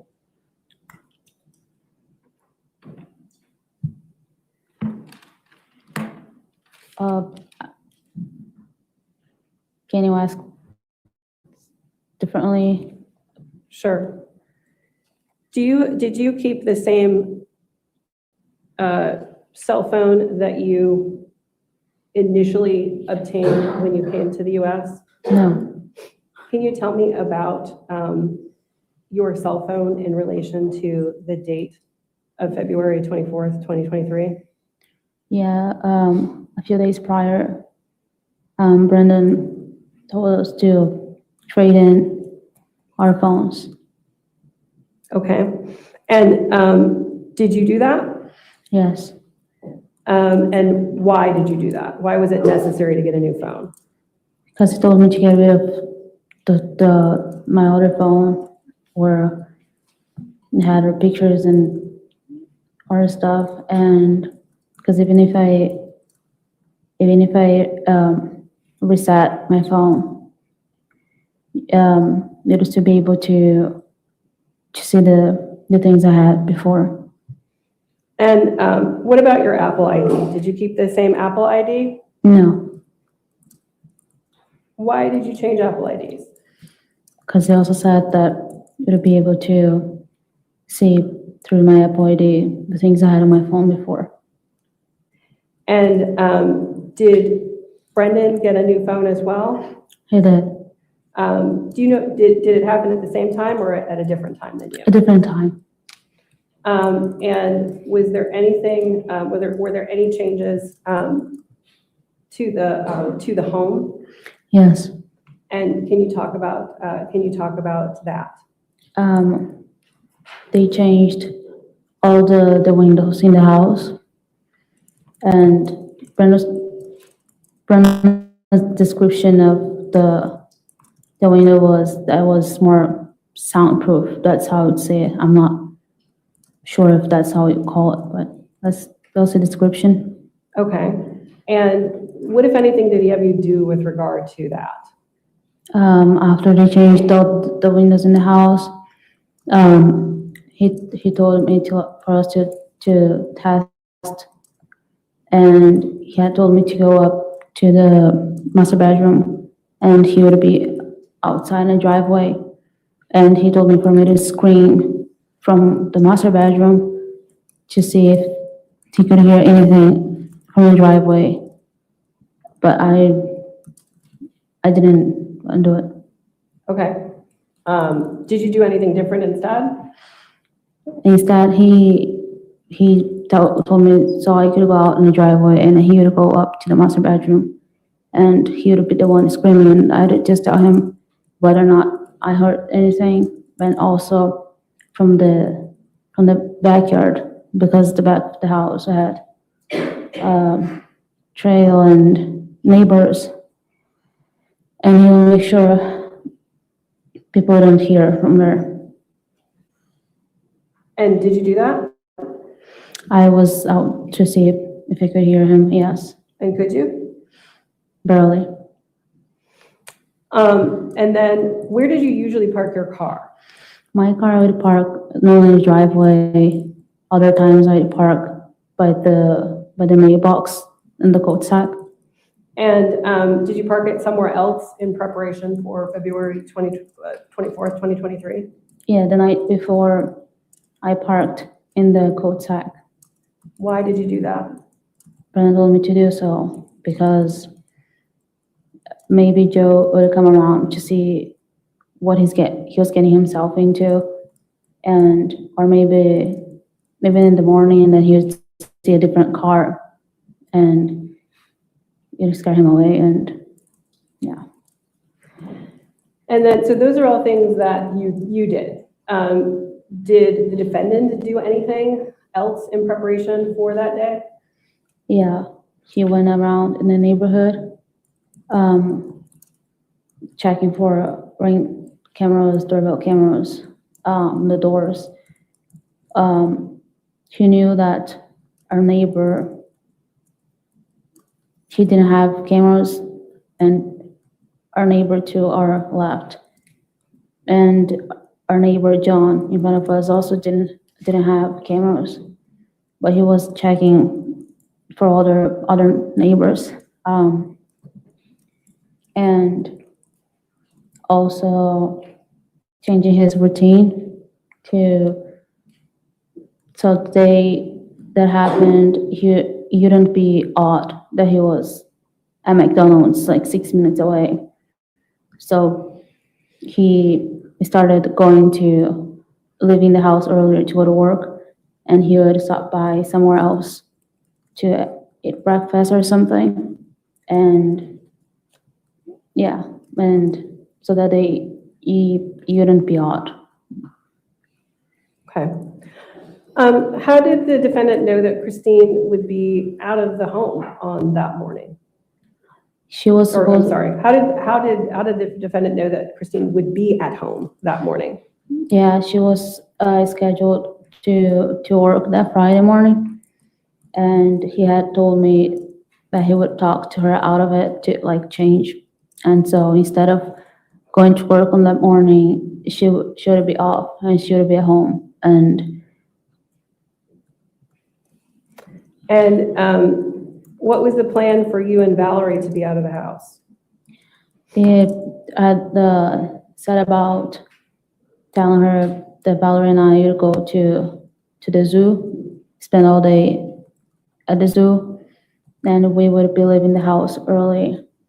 And so, yeah, that was the plan for me and Valerie. When did you tell her about the plan? I told her it was a few days prior to, but I told her in person because he didn't want any messages where I would be asking, telling her about it. So the conversation I had with her was in person a few days prior. And you said the conversation was in person, and why? I couldn't hear you. Yeah, oh, you can hear? Yeah, why was the conversation in person? So you don't have, like, you don't be me requesting, down her, that we're going, asking to go, and, yeah, so he wanted things in person. And who wanted things in person? Brendan, Okay. Was there really an au pair's trip planned for the zoo that morning? there was not.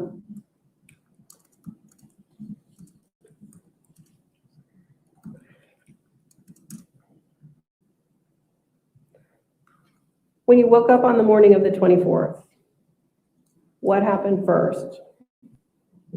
I woke up early. I think I had an alarm on my phone, and went downstairs to the kitchen. Do you recall what time you got up? I would say 6 something. Did you wake up Valerie that morning? No, Brendan did. And who brought Valerie to you that morning? Brendan, Did he say anything to you when he left Valerie with you? she said Christine was asleep. And what did you do next? Next, I started getting her ready downstairs. And yeah, for now, I was just getting her ready, like in the living room downstairs.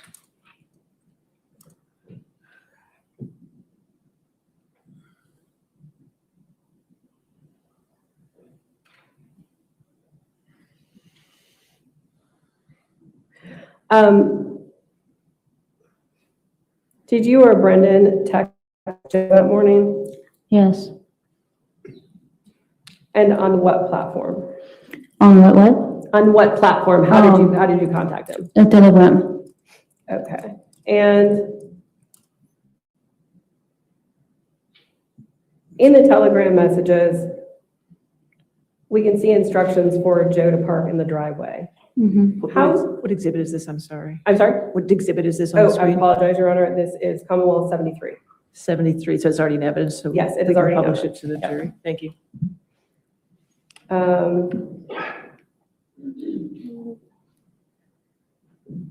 apologize, I'm not exactly on what page.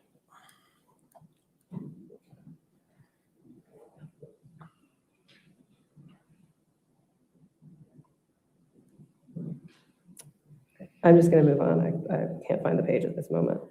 How is Joe supposed to get into the house? I had told him during the phone call that the door would be unlocked. Okay. And who unlocked the front door? Brendan did, using Christine's cell phone. And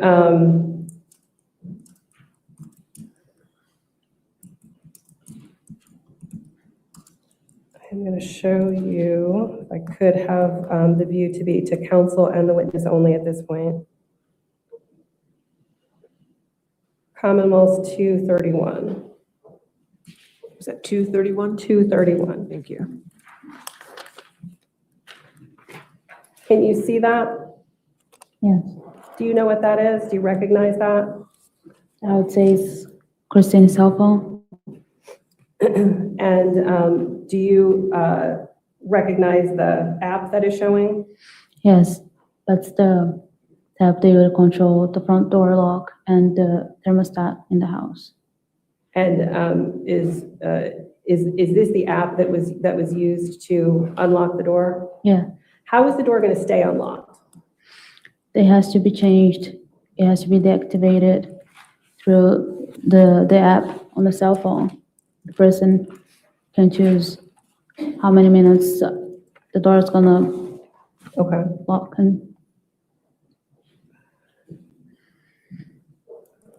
Judge, at this point in time, I'm going to ask to admit Commonwealth 231. Any objection? Okay. All right, 231?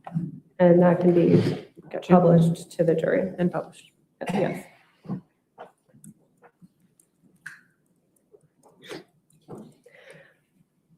What did Brendan do with the phone, if anything, after he made sure that the door would stay unlocked? he deactivated the door lock on her phone, and he turned it off and hid the phone in the drawer in the bar area we have, like in the kitchen. And at this point, we can terminate the view. All right.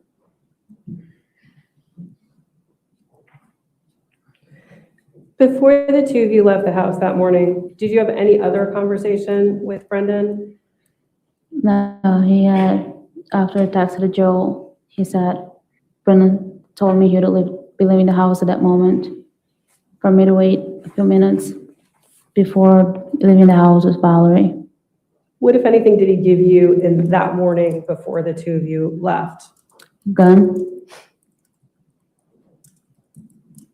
What kind of gun? handgun. And what did you do with that? I put it in my pocket, in my sweater.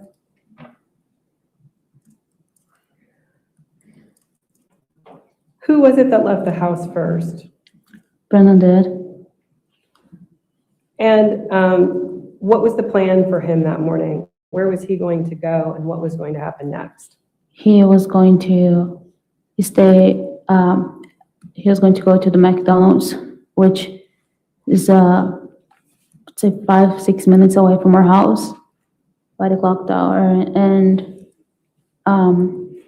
he would stay there until whenever I call him. And what were you supposed to do? I was supposed to stay in the car with Valerie to put something on her iPad for her to watch. And as soon as I saw Juliana pulling up the driveway, I was supposed to give Christina a call, but her phone would be off and it would go to voicemail. And I was supposed to call him right away and tell him there was somebody strange coming to the house, and that I was scared, and yeah. Okay. And so let's go step by step. Did you leave the house? Yeah. Did you go to the car? Yes. And did you put Valerie inside the car? Yes. And did you begin to put a show on for her? Yeah, I was trying to connect her tablet on the Wi-Fi on my phone. Okay. So I could put on a show for her on Netflix. And then what, if anything, did you see after that? Think after a couple minutes, I do not know how many minutes passed. That's when I saw Joe pulling in the driveway, and I was still parked in the cul-de-sac, and I called Christine's phone and went to voicemail, and I called Brendan right after, as he had instructed me to do. And did Brendan say why he wanted you to call Christine's phone and then call his phone? Yeah, so then you have the history, the phone call history on her phone that I had tried to call her. Yeah. And then what happened next? You said you saw Joe arrive. Mhm. What, if anything, did you see him do? He just went straight to the driveway, parked next to Christine's car, and I called. After I called Christine, I called Brendan, and then he picked up the phone, and I was telling him just the way he had said, and like there is somebody strange coming to the house. I'm scared, and he told me for me to stay there. He would be coming home, and that he would try to also call Christine. I'm going to go backwards a little bit. Do you recall when it was that Brendan told you, when Joe arrives, call Christine and then call me? Do you recall when he told you that? it was throughout the whole process when I think he had all his plan in his mind, and then he just told me how things were going to happen. This is gonna happen, you do this, and then you do that, and that's gonna happen. But I cannot say for sure, like, the period, like, when that was, I cannot say it. At this point, you've seen Joe Ryan go into the house, you've made your phone calls. What, if anything, happened at this point? After I call Brendan, he says he's coming, and then a few minutes pass. Again, I don't know how many minutes. But it felt like forever. And he arrived, he parked his car next to the mailbox, and he got out the car, he was crossing the street, and I got out the car, I got Valerie out of the car too. Then we went following him to the back of the house, to the door that leads us into the basement. Okay. And whose idea was it to go into the basement? Brenda's. And whose idea was it for all of you to go into the basement? Brendan. And did all three of you go into the basement together? Yeah. And when you accessed the basement, did you go in through the front door of the house? Did you go in through the back door of the house? How did you get in? The three of us got into the house through the basement door, which was in the back of the house. And when the three of you went into the basement, did anyone lock the door to the outside that you had just come in after you went inside? No, after when I saw it, I did not recall locking the door or doing anything to the door. Do you recall if their dog was in the basement when you went inside? I saw her in a flash. And also because I knew she was going to be there in the basement. But what happened with her after that, I don't know. Okay. Did she go upstairs with you? What is it? I'll move on.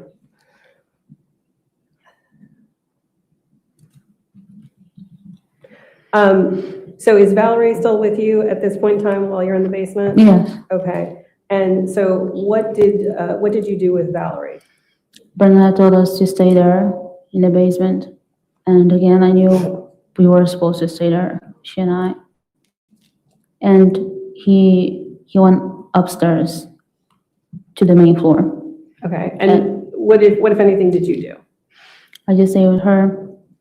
And after a couple minutes passed by, and I had told her for you to like stay here.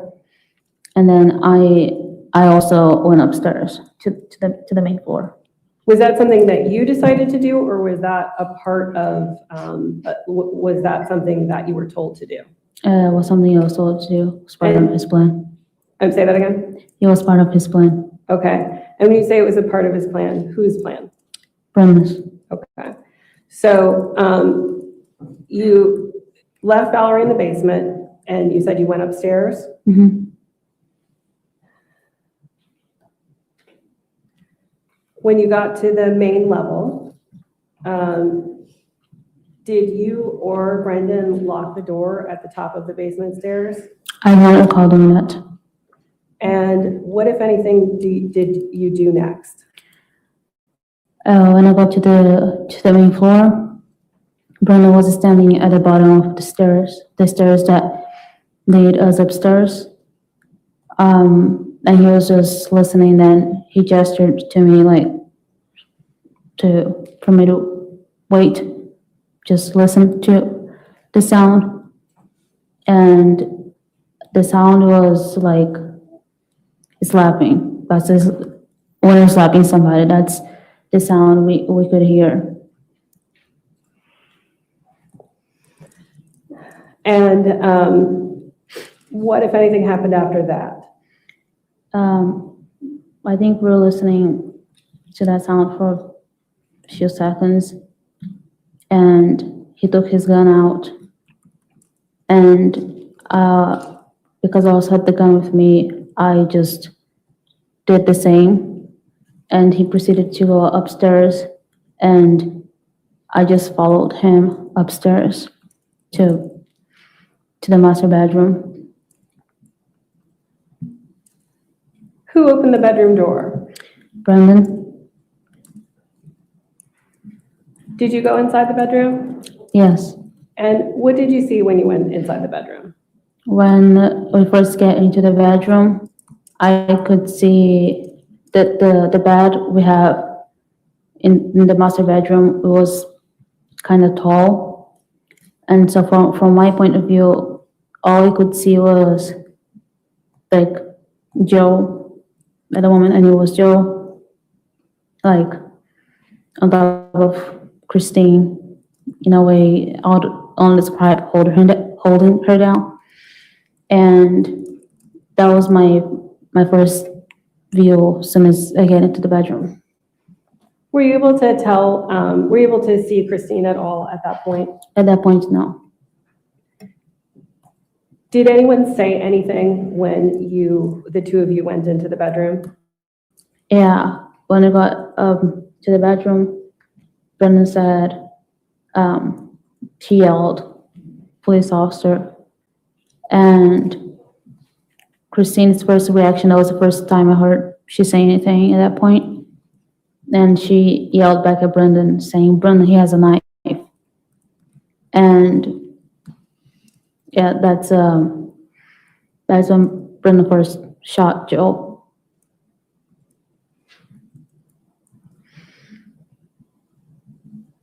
Did you see Joe before he was shot? Yeah, What did he look like when he saw Brendan? shocked. After Brendan shot Joe, did anyone say anything? If anyone said anything? Yeah, did anyone say anything in the room at that point? Yeah, because Brendan ran to Christine. She was still on the floor, and I think that point she had seen me, and she said she had asked her what to do to Brendan. I think regarding to that he shot Joe, and she said my name. She told me, Juliana, call 911. And what did you do? I called 911. And what happened after you called 911? At that point, Joe was already shot, so that's the sound in the background. And Brennan looks at me and just in a way for me like to hang up the call. Did he tell you, did he say, Juliana, hang up the call? No, he did not. How did he communicate to you? A gesture. And what gesture did he make? This. And so what did you do after he made that gesture? I hung up the phone, the phone call.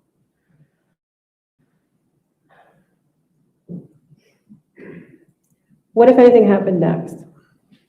Next, he was on top of Christine. Joe was laying there, and for me to grab a towel from the master bathroom. We have the closet, and I just ran to the master bathroom and grabbed him a towel and to bring it to him.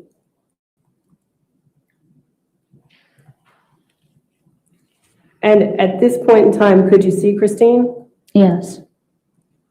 What did you see Brendan do next? When I was bringing him the towel, he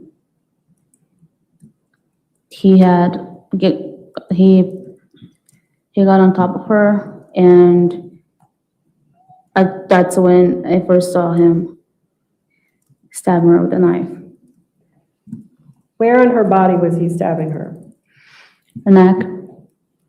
And were you able to see whether or not he stabbed her one time or more than one time? When I first saw that happening, I ran to the other side of the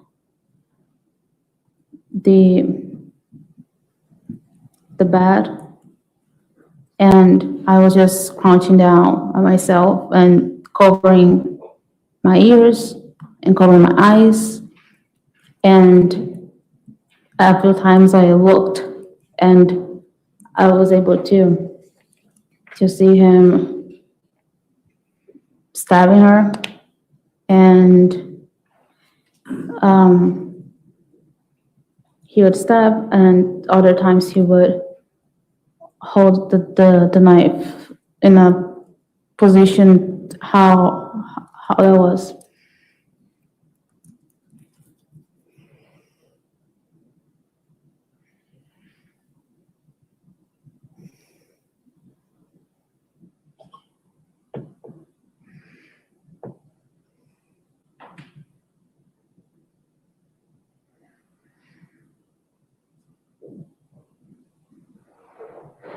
You said he was holding the knife in a position. Yeah. How was he holding it? This position, I think when the way he stabbed, he was just kind of like holding it, putting pressure on it. And was he just holding on to the knife at that point, or was he still stabbing her? I was holding on to the knife. Did you stab Christine at all? I did not. Did you touch Christine at all at this point? No, Did you get any blood on you? I did. And how did you get blood on you? The blood on my hands, I remember, because at some point when he was stabbing her, I was kneeling, like, she was here, and Brenna was like stabbing her, and I came closer, and it was right here, and I knelt on the carpet, and I had put my hands on the carpet, and as soon as I felt blood, I just removed my hands from the carpet. Why? What did the blood feel like? It was warm.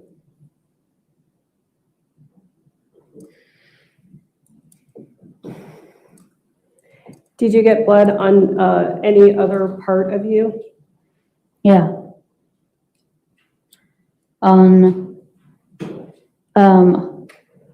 It was on my shoes, but also on my socks. How did you get blood on your shoes? Walking around, I would say freaking out, and I was pacing back and forth, and it was pacing and staying in place, covering my eyes and ears, and I didn't want to hear what their conversation, and so I don't truly know like how I got blood on my socks. When did you take off your shoes? When Brennan had told me 21, 28, he was telling me basically to go to the master, to the closet, to the safe. And he was telling me 21, 28, and it took me a while to know what he was talking about. And I was like, 21, 28, what? And we saw the safe, and before I started going to the closet, he told me to take off your shoes. And I took off my shoes, and I proceeded going to the safe. I got my tiptoes, like, with my socks on. Why was it that you went to the safe? Huh? Why did you go to the safe? Because it was also part of his plan, and for reasons I can't make sense of them now, given that I had the gun with me that morning. Yeah. But he wanted you to go to the safe? Yes.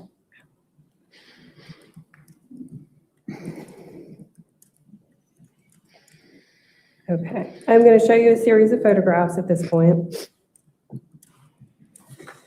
And they are going to be Commonwealth 74, 75, 76, 77, and 78. And if I could have them displayed to the witness and counsel only, please. Okay. I'm going to scroll through these photos, and I'm going to ask you some questions about them. So this is Commonwealth 74, 75, 76, 77, and 78. Do you recognize these photos? Yes. And how do you recognize them?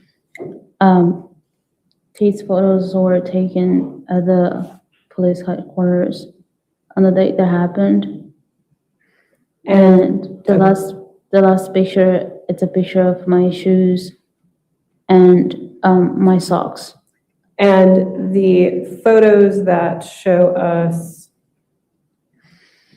74, 75, 76, and 77, are those a true and accurate depiction of the clothing that you were wearing that day? Yes. And is 78 a true and accurate depiction of the shoes and socks that you were wearing that day? Yeah. Judge, at this point in time, I would ask for the court to publish these to the jury.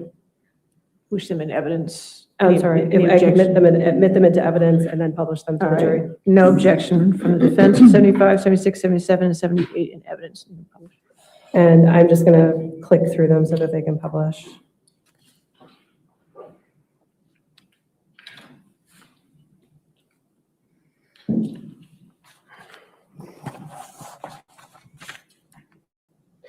And we can terminate that view, please.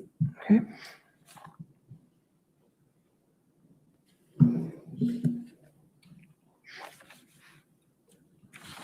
What did you do next? I'm sorry. Oh. What did you do next? After 21, 28, you went to the safe, came back. What did you do at that point?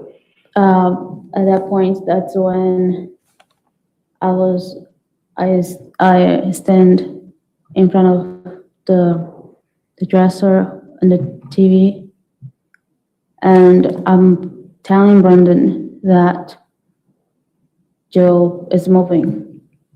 He was moving, and Brendan, he doesn't have any reaction to that whatsoever.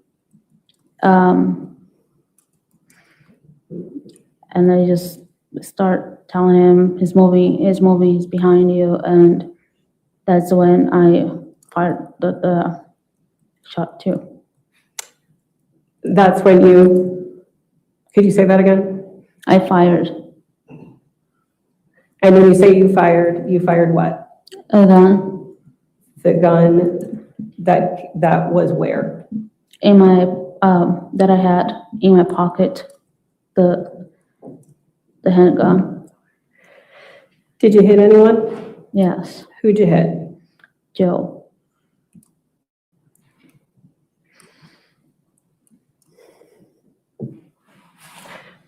What happened after you shot Joe? After I shot him, he falls back.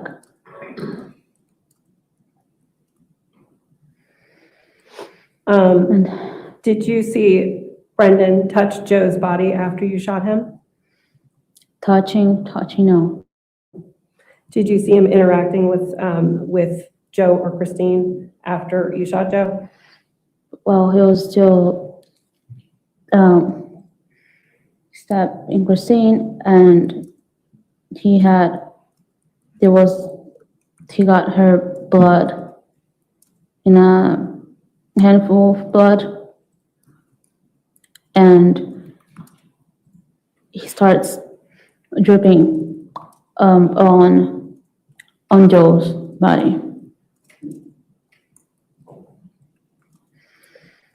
Did you ever call 911 again? Yes, Why did you call 911 again? I called 911 again when he told me Brendan told me he was ready for me to call. And when you made that call, do you recall what you said? I think I do not remember everything he said. I remember saying that I guess a friend of mine was being stabbed and somebody was shot, and I couldn't talk the rest of the call. So Brendan took the lead, and he was the one talking to the responder on the phone call. Did the police arrive that day after you called 911? They did. What did you do when the police arrived? The person on the phone, the 911, she told me to not hang up on the phone and go make sure the front door is open. And so I went downstairs to make sure the door was open. And that's when they were already at the door at that point. And that day, on the day that the murders took place, did you speak to the police that day? Yes. I think the first time I spoke to the police was in the driveway, and they took Valerie and I to the police headquarters. Did you talk to the police when you got to headquarters? Yes. And did you tell the detectives that you spoke with that day about the things that you testified to here today? Though what I told the detectives that day, it was the version Brendan had told me. If I was ever to talk to a lawyer, or this is ever going to happen, this is what happened. The version I told the detectives that day, and that I eventually also told his lawyer the same version. Ms. Bristler, is this a good break point for the day? Yes. Possibly? Yes. All right, you want to check with? Judge, if I could have one moment. Yes.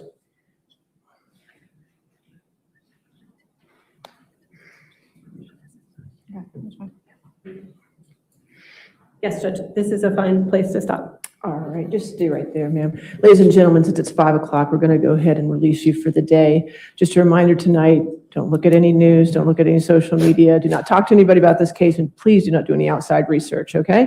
And Deputy Johnson will take you back, and just make sure you get here tomorrow at the correct time so we can start right on time tomorrow at 10 a.m., okay? Perfect, thank you.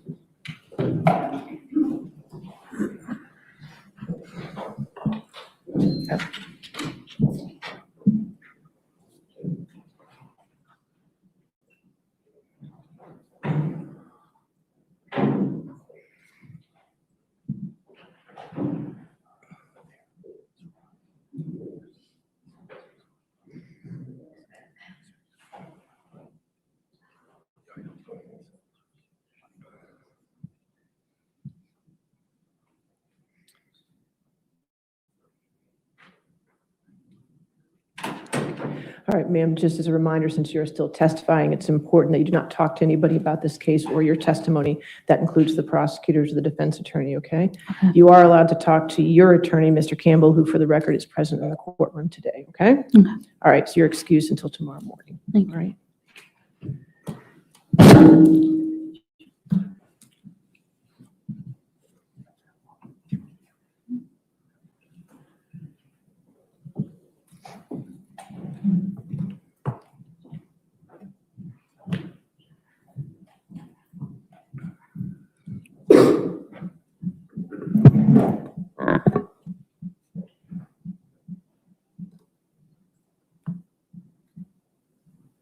All right, anything further for this evening? Yes, Judge, I'd like to. You want to approach? Sure.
All rise.